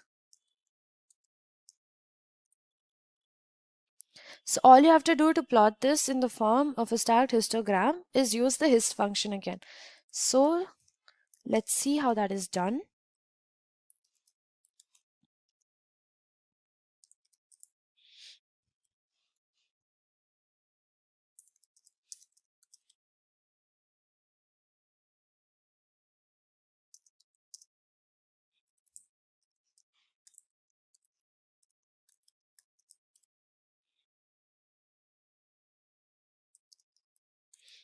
And let's give this figure a size of, say, 750, 350 size. So let's run this again. And this is the stacked histogram that you get. We have two different columns which are plotted on top of each other versus the game length. So basically this tells us that when the game length was between 0 to 0.9 minutes, the number of imposters was way higher than the number of crewmates. And the longer the game went on, the number of imposters decreased and the number of crewmates just kept getting longer and longer. Now, obviously, you can say that the number of crewmates is decreasing as the game goes on too, but this is because the imposters would have killed off most of the crewmates.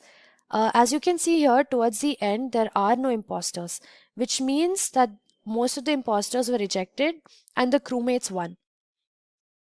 So now we've taken a look at histograms.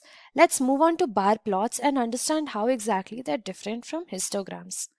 So in histograms, you have plotted numerical data distributions as of yet. In bar plots, you plot for categorical data.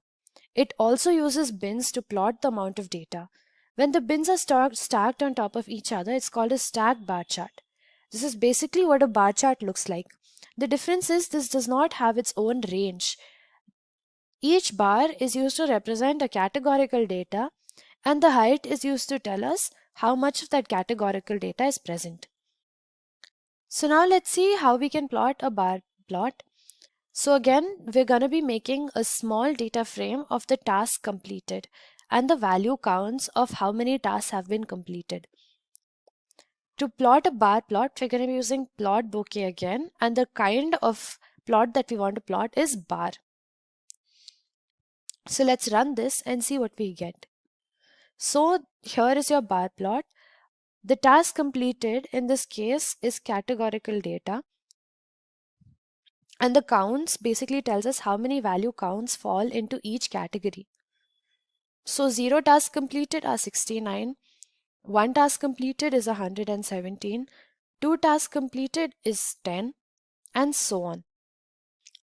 From this bar chart, you can say that the most number of tasks completed is 7 and the least tasks completed are 10.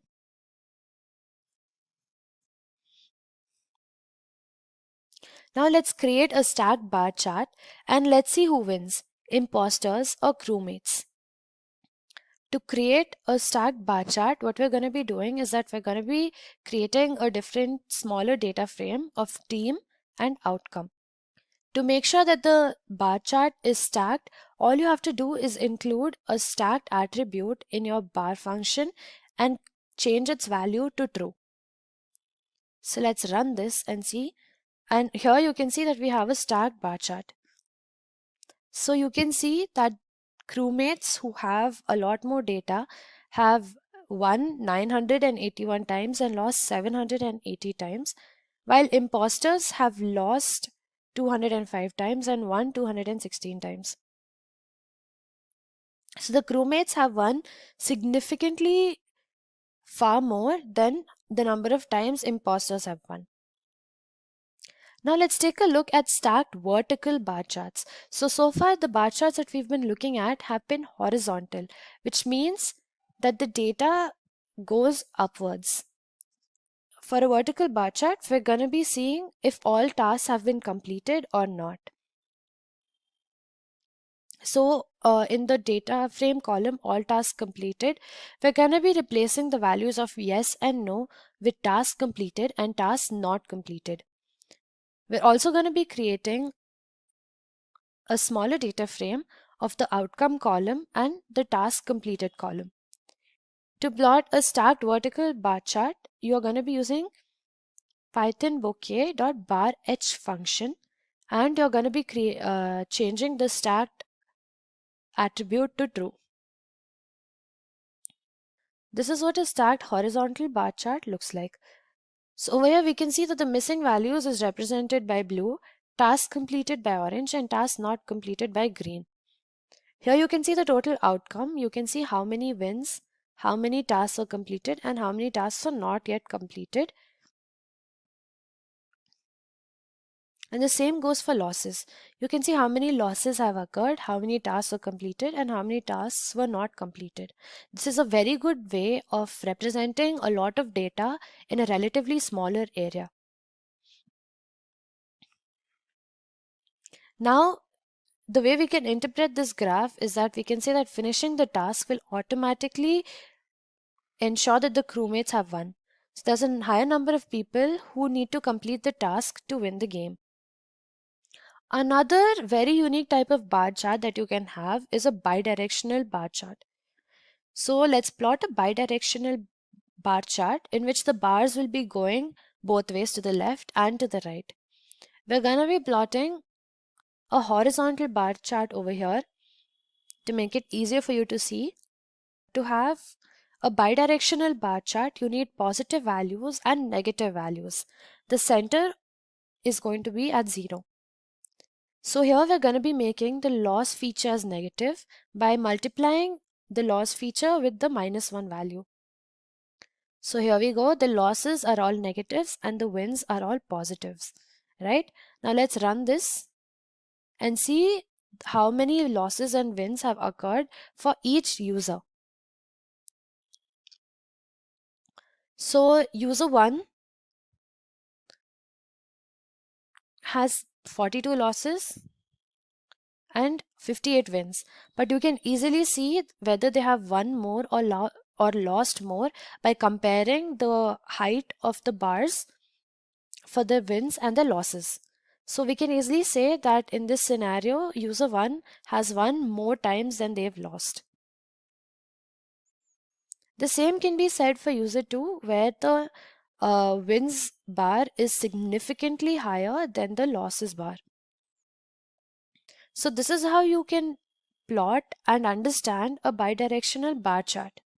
So we've taken a look at how we can plot bar charts and the various types of bar charts that are available to us in Python Bokeh. Now let's take a look at area plots. Area plots is a combination of the line and the bar chart when the area below a line is shaded. Using an area chart, we can see how the values of different groups change over a period of time. The area chart has different baselines to show the vertical range of data. Here we've plotted the sabotages fixed versus the minutes at which they were fixed at, right? So these are the minutes, and the sabotages fixed are of two types, 0t and 1t. So the number of minutes that we're considering here is somewhere around 28-ish, right? And 0t, as you can see, has a way higher value. So one really good thing about area plots, especially in this case, is that they have two ranges. And they have another range on the y-axis, which tells us how the number of sabotages fixed is ranging. So 0 sabotages fixed, you can see how the value keeps fluctuating and how the value changes for different minutes. And the same can be said for 1t. Now 1t has a baseline which is over here, which is just above the 0t baseline. This doesn't necessarily mean that this is where 1t starts and this is where it ends. This just means that it ranges from 0 all the way here, and we can compare very easily how 0 sabotage is fixed and 1 sabotage is fixed range or change with respect to each other at the same time.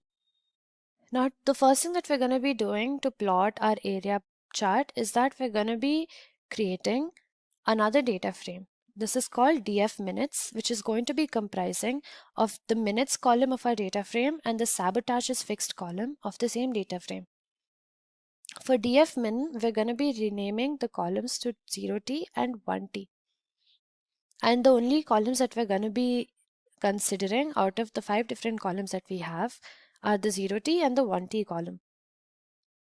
We're going to be combining all of these together in a format which can be plotted by using Bokeh, and column data source helps us do this. It helps us convert our various data frame columns into lists.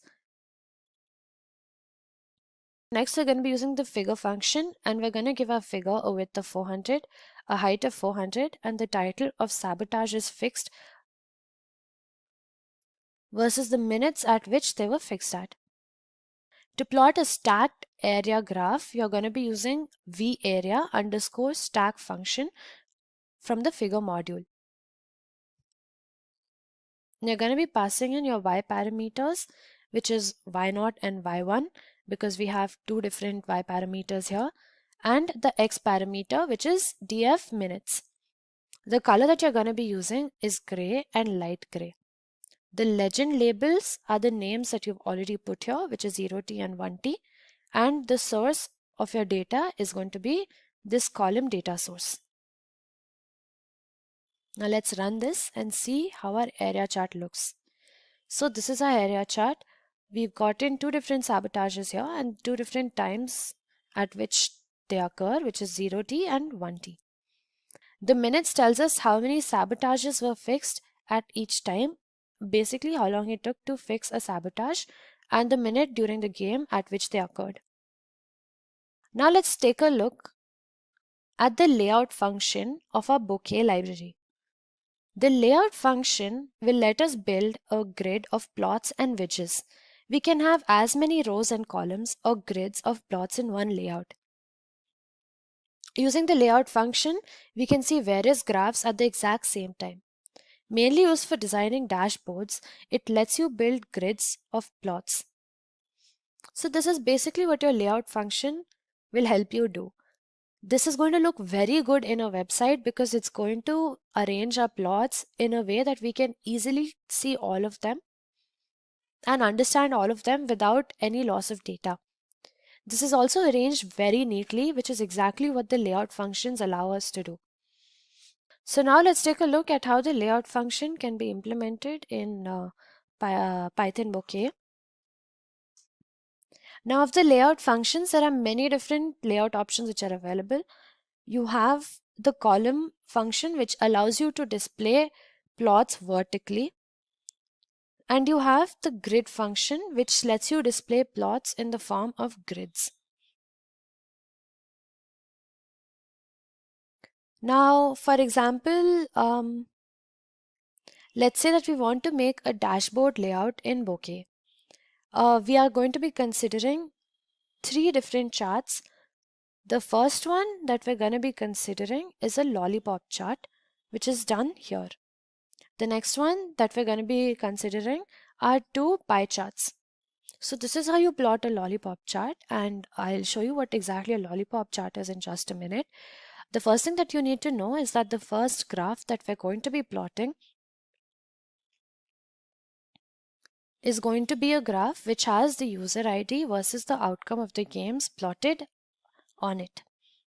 So what we're going to be doing here is that we're going to be creating a single data frame which has all of the user IDs present in it along with the user and the wins that the user has obtained. Now using this, we're going to be plotting it in the form of a plot in decreasing order where we have the top 10 users who have won, which basically means that the users who have won the most number of games out of all the users in consideration. So figure 1 segment will basically help you plot a line which has a width of 2, and a circle will be at the very top of this segment. So lollipop chart is going to be a horizontal line with a circle at the very top. Sorry, the next graph that we're going to be plotting is going to be a murdered and not murdered and missing values pie chart. And the last thing that we're going to be plotting is a donut chart of the teams. and the values within them. So these are the three different graphs that we're going to be plotting, and these are just us creating the graphs and plotting them. The main logic is over here. The main logic is that you want to set a layout in Bokeh as to how you want to see the charts. So the layout that we are going to be looking at is that we're going to be having a lollipop chart at the very top and two smaller pie charts at the bottom, right? So we have three figures here. And the first thing that we're going to be doing is that we're going to be giving these figures a line color of none. The axis is not going to be visible and the axis labels are not present for these figures. This is the main function that you're going to be looking at. This is your layout. Using the grid layout function that you've imported here from bokeh.layouts, you're going to be creating a grid. And how does the grid know where the figures are? So you've divided the grid into two. This is evident because you have two main figures here, which are separated by a comma. So this tells the grid that the page is going to be divided into two. The first figure, which is on top, is going to be figure 1, and the figure at the bottom are figure 2 and 3.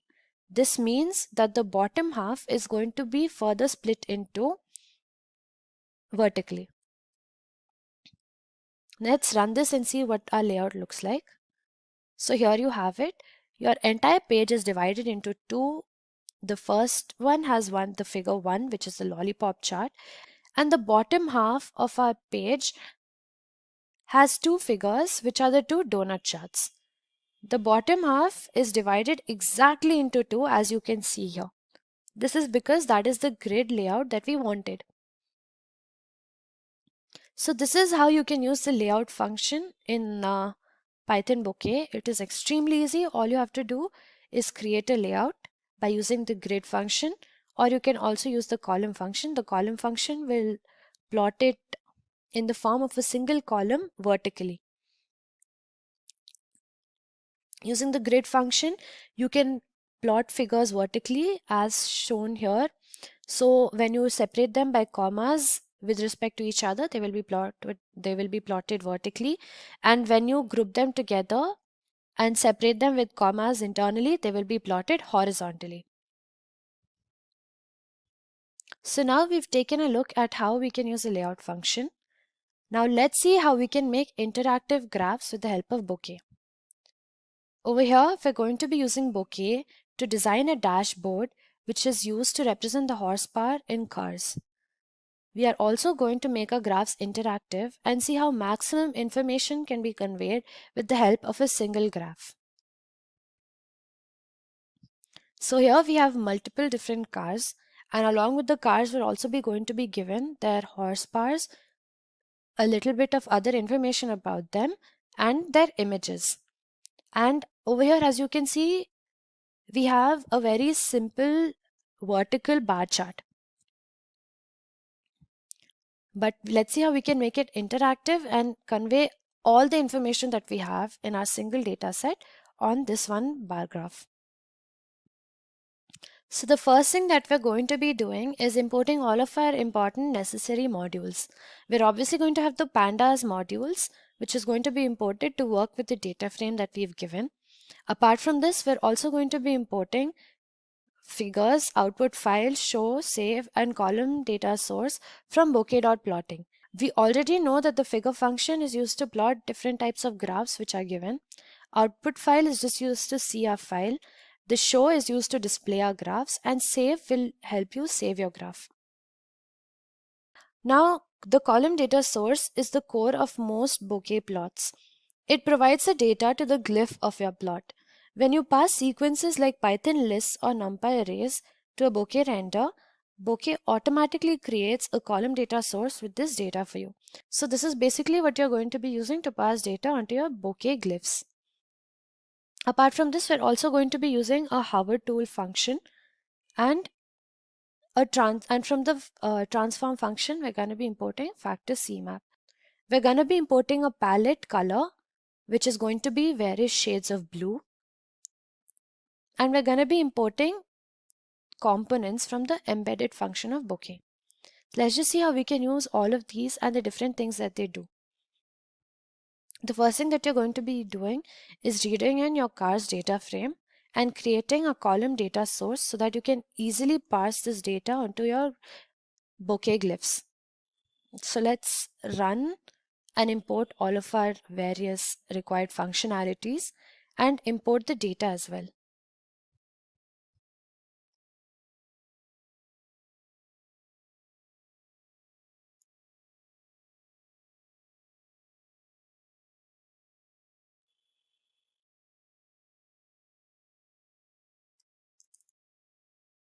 So this is what your data set looks like. We have 8 different values in our data set, which are the names of different cars, their horsepower, their price, and a hyperlink of an image. This is what our data set looks like. We have only 8 columns.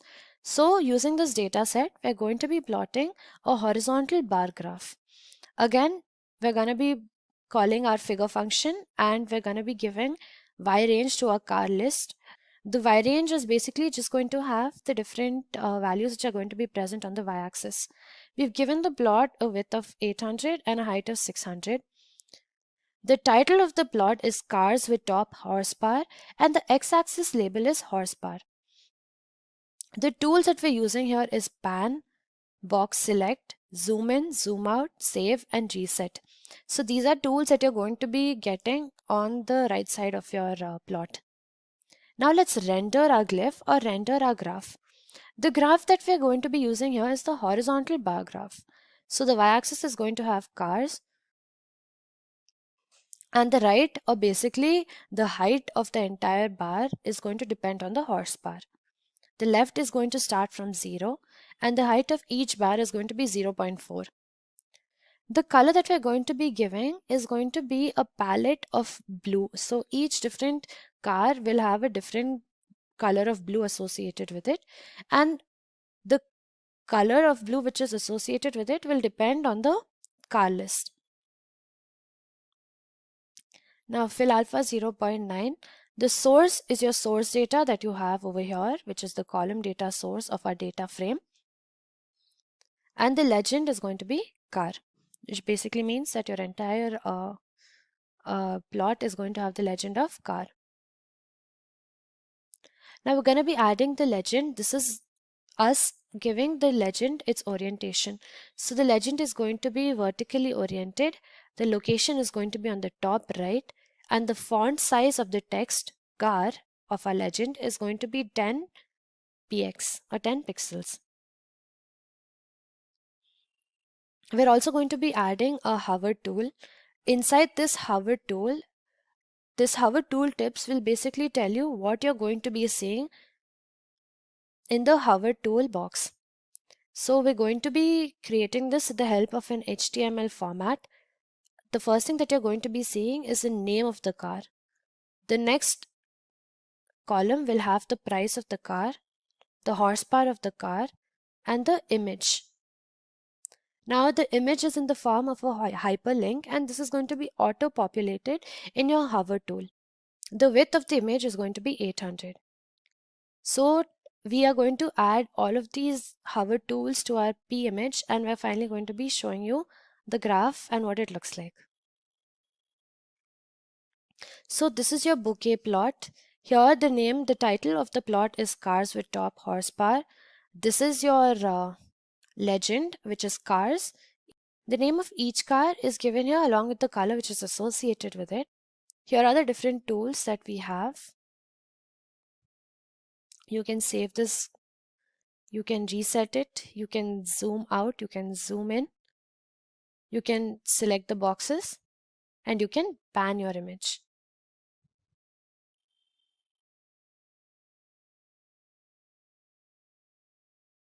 So here we're zooming in, here we're zooming out.